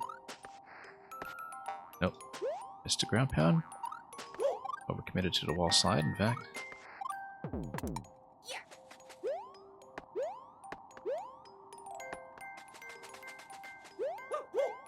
Nope.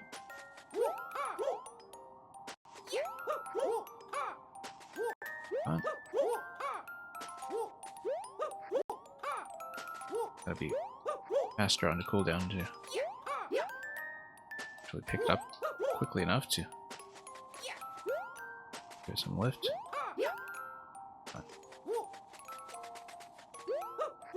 Muscle memory is starting to fail me again.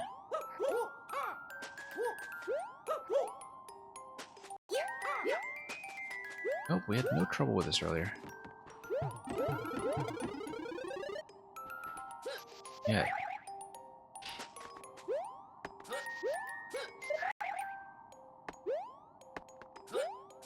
Hang on.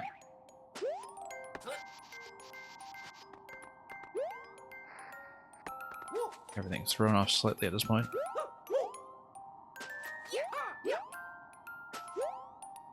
We need to give this a little bit more throwing distance.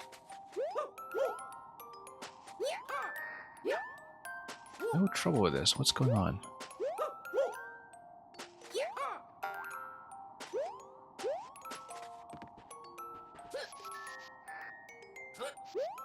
Sometimes there's an attempt that's just way off.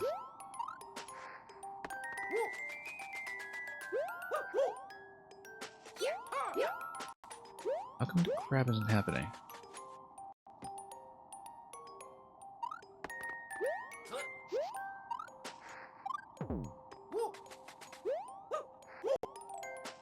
We had it just fine here earlier.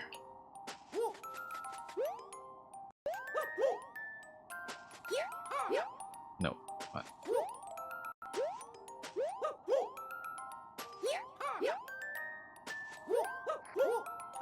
Happened to grab here. Had it.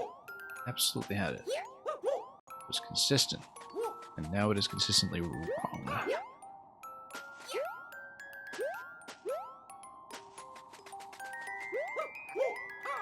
Nope, too slow.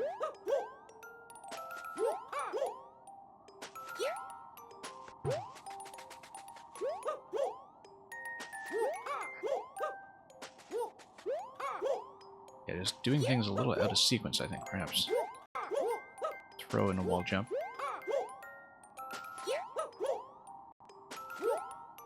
Close to the wall for that. To be slightly away.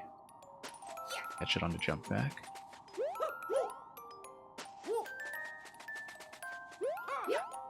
Sometimes it just goes right away and then at times we have no idea what's going on. It's going so badly this time around. Muscle memory has just completely fallen off, I think. There we go. Long last. Way too much time.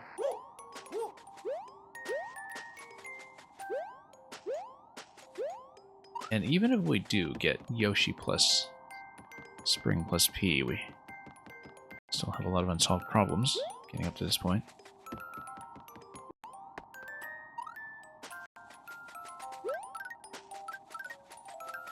So we've got the 2 spawns plus the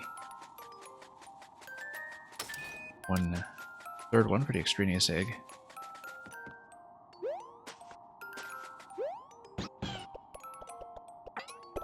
We don't necessarily need the egg. We could do it with running Yoshi, perhaps. But then that'd give me a little more height to work with using the P. Maybe.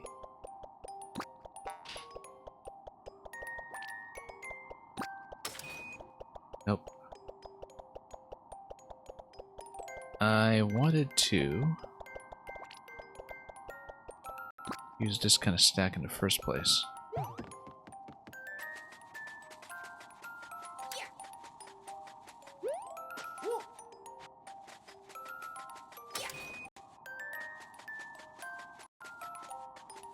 Okay, so let's say we...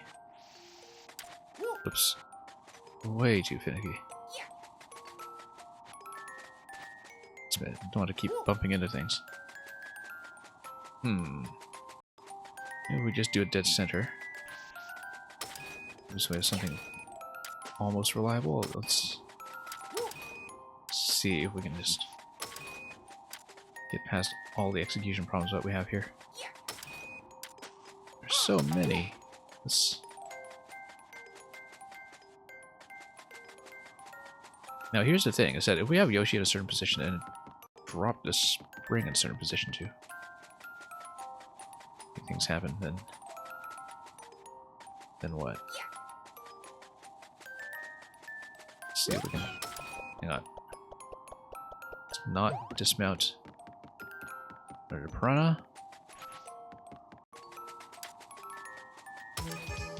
Fortunately, now we can't slide Yoshi back.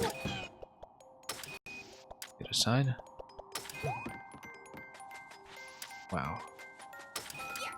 Positioning is just very rough here. We should probably stop chasing this particular blind alley. Like, it's probably not the solution anyway. We know we can take both the P and the Yoshi back up, or...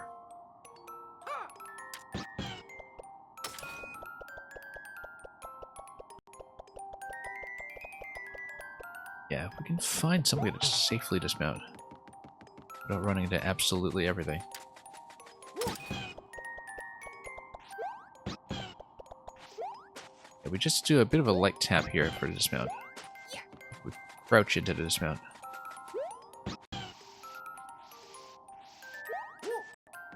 And still a significant backwards jump, but at least it's not completely dreadful.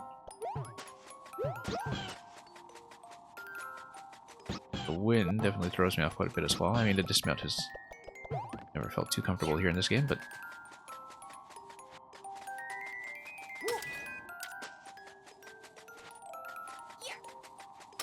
Oh, whoops. No, no, no.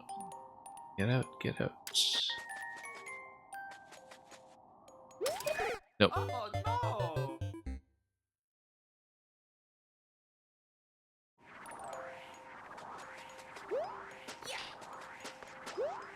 Yeah, there's too much execution there. It really makes me think that we're just chasing a blind alley for too much time here. We should be trying something else by now. It's just that we've managed to get the spring up there and we just haven't made any good use of it yet. I think the original idea that we had of cycling Yoshi down through the claw was probably sound. If we want to do that, perhaps we would want to block respawns, but...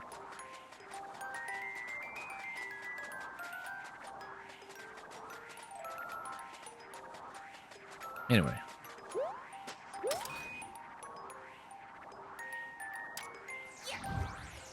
Okay, just to get that.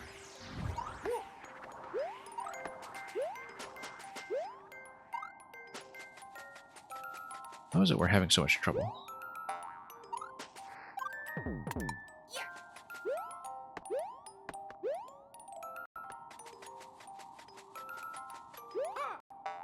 Nope.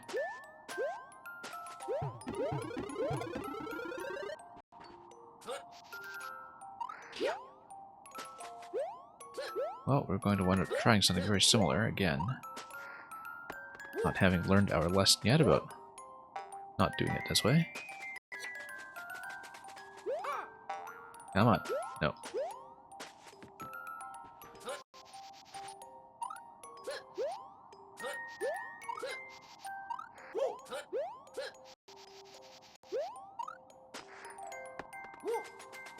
Yeah, it's usually just failure to compensate for wind.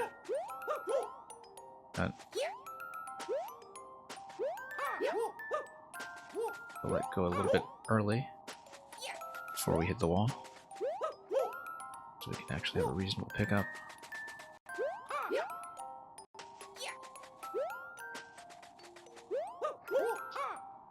Slope in the bottom left, potentially interesting as well, in that we might be able to use it to do some kind of ground pounder kick, like sustaining the ground pound off a slope continuously because the wind is blowing us. And no trouble with this earlier.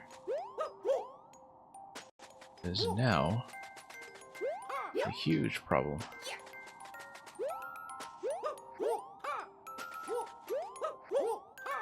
If only Mario still remembered to up throw from his former adventures.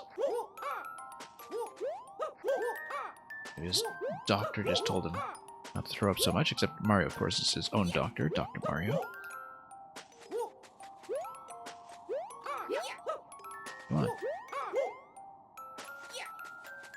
We had it. And it's so clean.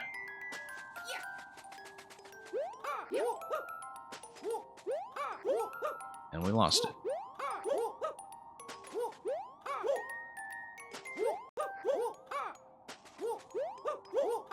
There we go. Took way too long. Again. The attempts are getting quite a bit worse. Clear to me what's going on with that, but...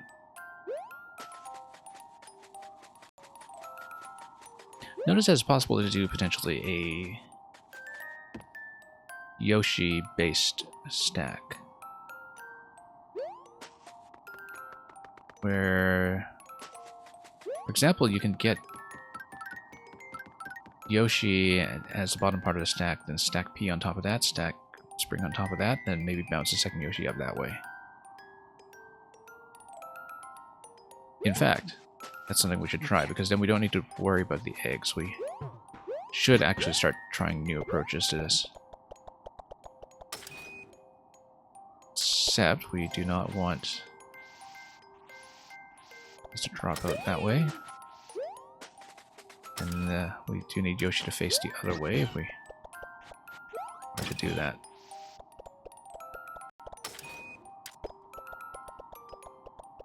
This position gives me all kinds of trouble. Yeah, because things will bounce off Yoshi backwards, and the issue with that, of course, is that we'll simply not quite run. Nope.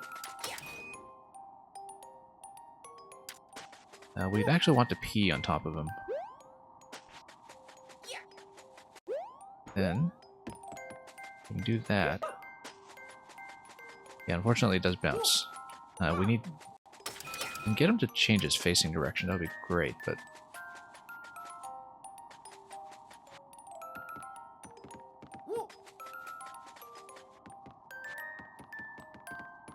We're just trying nonsense at this point, but... You know what? We get it to bounce from the slope. We have him at the bottom of the slope. Then drop the P like this. Nope. This is right over because we pushed it, which is not what I wanted to do.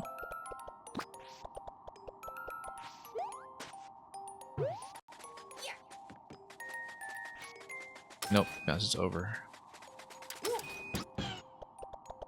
I think if we push...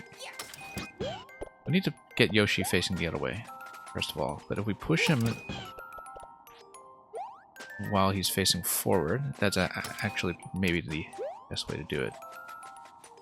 Push him like this, then he's able to get the wall bounce. No, except this kind of nonsense happens. This claw is really in the way. Even though we're supposed to use it to our advantage, it's part of the central mechanic of the level that we haven't engaged with in quite some time. What am I trying to do? I'm trying to get Yoshi up into the top middle. And I think we have a way to do it, it's just a little bit hard to set up. Possibly we even get Yoshi on top of E over there.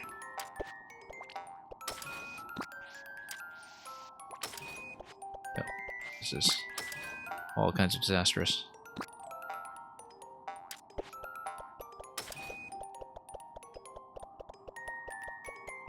Okay, having a P dislodge the spring like this might actually have some potential.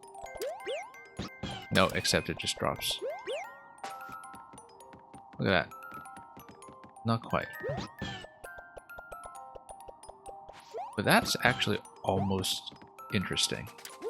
Having the P work as a blocking piece like that. We're going to run out of time on this attempt, but not before we make a fiasco out of things first.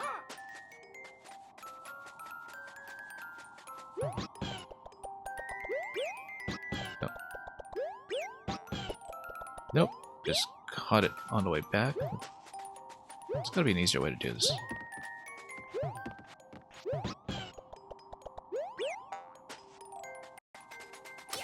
It's a little too inelegant. I don't think it works. Oh. We've been stuck on this step for probably about an hour or so. And it's almost certainly wrong. It's way off the map of the intended solution at this point, so I don't really know why we're trying it so hard, but instead of just rethinking it completely. So I suspect that the original flow was something that we got quite close to early on in this attempt, which is to load something like a spring in this position, and then have Yoshi be maintained, but then we got totally sidetracked because I figured out how to get the spring upstairs without bringing Yoshi down. And it seems like the purpose of the donut blocks is that you want to drop Yoshi in there at some point. But the problem is that you can't actually take any damage there yourself. Even if we had some invincibility frames, that would be a bit of an issue. Unless we got pushed down by something.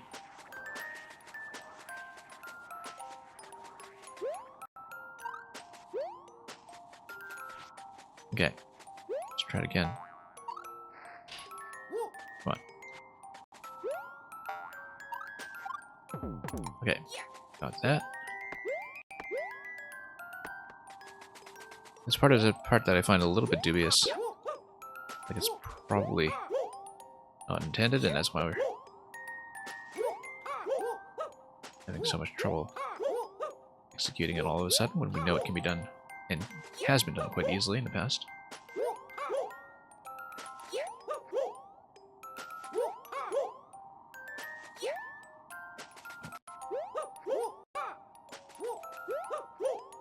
Nope.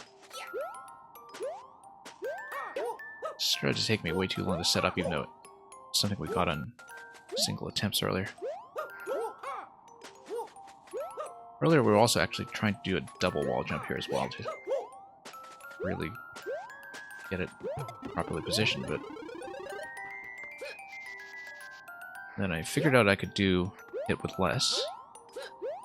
Just do a single jump on the right side. We started doing that, and then as we got in that habit, we suddenly started failing at this stuff again.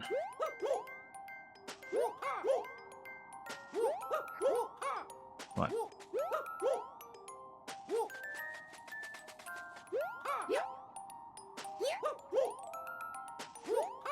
See, once I see something that looks mildly cheesy like this, it's irresistible. Just work it into the main solution, but it may just be a massive blind alley that just breaks the actual sequence we're supposed to follow.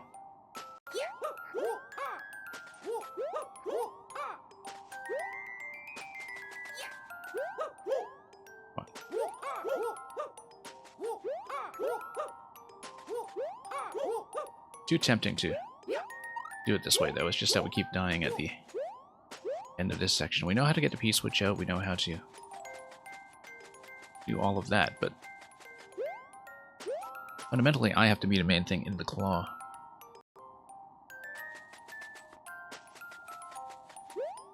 In order to have it positioned into center, and I don't really see a way through this without something like a propeller to send me up.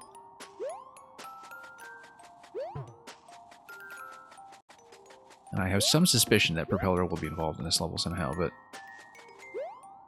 we don't know that yet. We know how to reload more Yoshis and get more eggs.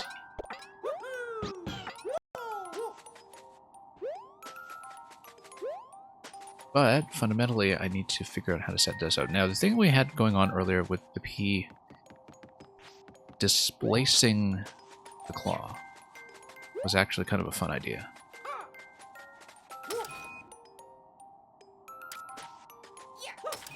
Nope. It gets caught like that.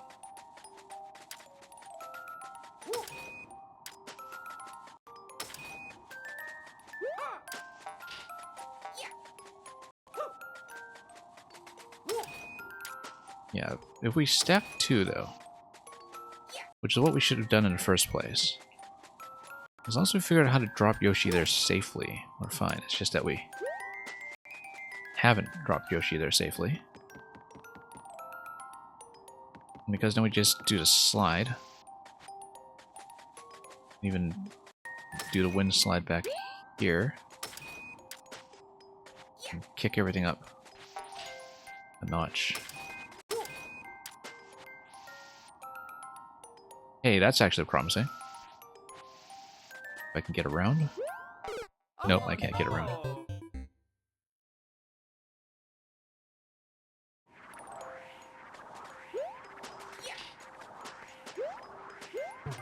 Okay.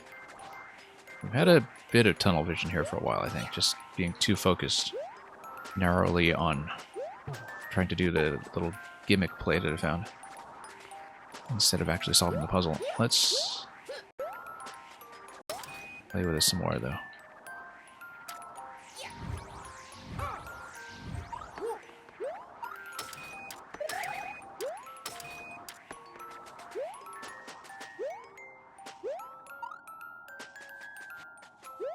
Well, we see a potential cheese, we go for it.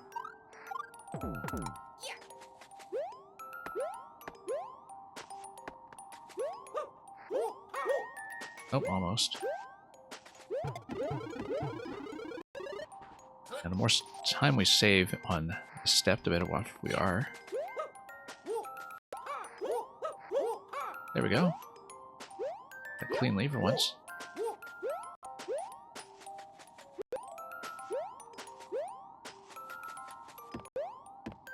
Okay, let's try to figure out the setup here, because we've tried it with the egg, we've tried it with... Yeah, the thing with the egg spit is that to do it, we need one Yoshi to be killed off first. And we need the pipe to be blocked or off camera. But if we just take damage with the Yoshi with E plus claw here, then I think we might be able to do it. But we need to not accidentally kick everything. We've been doing a lot of accidentally kicking everything, so... Yeah, it's 2 tiles high. That's not really high enough. We need the P to be up on the slope slightly.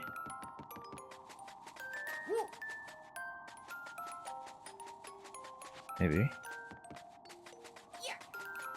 So we can displace it with a slide. Nope.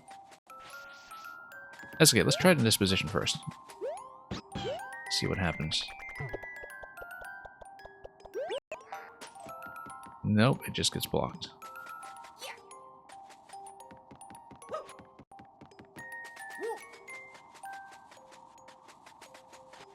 Now we could get Yoshi blocked this way. Hang on. We need to not accidentally dismount here too, because that's one of the problems, that there's just no dismounting space. But Yoshi could always just get on top of the P instead of on top of the spring, and then... maybe that would work.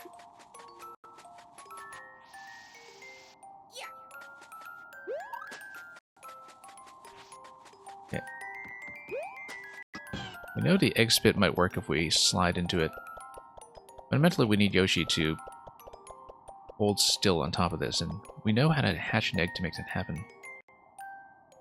But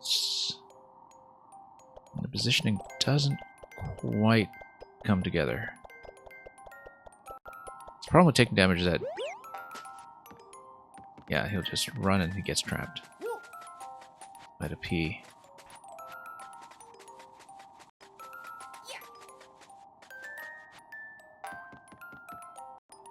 However, it does look like he might actually be able to send him high enough to bounce him through.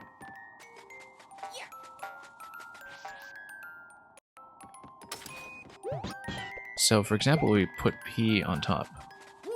Problem is that we don't want to jump onto P by mistake.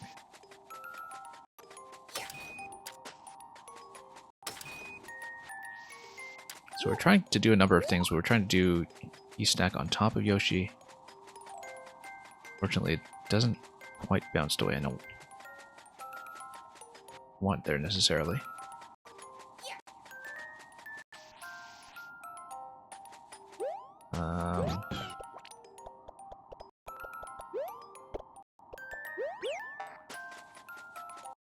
Nope. Basically, we need to get him to run. Hang on. Pick this up. Trap him on this side. Okay, that's good. Nope.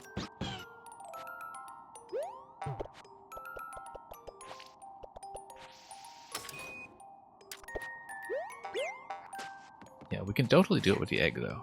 Because at least if we spawn an egg, then the Yoshi that spawns will maintain a static position.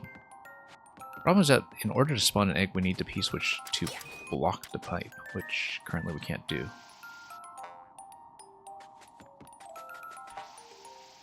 Why don't we just slide in from here?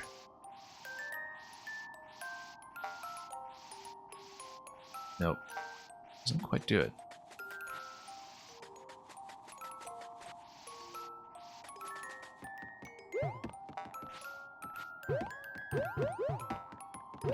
But it might be able to do it with the egg. Let's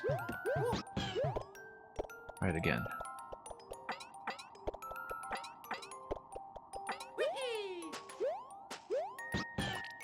The egg capture does look absolutely relevant here. The thing, if we can find a correct spit position for this, we block this pipe, kill a Yoshi, we do a spit to get a Yoshi to spawn, but we can't have it trapped under the panel. Nope. Way off. This seems way too fussy to be the actual method. There's really just no way, but...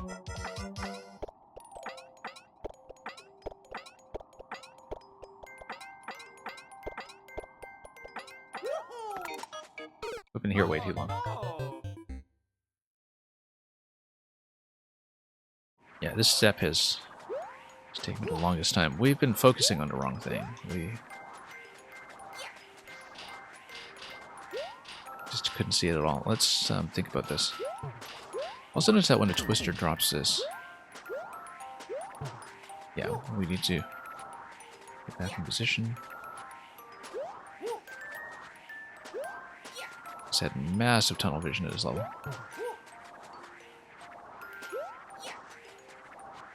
Okay.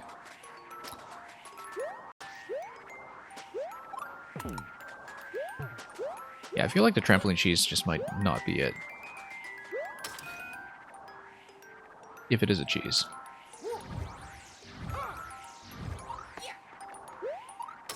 The on-off switches here really do look pretty mysterious. The fact that in the other on-off state that you would unblock these by a tile. It makes me think that we need to toggle the on-off switch a second time.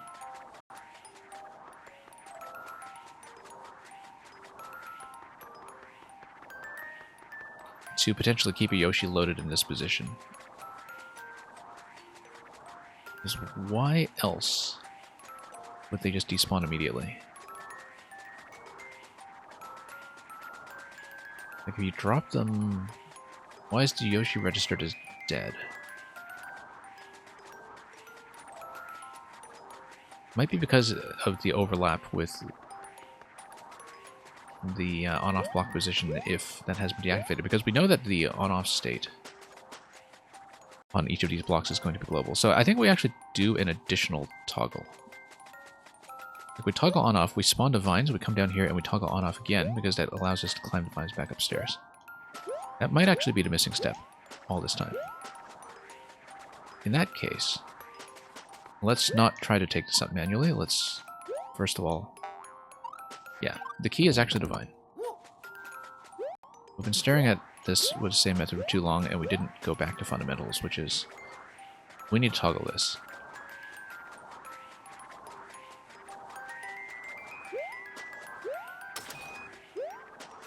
Then we can drop Yoshi onto the spring. Now, what would the reason be for it to not stay loaded? Let's see. I wonder if that actually affects anything. Let's go back up and check.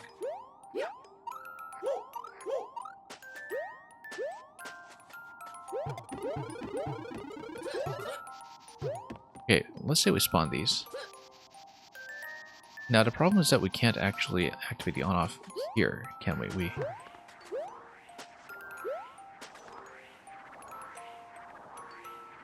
have been blocked off completely.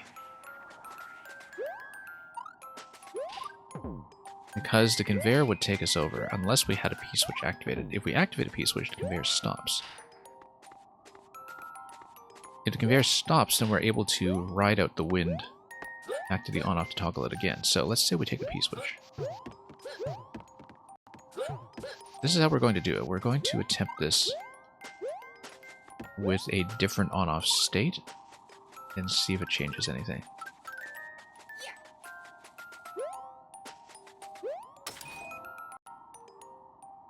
So yeah, I'm going to try a new method after an hour or so of failing the previous one. So let's say we take the P-switch, and then we stop the conveyor. Stop the conveyor, and then we ground pound.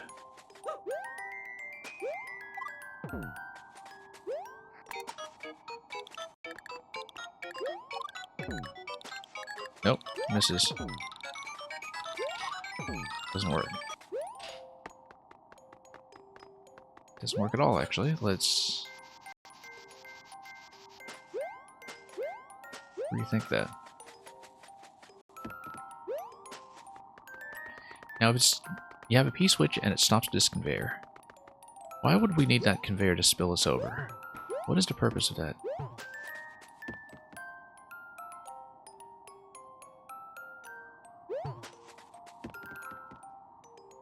I don't see it. I do see the problem that we had previously where we tried to drop something on top of the claw. In fact, if we take the P-switch down, maybe that might work. But the problem is that we're kind of way off camera at this point, and I think it just respawns. Well, why would it register as dead at this location? It's something related to the despawning logic relative to the vertical camera, and just... Whoops, and we can't stand that too long because we touched a piranha, so...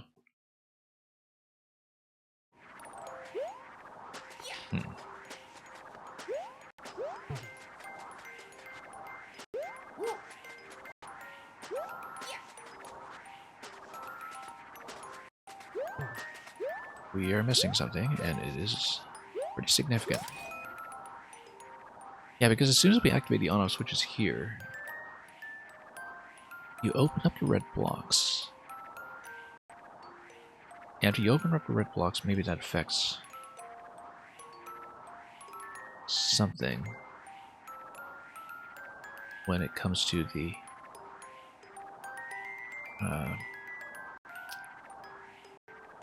logic of how the rest of this is put together, particularly with the Yoshi's despawning, possibly due to the way some collision is being detected.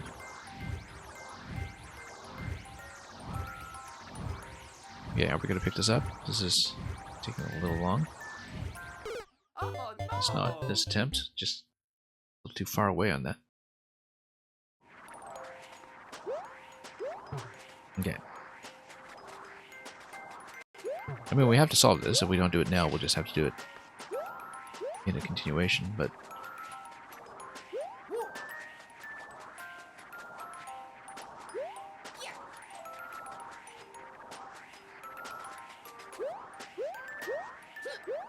I'm very tempted to just go back to my other method, even though it had achieved very little. Okay.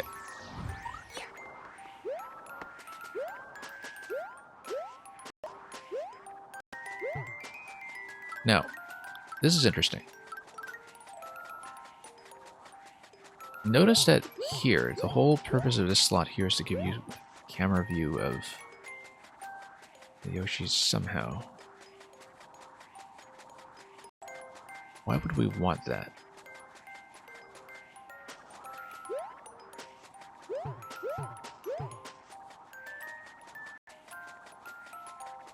Think about that. Like, this little perch here seems important. Even if it's just giving me scouting information about the Yoshis.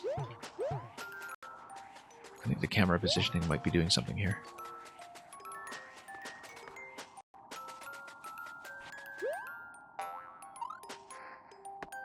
Oh, whoops, let's ground pound it.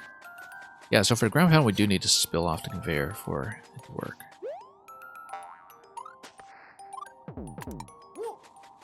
Wind itself will not be enough to do the work there. However, if we had started on the slope, the left side, I wonder if that would have affected anything. Unfortunately, the wind does make it hard to say because we can't actually pound in that location.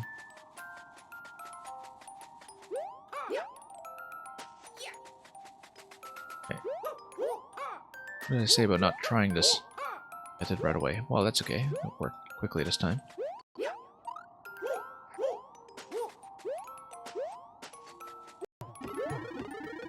Because I was hoping to do some kind of state switch and then climb back up and then see if that changes anything, but I don't see why it would.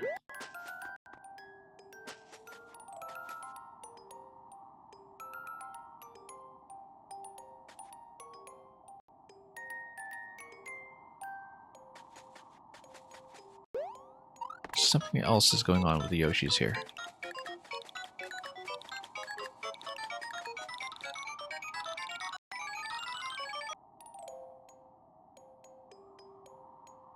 Okay, so we know how to take these objects up individually. We know that one way that we have kind of progressed here is that we have access to the P. The P will affect the left side gate under the piranhas, and it will also affect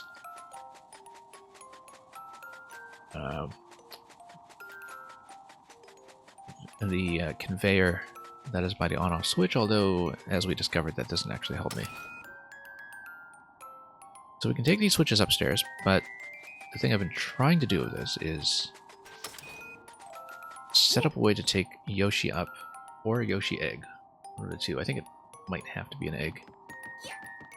Depending on the positioning here. Like, we can put P on top. P is slightly elevated. Yeah, previously we just had an egg die immediately on the one-way panel. Or maybe it's just because it didn't spawn in the first place. Like, if we do this, the problem is that the one-way panel does prevent it from going up. And here, if we get in close, we, as usual, get into all kinds of problems. Oh, you know what?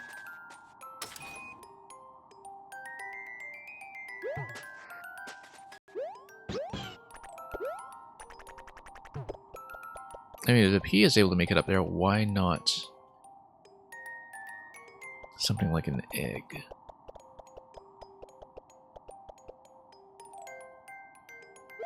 Like, if the P was able to do the bounce off of this position, we may have just massively overcomplicated it without really needing to. Fortunately, we have a bit of a problem now, which is that the P is blocking me.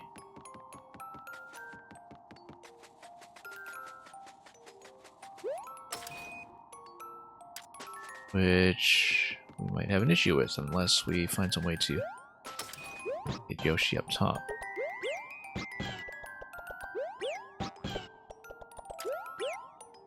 Nope.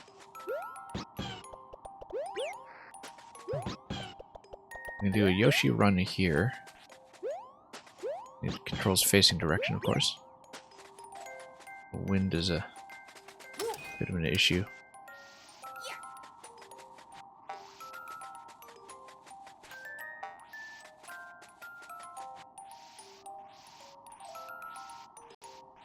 Nope, he's not going to fall in accurately.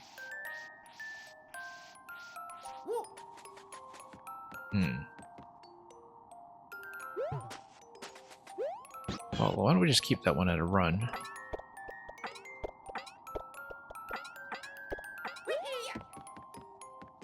Yeah, this spawns egg for the second Yoshi up to the 2 Yoshi limit, as usual.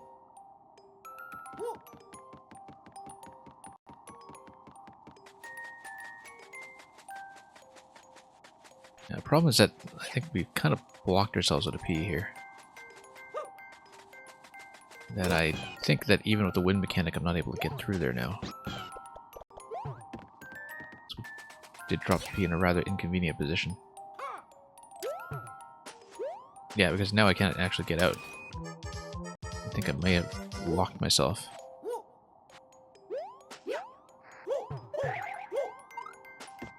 Unless we can maybe dismount. Problem being that we need to P-switch in order to do that. I think we need to just take the death here, unfortunately, because we blocked off the gate completely.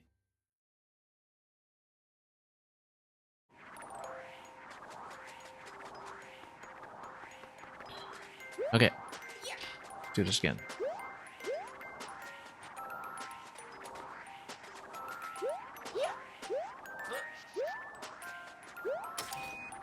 And Captain Mudkip, welcome.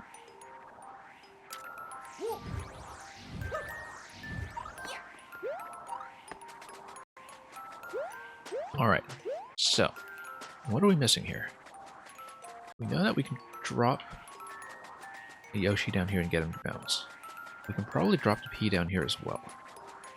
Get a P-switch into this location. I don't think that actually helps.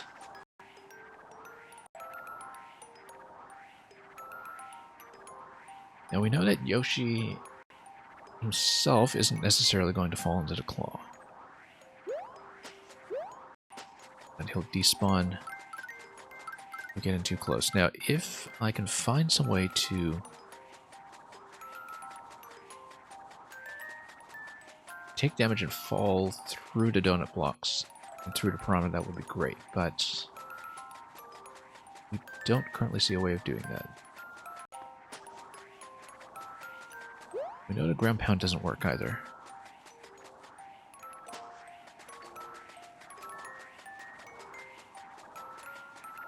Maybe there's a way to just bounce these guys out of the way. That's a way to just clearing that stack. Until then, though, we need to get back to where we were.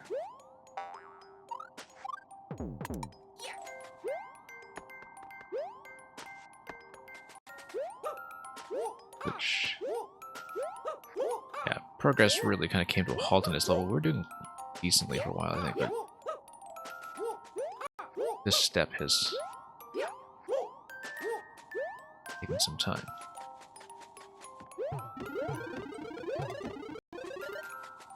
So if we can find a way to reactivate the on-off switch, that would be great. Doesn't seem like it is with the P-switch, but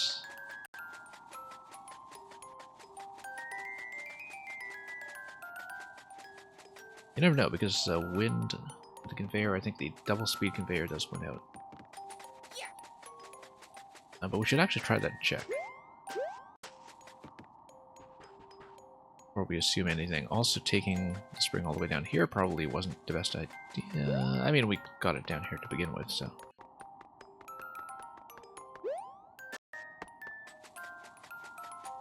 Because let's say we do a ground pound on the blue belt. Where does that go? It just goes left, as we would expect.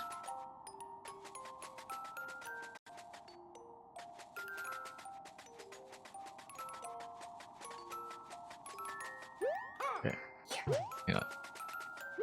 Our camera is kind of a mess too.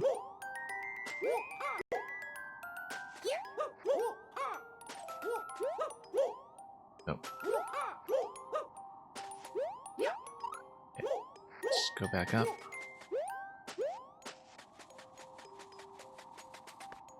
Yeah, we know about this position here, but we just don't have enough height for that to be meaningful. Unless, of course, we're supposed to just throw this from under and see if we can bounce the piranhas. I actually haven't tried anything like that. Just trying a sort of throw or something. You know what? That works. That totally works. That totally works. That's a breakthrough. That's a huge breakthrough. Why don't we just do that to begin with?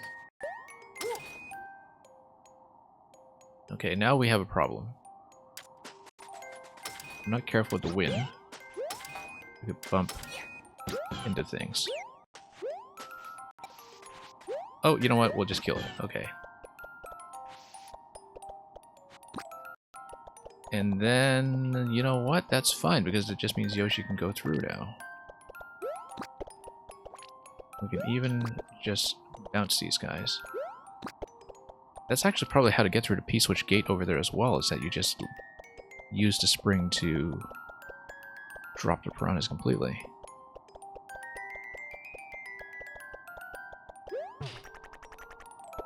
Okay, so we've got Yoshi now. That suddenly solves the problem after about an hour of... probably an hour and a half at this point of messing with this thing.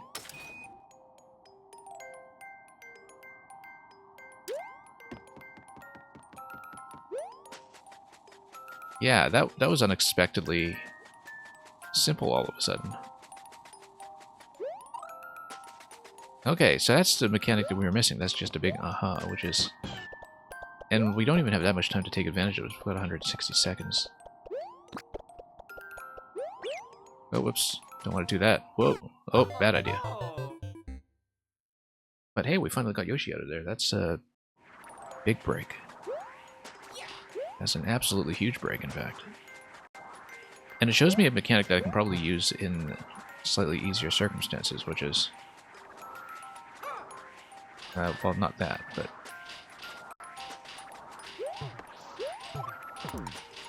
that would a well-targeted throw against the piranhas, we can actually just bump them out of the way.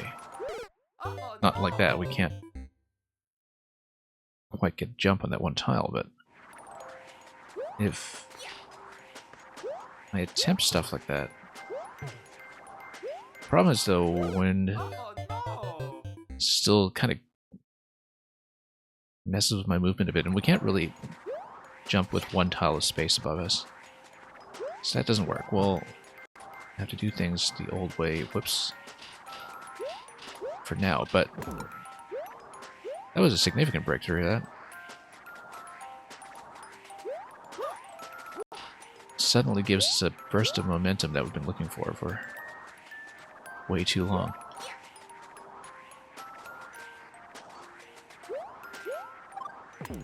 Okay, well, let's see what we can do with it, because there's one thing that comes to mind immediately, which is what to do with the P-switch segment. Okay, let's bounce until we pick it up. Sometimes it takes a couple bounces to do it, but it does eventually happen, mysteriously.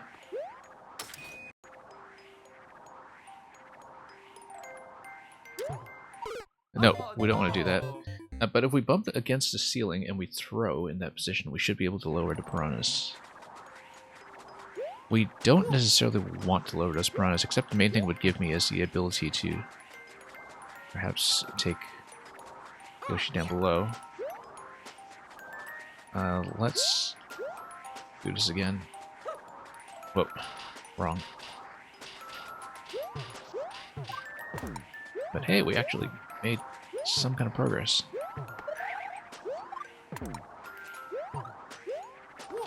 And And in hindsight, it's fairly obvious that we should have tried that. It's just that movement has these very close margins, and this is potentially deadly. Not much more than is usual for puzzle, in fact. But we suddenly have something we can work on.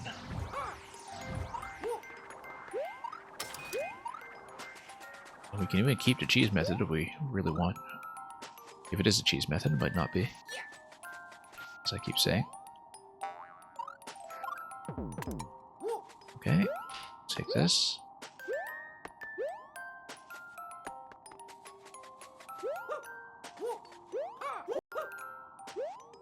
Pick it up. In fact, with the P-switch, we could potentially just take these guys out, except we would still need Yoshi in that position in order to get the jump.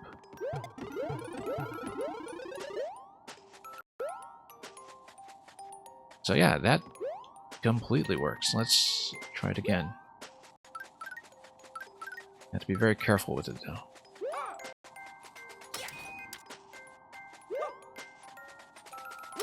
So we need to bounce it just right.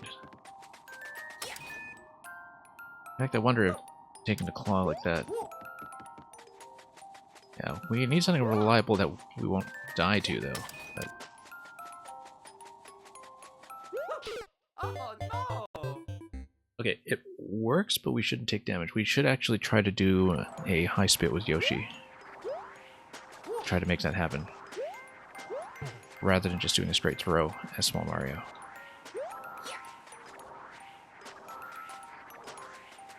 Because then at least we have a bit of insurance against damage.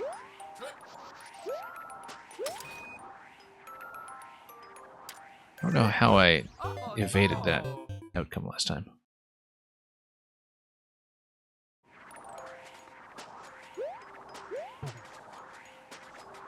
Okay, let's try it again. We have been here for so long. Whoa.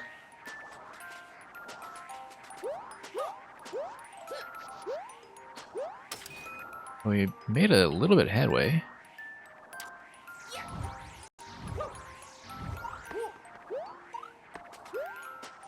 Okay, got that. Should look for locations where that kind of interaction will actually do things for us.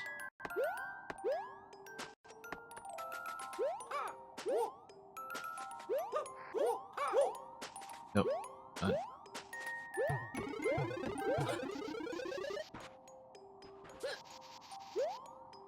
Wind everywhere.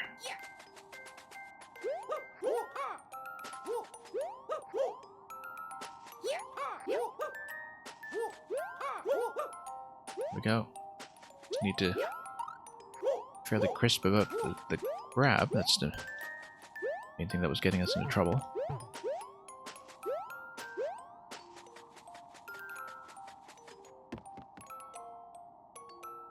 And yeah, if we can do a Yoshi spit with this instead. Do a high spit.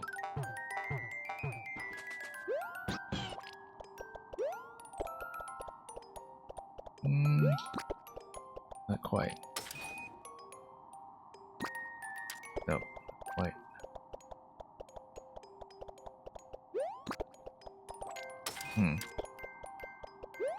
I feel like we totally broke this earlier, and maybe that wasn't a real solution after all.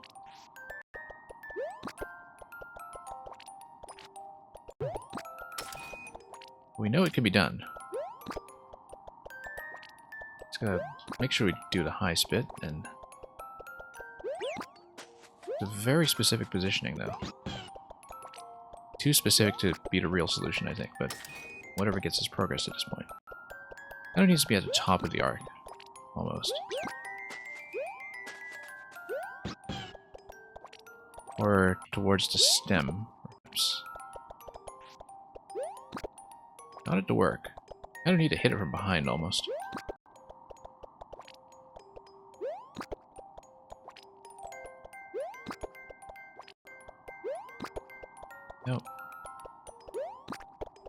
out from in front. Got it done earlier. Maybe I shouldn't rely on that then, because we can't actually reproduce the effect I had. I don't want to drop the piranhas on myself directly, because I saw how that went last time.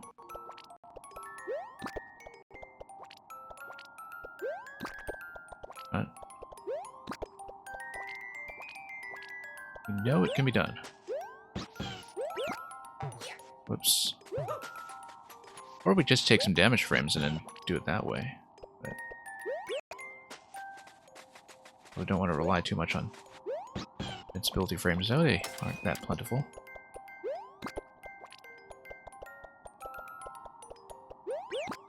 Come on. We had it. We had it. We even got Yoshi out of there. We just lost him.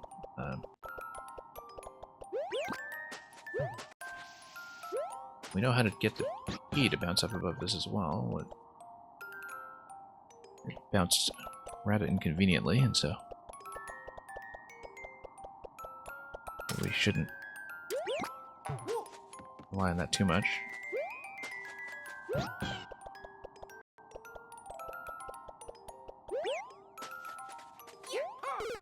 No.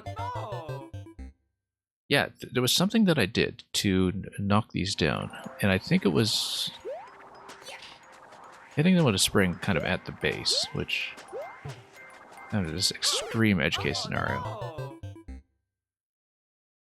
to have done that and survived it. So maybe that's not the solution after all, given that it's completely impossible to reproduce,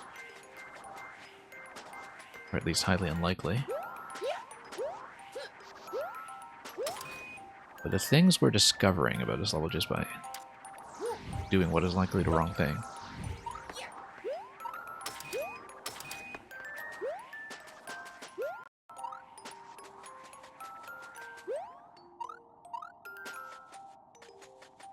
We've been on this step for way too long.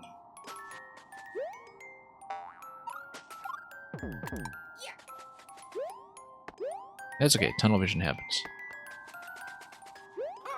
Just a part of puzzle solving. At some point, you have to think about what obvious thing you're missing, except I can't quite tell what is or isn't just an execution mistake. What is something that we're definitely not meant to do. Like, the thing we're doing here, kind of borderline. It's conceivably part of the solution, and we might just not be doing it very well. But the thing with popping these guys from below, though, I think it's too unreliable to actually be the solution. It doesn't work well enough to bounce them off the wall like that. So, and I feel like it totally breaks the central mechanic here to do that, so that looks wrong. I think we had a bit of a blind alley there, but it was interesting for a time while it lasted. Anyway, back to setting things up the wrong way.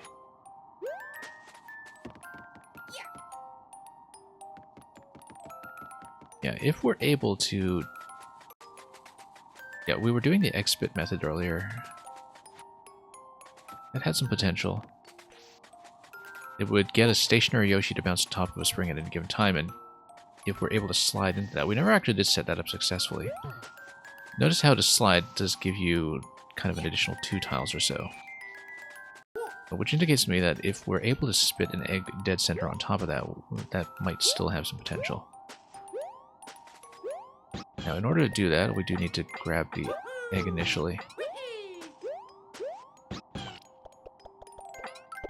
And then we need to figure out the spit positioning. And, yeah, let's figure out the positioning first. Wrong.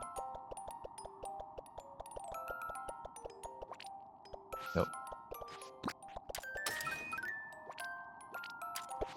Execution here is just a mess. But no, do not want it in the claw. try to soft drop it, and it just keeps bouncing after the spit, so let's try to put it down gently. But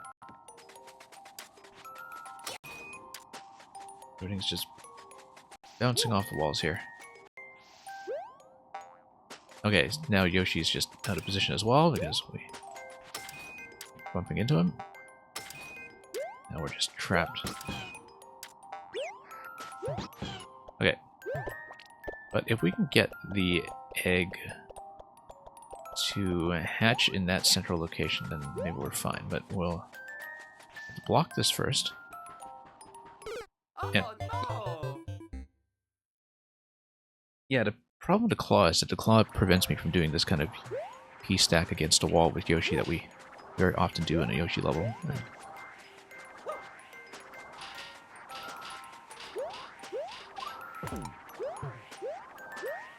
Okay. We have to try it again.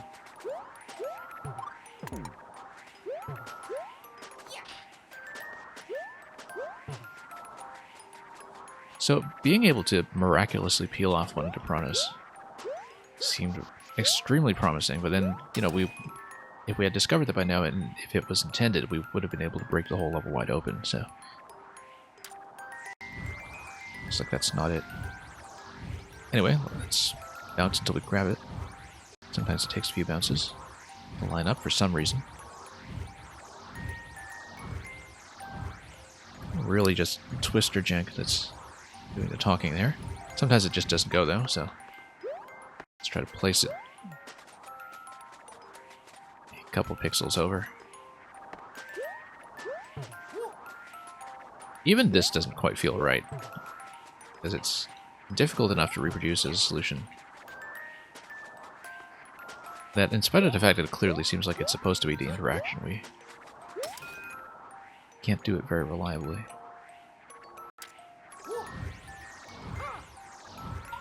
Okay, duck out.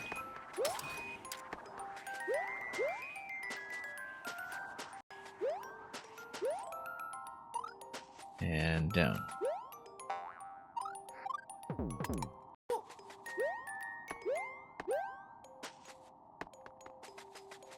Okay.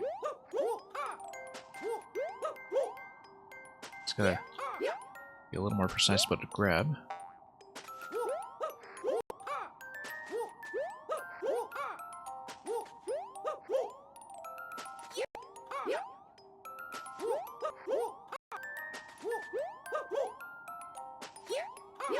I mean, you can wall jump as much as you like with this. We've done it with 2 wall jumps before, but the height does seem kind of perfectly tuned for this to work. Just barely. And it really does make me wonder about it as part of the solution. In some ways, it's too big a breakthrough to ignore. That's why I keep trying it.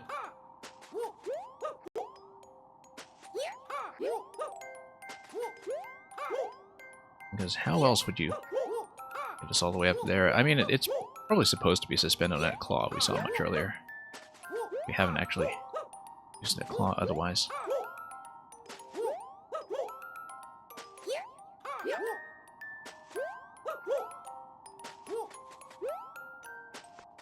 In fact, we had a Yoshi in that central position, and we tried to use that claw from below.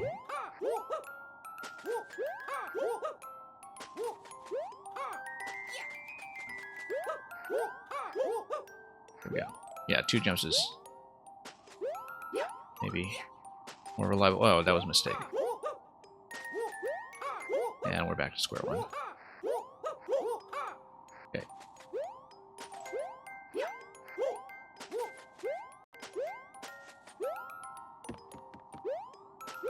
So we're going to get over here. And the objective, once again, was we're trying to get Yoshi and the P and the spring all up top. We have done it once. We didn't have enough time to actually make it do anything useful, and we also can't reproduce that solution, which has been a bit of a pain here. So we'll attempt the egg again. The fact that we haven't engaged with Claw below here does strike me as very suspicious. I think it's supposed to be a part of the real solution, we just haven't found it.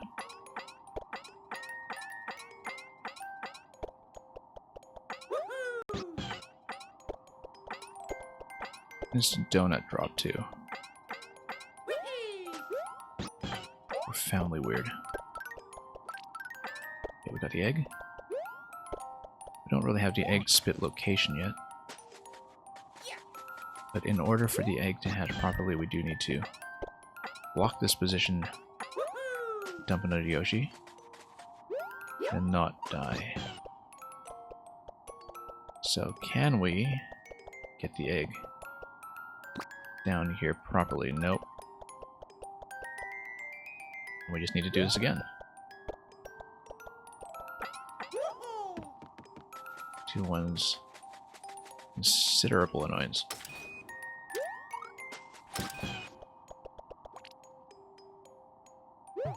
Okay.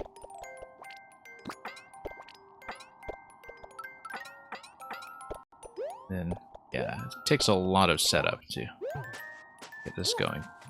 Way too much setup to be plausible. We don't even know the next step after this, too. Even if we do get it done, so.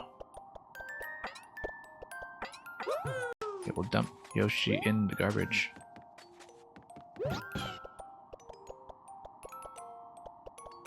And then that time our aim was not quite right, and yeah, it's...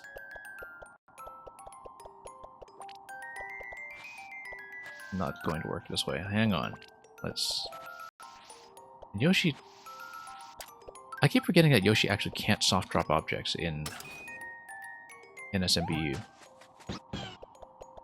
That has actually shown up in the past as a problem with puzzles that we do in this style, is that... yeah, Yoshi actually can't soft drop whatsoever in this style. I've been away from puzzles so long I just totally forgot that.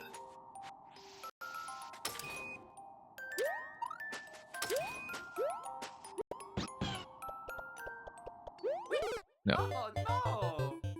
We just can't drop Yoshi comfortably in that position because, like, the height on everything is just a tile too tight to do anything comfortably. Which is perhaps an idea there that Oh, we're being severely discouraged from literally anything that I've been trying for the past 2 hours. But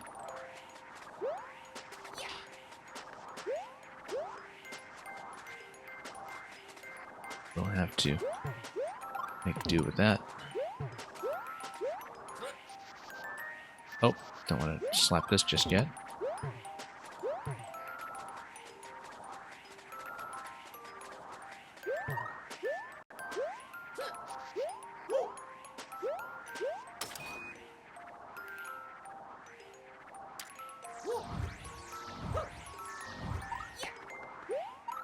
Yeah, this is the stickiest puzzle step I've been on for quite some time. Can't remember one quite like this. Why don't we jump here, though? If we jump straight, we hit the ceiling, but then we fall down after that.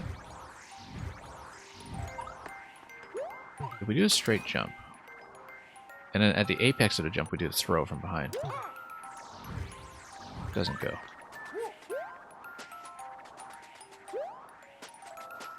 And in general, that's how we should be thinking about any of the claws we see in this level, is what kind of interaction we get if we just do a straight jump with no D-pad interaction, because that is the central mechanic.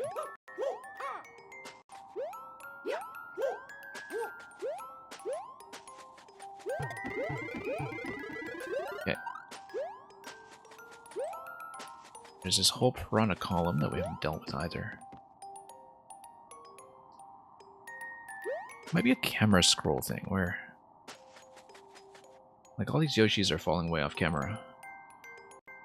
But we also still don't have a way to get past these piranhas into center.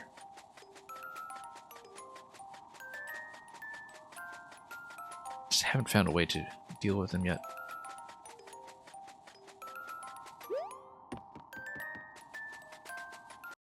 Let's figure out the egg spit positioning. Just so we know where an egg spit actually lands, so we don't have to guess. So we're going to stand on the left here, on the right here, rather.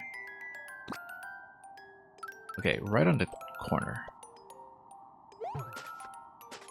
So, given that information, we know we'll drop it, whoops, right here. We'll have to practice this a few times, just to make sure it's correct before we do the real thing and try to load the egg there. Hang on. The idea is we want to hatch an egg on that column. The wind constantly shifting me out of position, of course, is not ideal. Let me just check this position first.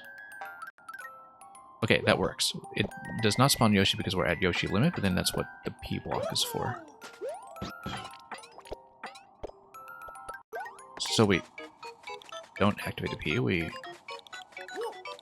take this P, block, drop this Yoshi,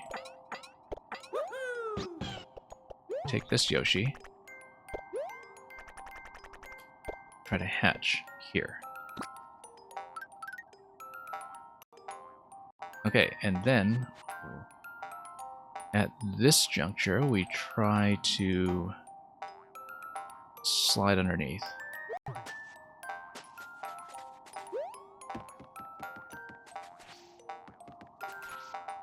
Nope. Completely wrecked that. Because we mounted him by mistake. We actually need to go under him. We need to be fairly clear about going under him. Let's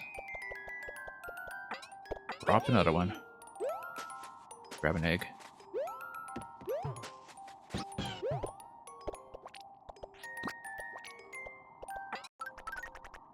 Okay.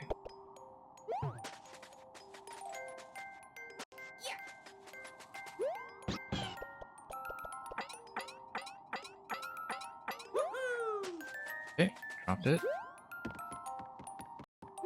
Let's try another egg. Okay, that's good. You know, I think Yoshi, since he gets a high bounce on the first bounce when he hatches, since an egg, I guess, reads as lighter weight, if we're able to deny his spawn, and at the same time have him elevated by an additional tile, using something like the P-switch, then that would basically solve it. But until we do that, we have to make do with what we have currently. So let me just drop this Yoshi once again. We need to sneak under here without riding this guy. Or picking up the spring. Oh no! Pokeninja Swag, welcome.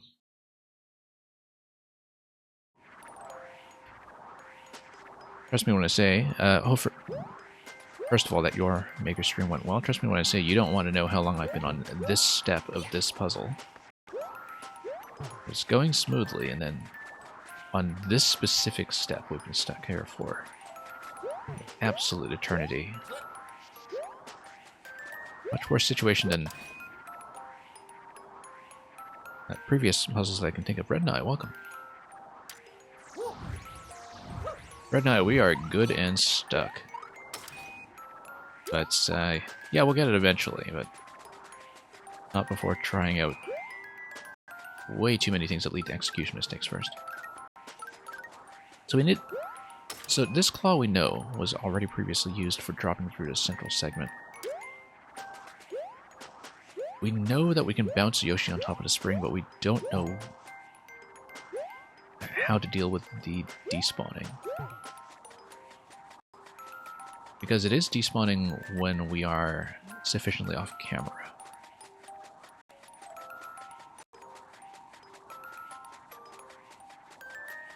And we don't know how to prevent that just yet.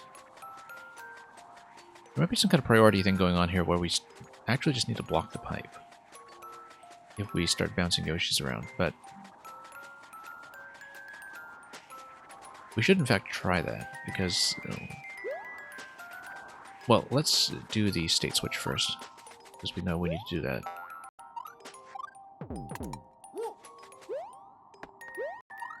Because we do need to try something new at this point, given how things have just not been working.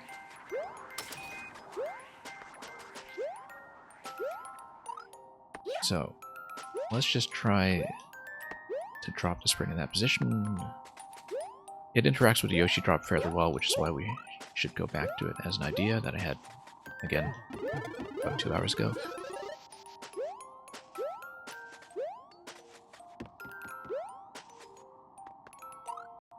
This time we're going to make an adjustment, though. We're going to...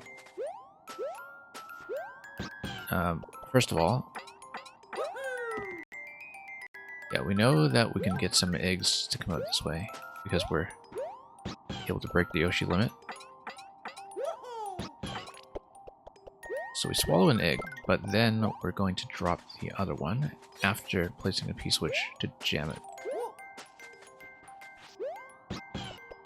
I said after placing a P-switch to jam it. Okay. Then we're going to attempt to drop this in a slightly better position here, so we can get that on top of the claw, because there is the spring swinging on top of the claw right now.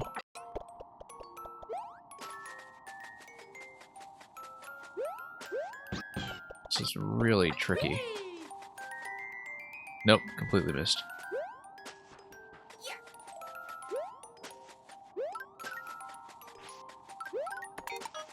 Nope.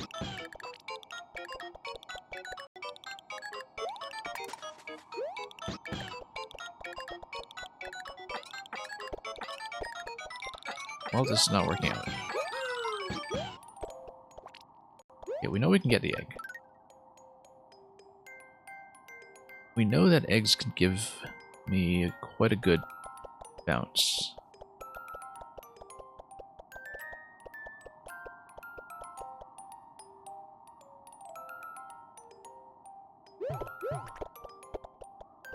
I think, again, we need to not scroll down the camera this far in this location. Like, if we get up here, we need to find some way to ensure that the camera stays too high for Yoshi to spawn down below. And I don't think we can do that, because as soon as we land here, the camera already scrolls down.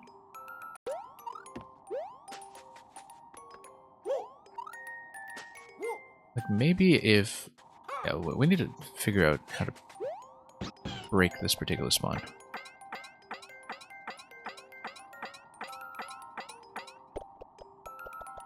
What do we block this? So we remain at Yoshi limit.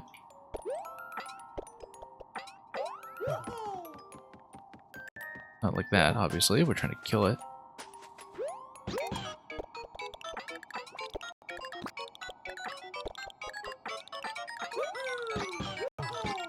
Come on, donut blocks, cooperate. The dismount physics are really quite something to work with here. So we can block that with the P, but ideally I'd like to block it just by being out of view on the camera so we can stack P and spring together. If we stack them together, then we're able to spawn an additional Yoshi with an egg. As you can see, the wall jump doesn't quite get me what I want.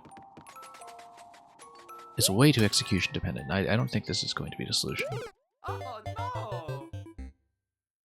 It's way too specific. And that's been the story of this level, is that we keep finding some things that are full of potential, but also too finicky to be realistically a part of this puzzle. And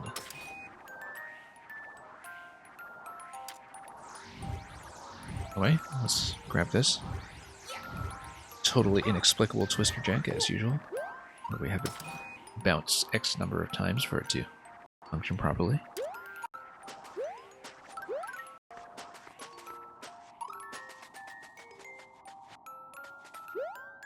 Yeah, entirely possible that we may need to postpone this one after a timeout or two, because we've some trouble. Yeah, the wind... Well, I mean, I'm pressing against a wind quite a bit. But Red Knight, I'll show you what the central mechanic of this level is. As soon as we get up to the claws. Whoops. Trying to send this thing up. I don't know if this is actually part of the solution, we just decided to do it anyway.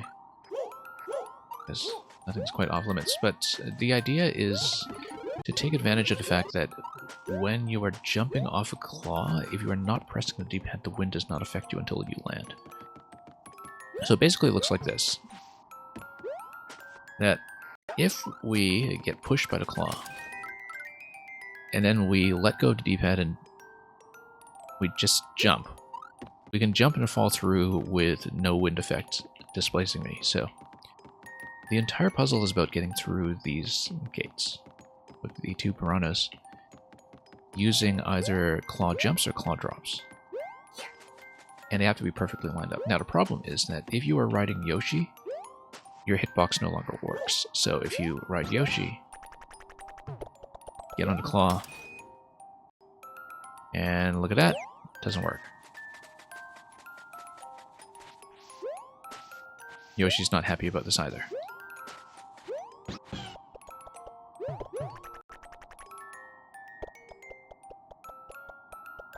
And there's also this added complication here, where the Yoshis in this vertical segment are, of course, despawning off camera. But we need to block one of those spawns in order to have an egg hatch. Yeah, Yoshi does make you too wide and throws off the hitbox.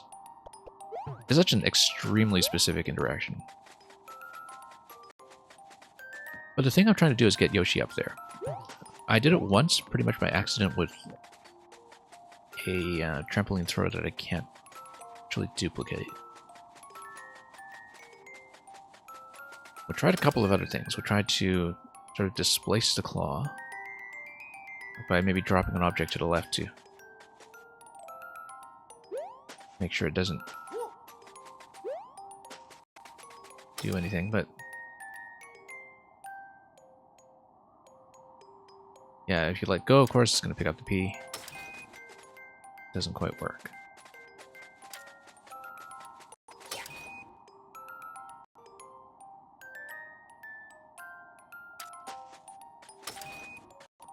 But the main thing I've been trying is to do an egg spit in the center, which would then give you an egg hatch up top. And the egg's initial bounce is a lot higher than Yoshi's initial bounce, which is what made that promising.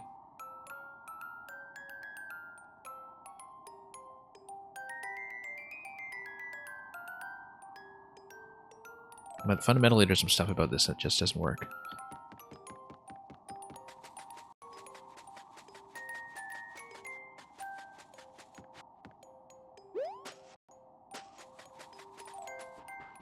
Anyway, let's step on this stuff. Whoops.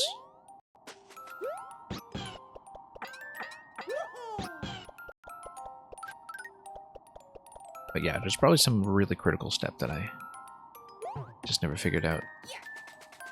I'm trying to do a lot of positioning trickery here to try to get Yoshi up top. Supernova, welcome. Supernova, you don't want to know how long I've been on this. Unless, of course, you already know.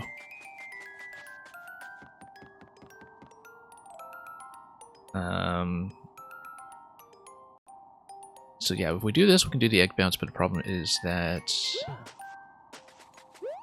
this guy needs to go. We no longer have a blocking piece to prevent an additional Yoshi spawn.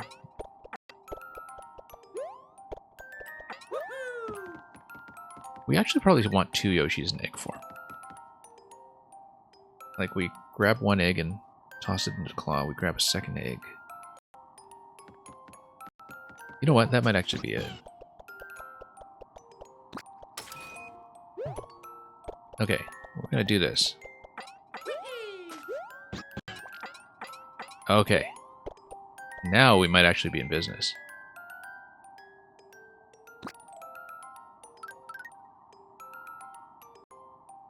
Once we fix the positioning. So, yeah, okay, this is potentially a breakthrough. We use the claw to trap one egg. We've taken way too long to notice this, actually, because we've been playing around with the 3 Yoshi limit the whole time. The 2 Yoshi limit, rather. 2 plus egg. And then, fundamentally, maybe what I need to do is make sure 2 of them are eggs. Like 1 Yoshi, 2 eggs. And if we're able to do that, then we're able to do a spit on top of E plus trampoline. And that should be enough height to work with. Well, once we get things out of the way.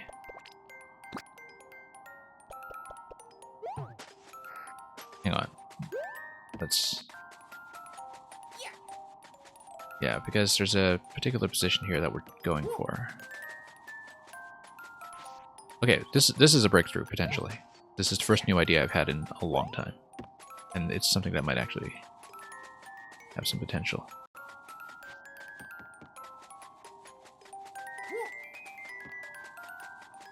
The wind, of course, makes everything really fussy.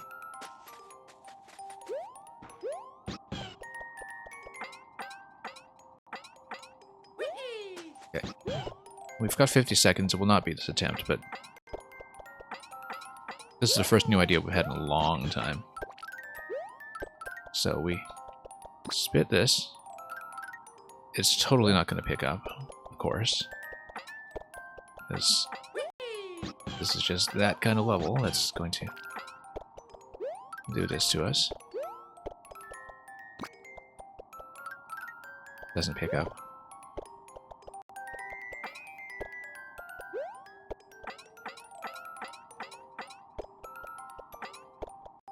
Yeah, there's so many things here that are just really unreliable. Mostly because you're also fighting with wind the whole time.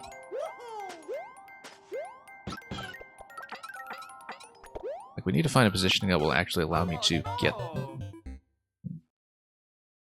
the claw to pick up egg number 1, which we haven't done in quite some time, so... I don't know if I'll finish this one today. It is the longest I've spent on a puzzle in a very, very long time. And it's mostly this step. But that's a major breakthrough, though. Trap 1 egg in a claw if we can figure out a way to do it a little more reliably. Probably by kind of pre-swinging the claw ahead of time. And if we can do that, then we can have 2 eggs, and we just need to make sure we have an accurate spit. And because that allows me to get an egg to hatch without running into issues with not having the piece which there is a blocking piece, which has been a problem.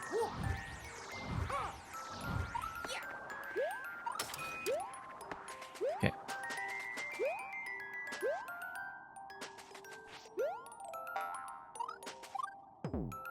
Whoops. Oh, we'll try it again.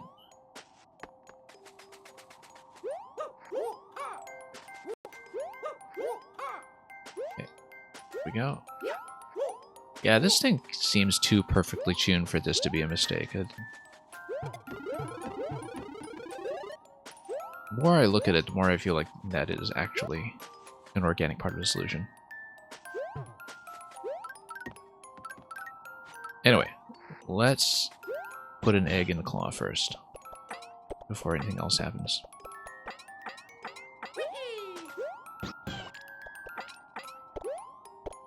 Okay.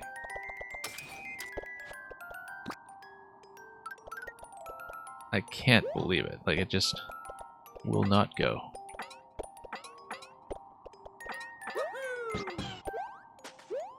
And of course, if the donut blocks fall out of sync, then you just have a nightmare of a time trying to drop anything.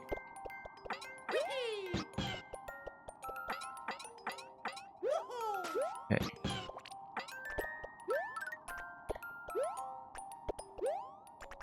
Alright. Let's get this to pick up. I wonder why the claw has so much trouble picking up. There we go. Just do a low spit. Okay, now we kill Yoshi again. And then we try to set up P and trampoline. So the spit is going to be in some kind of reliable position. Nope. Too close. Did not mean to slide that way, but of course we're fighting against wind the whole time, which means that this kind of thing is just going to happen. We need to kill this one.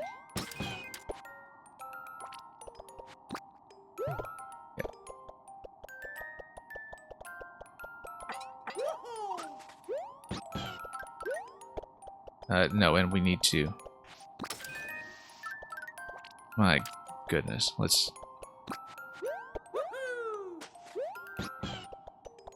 do this again. Okay, low spit. Let's do it at ground level, there we go. Need to work on our aim down here. Nope, of course we keep missing. Hang on. Get some of this stuff out of the way if we can. No, of course now we're going to lower the egg if we go too close to it. Just one thing after another. Whoa.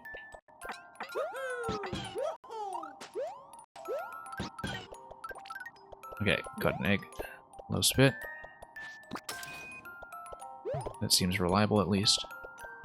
We don't even know what the step is after this because we've been fighting with this specific step for so long. And the execution, as you can see, is still not going to be very reliable because things keep getting displaced all over. Then...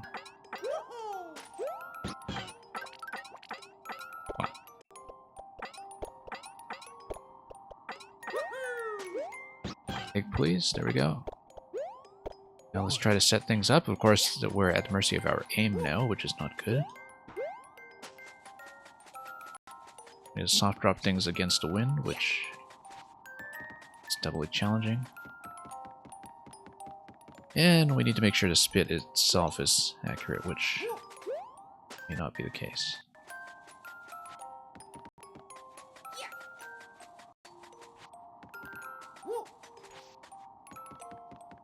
Okay.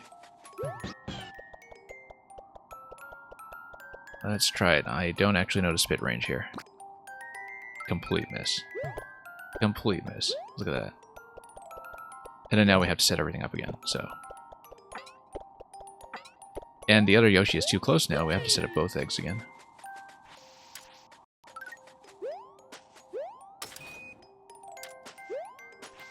Yeah, this is probably not the way. It's just too long to set up. Feels very implausible. Because there's no way we're going to do this on every single attempt, right?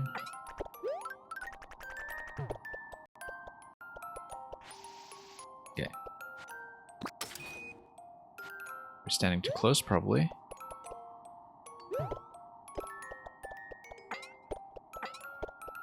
And then we'll run out of time by the time we actually finish setting this up.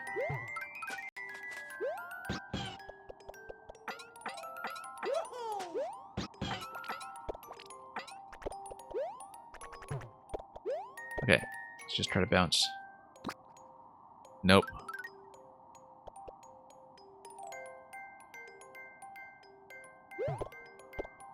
Alright, let's try not to get too close here.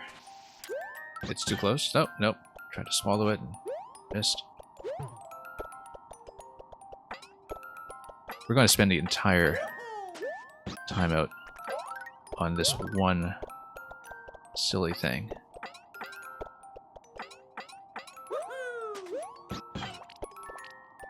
Which probably isn't even a solution. We've massively displaced everything at this point, and it also missed the claw, which... Yeah, there's just no way. This is, for something so conceptually simple, way too difficult to set up.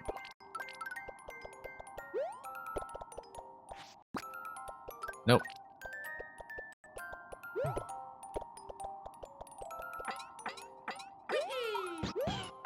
I mean, it'd be interesting if it does work, but in 60 seconds, we won't really see it. How come this doesn't work anymore? Is it because of claws swinging, or... That's the other thing, is that we keep running into these issues where it feels like we have some kind of solution, and then all of a sudden the execution just fails, right? And then there's no really clean way to do it. Like, because all of a sudden it's just not working at all.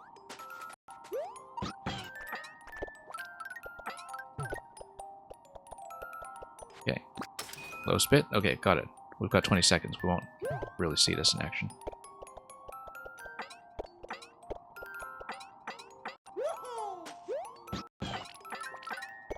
Okay, but we can do a spit from this position just to see the technical test. Yeah, it hits the one-way panel, so it's too far to the right. If we get a Yoshi to bounce continuously on one location, though, then we try to slide into it. That's the idea. Even if it hatches too low. The problem is that we want the egg to be the object it bounces because it bounces much higher than Yoshi does by himself. Because the egg will be able to get above. The problem is that the setup is just really complicated to figure out and space, because you basically need to know exactly where the egg is going to go for it to work. And you need to do the placement while you're fighting against wind, which makes things doubly unreliable between attempts. So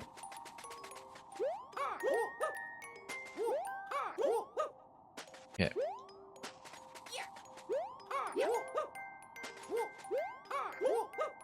Don't need to... A little faster on that, there we go.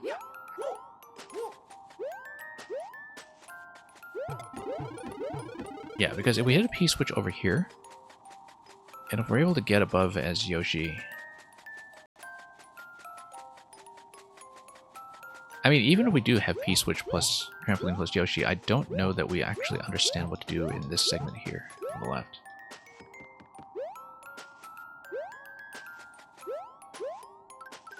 Because I'm not sure we see the way forward even once Yoshi has been obtained.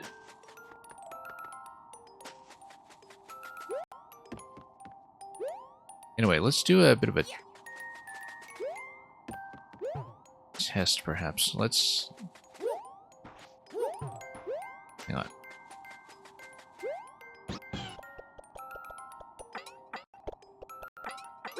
There's gotta be a better way to do this. I'll be able to donut block, but... Okay. There we go. Got it.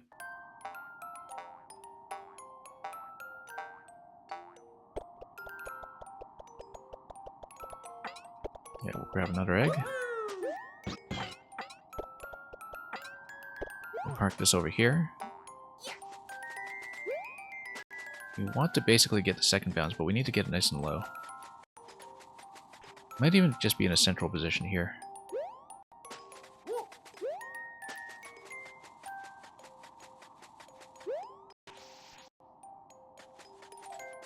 Yeah, except it's going to bounce down low, I think. And miss completely.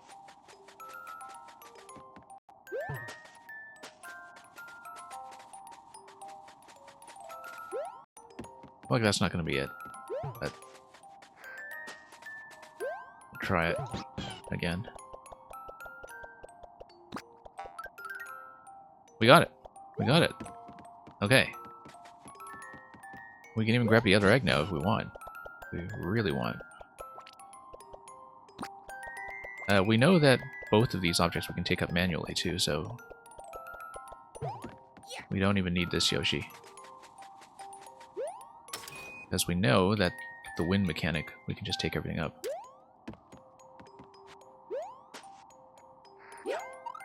Hey, we actually got it with 280 to spare. I don't know if we can do it this way every time. It just takes takes too much time to do properly, and the risk of messiness is a little too great, but... Okay. Well, now what do we do? I mean, we know that Yoshi could potentially eat something. We don't want to drop him through this column here, though.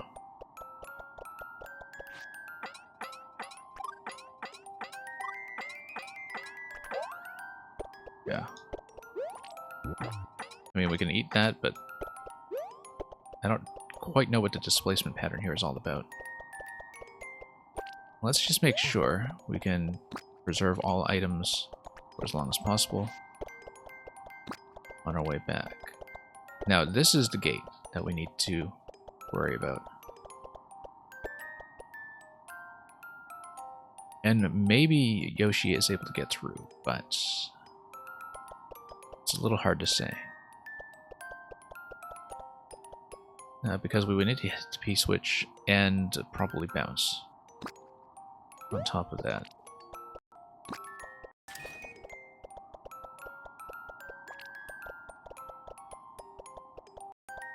Need to not hit the P-switch as well. That's why I'm kind of teetering on the edge here.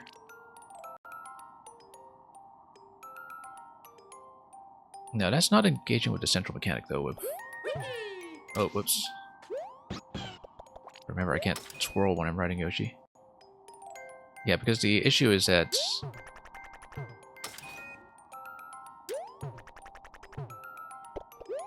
even if you hit the P-switch, you run into problems with Yoshi's hitbox not working well with the central mechanic here, so... well, let's try it.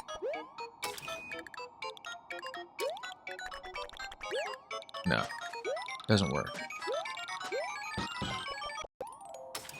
Doesn't work at all. More Yoshis, more problems, exactly. I feel like I actually did play a level by that exact name. Red Eye, now that I think about it. Anyway, the Yoshis remain loaded here. We'll just grab another P.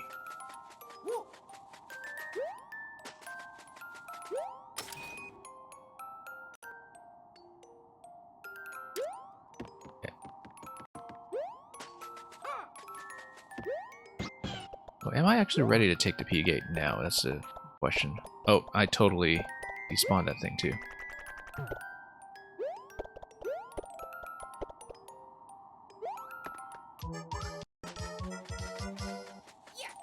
And 90 seconds, we're no closer, really. At least we figured out how to set this up in a way that might potentially be reproducible. I'm going to accidentally step on that. I see it coming. And of course, yeah, we don't want to do that. That lost my progress. What if Yoshi's down here, though? Nope, he's long gone. That's okay, we had 60 seconds. We don't have much to work with. Yeah, you're supposed to climb all the way up to the top, I think, and there's going to be a single claw drop that goes all the way down both towers. Oh, no. That's clearly going to be the last step, that you climb up to the point that you reach that claw drop.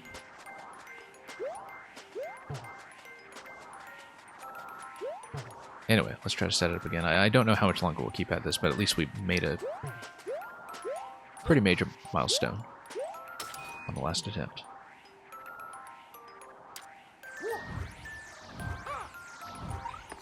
Okay.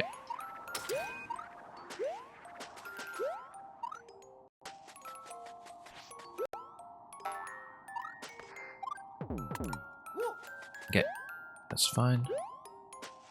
Same idea.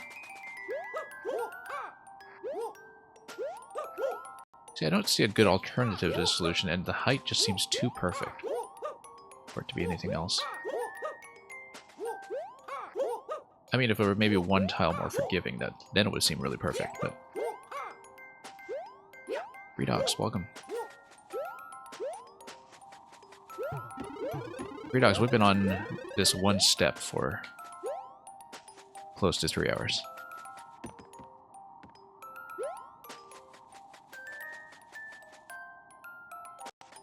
And it's been a somewhat humbling experience. I guess this is what happens when I've been out of practice with puzzles for so long, but...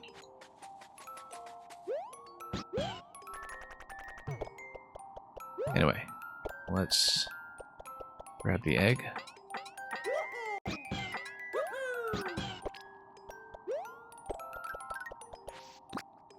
No, come on. Yeah, this will probably be the last time out I do, I think. We've got to call it after this. But basically, I haven't been playing enough Mario Maker to do very well at any of this, so... Way out of practice.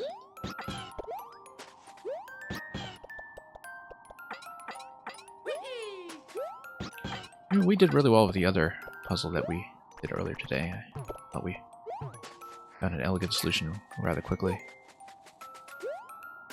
Okay, so let's try to do the setup. Managed to get it last time. I don't know if we can reproduce the positioning very accurately, but we'll try our best. Can't really count how many tiles we're working with here, but... Oh, my goodness. Absolute mess.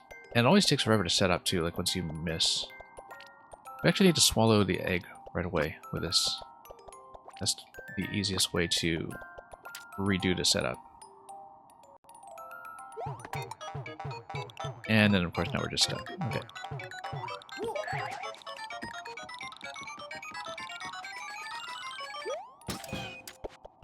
Okay, then we move this guy over here. Everything is very stuck. Let's go down below. Let's just shuffle things away. Let's get the egg back in position.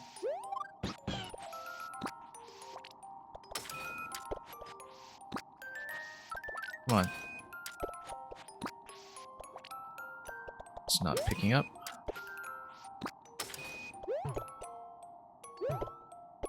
After a while, I stopped noticing the wind. It's become second nature to push against it with every step. Okay. Let's do the setup.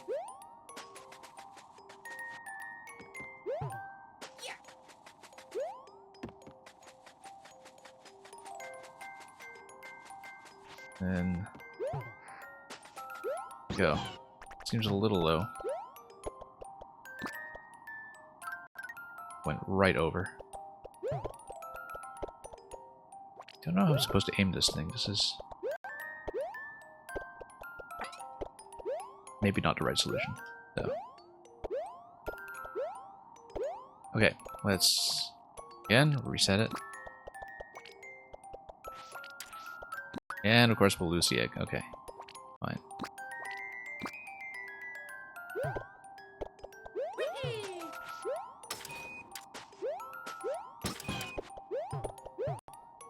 Yeah, this method does not seem right. It just takes too long. And we also don't have any insight into how it's even going to help with the next Piranha segment after that.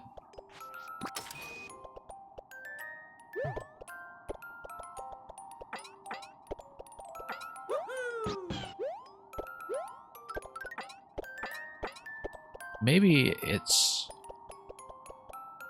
with...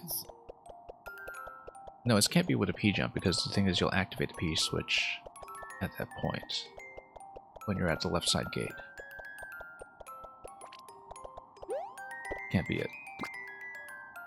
Oh yeah, as usual, Yoshi can't do a soft drop in this style. We remember that.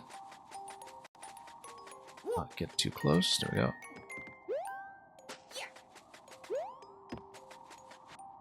Oops. Nope. Okay, we'll live with it. A central position.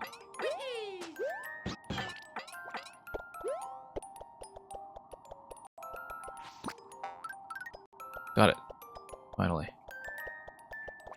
Second time lucky. 134 seconds. We won't be able to do anything interesting here. But we can take this away so we can get the other objects up. One at a time. Take advantage of the wind here. P-switch up.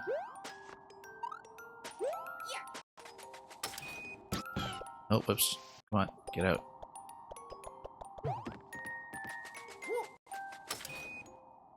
Take the spring up here.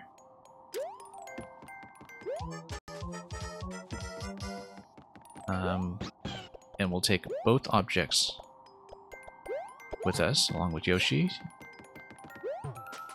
There's one clear gate. The central tower is clearly going to be the final drop. Once we've solved everything else. There's probably more stuff downstairs that I've not interacted with as well.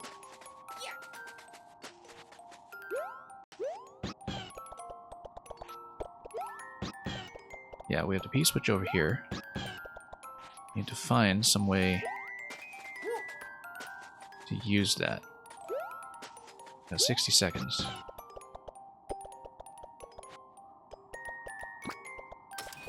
Maybe we would just do this. Nope, come on.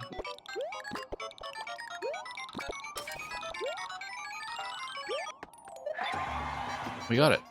Take damage. Checkpoint, please. No, we just do this. We're gonna drop.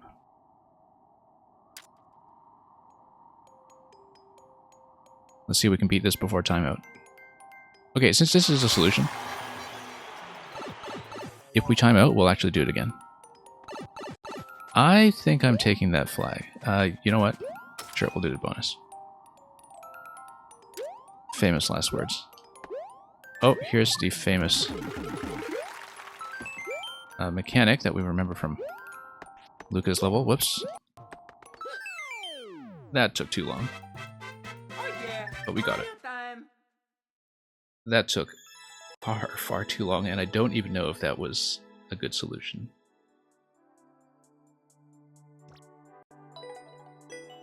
Anyway, as you can see, we are slightly off the current world record. I think we will not be speedrunning this anytime soon, but the world record obviously is a precision cheese. Just somebody, S-Ninja actually just dropping through the center without doing the puzzle. And doing it quickly, surprisingly quickly.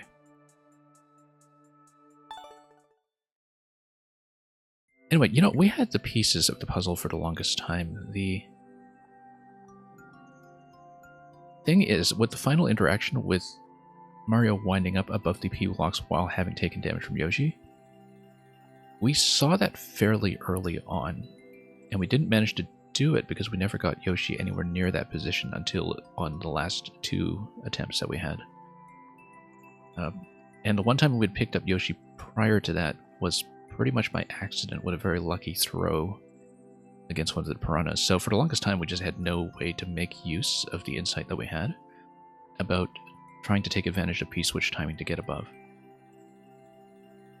And actually the way the damage boost and the collision shook out at the end did surprise me a little bit with the way that we were dismounted off Yoshi but still managed to bounce over top, because other gates that we had approached while trying to jump through the piranhas as Yoshi did not actually go well, in that we tended to be dunked right under the piranhas as soon as Yoshi took damage. But of course in those cases we didn't have the P-blocks racing us with the timer expired from below, so luckily we managed to get that step in the first attempt, because otherwise I might actually have bailed on this for tonight. Night, day, whatever time it is, I don't know. Anyway, we got it. Westcrafted Guy actually had to bail on the stream several hours ago before I really got stuck on this step. He did suggest that I pay attention to the Yoshi despawning, which by all indications is camera related, along with the typical 2 Yoshi limit. The major insight that we had near the end was to use the claw to trap the egg, so we would be thinking Yoshi egg egg rather than Yoshi Yoshi egg when it came to what was actually coming out of the pipe and what was available on the map. So we got it. That took so long. Longest puzzle I've done in a very, very long time. Not including some that maybe I just outright didn't solve, but anyway, very satisfying. Next stream tomorrow. Usually it would be viewer levels.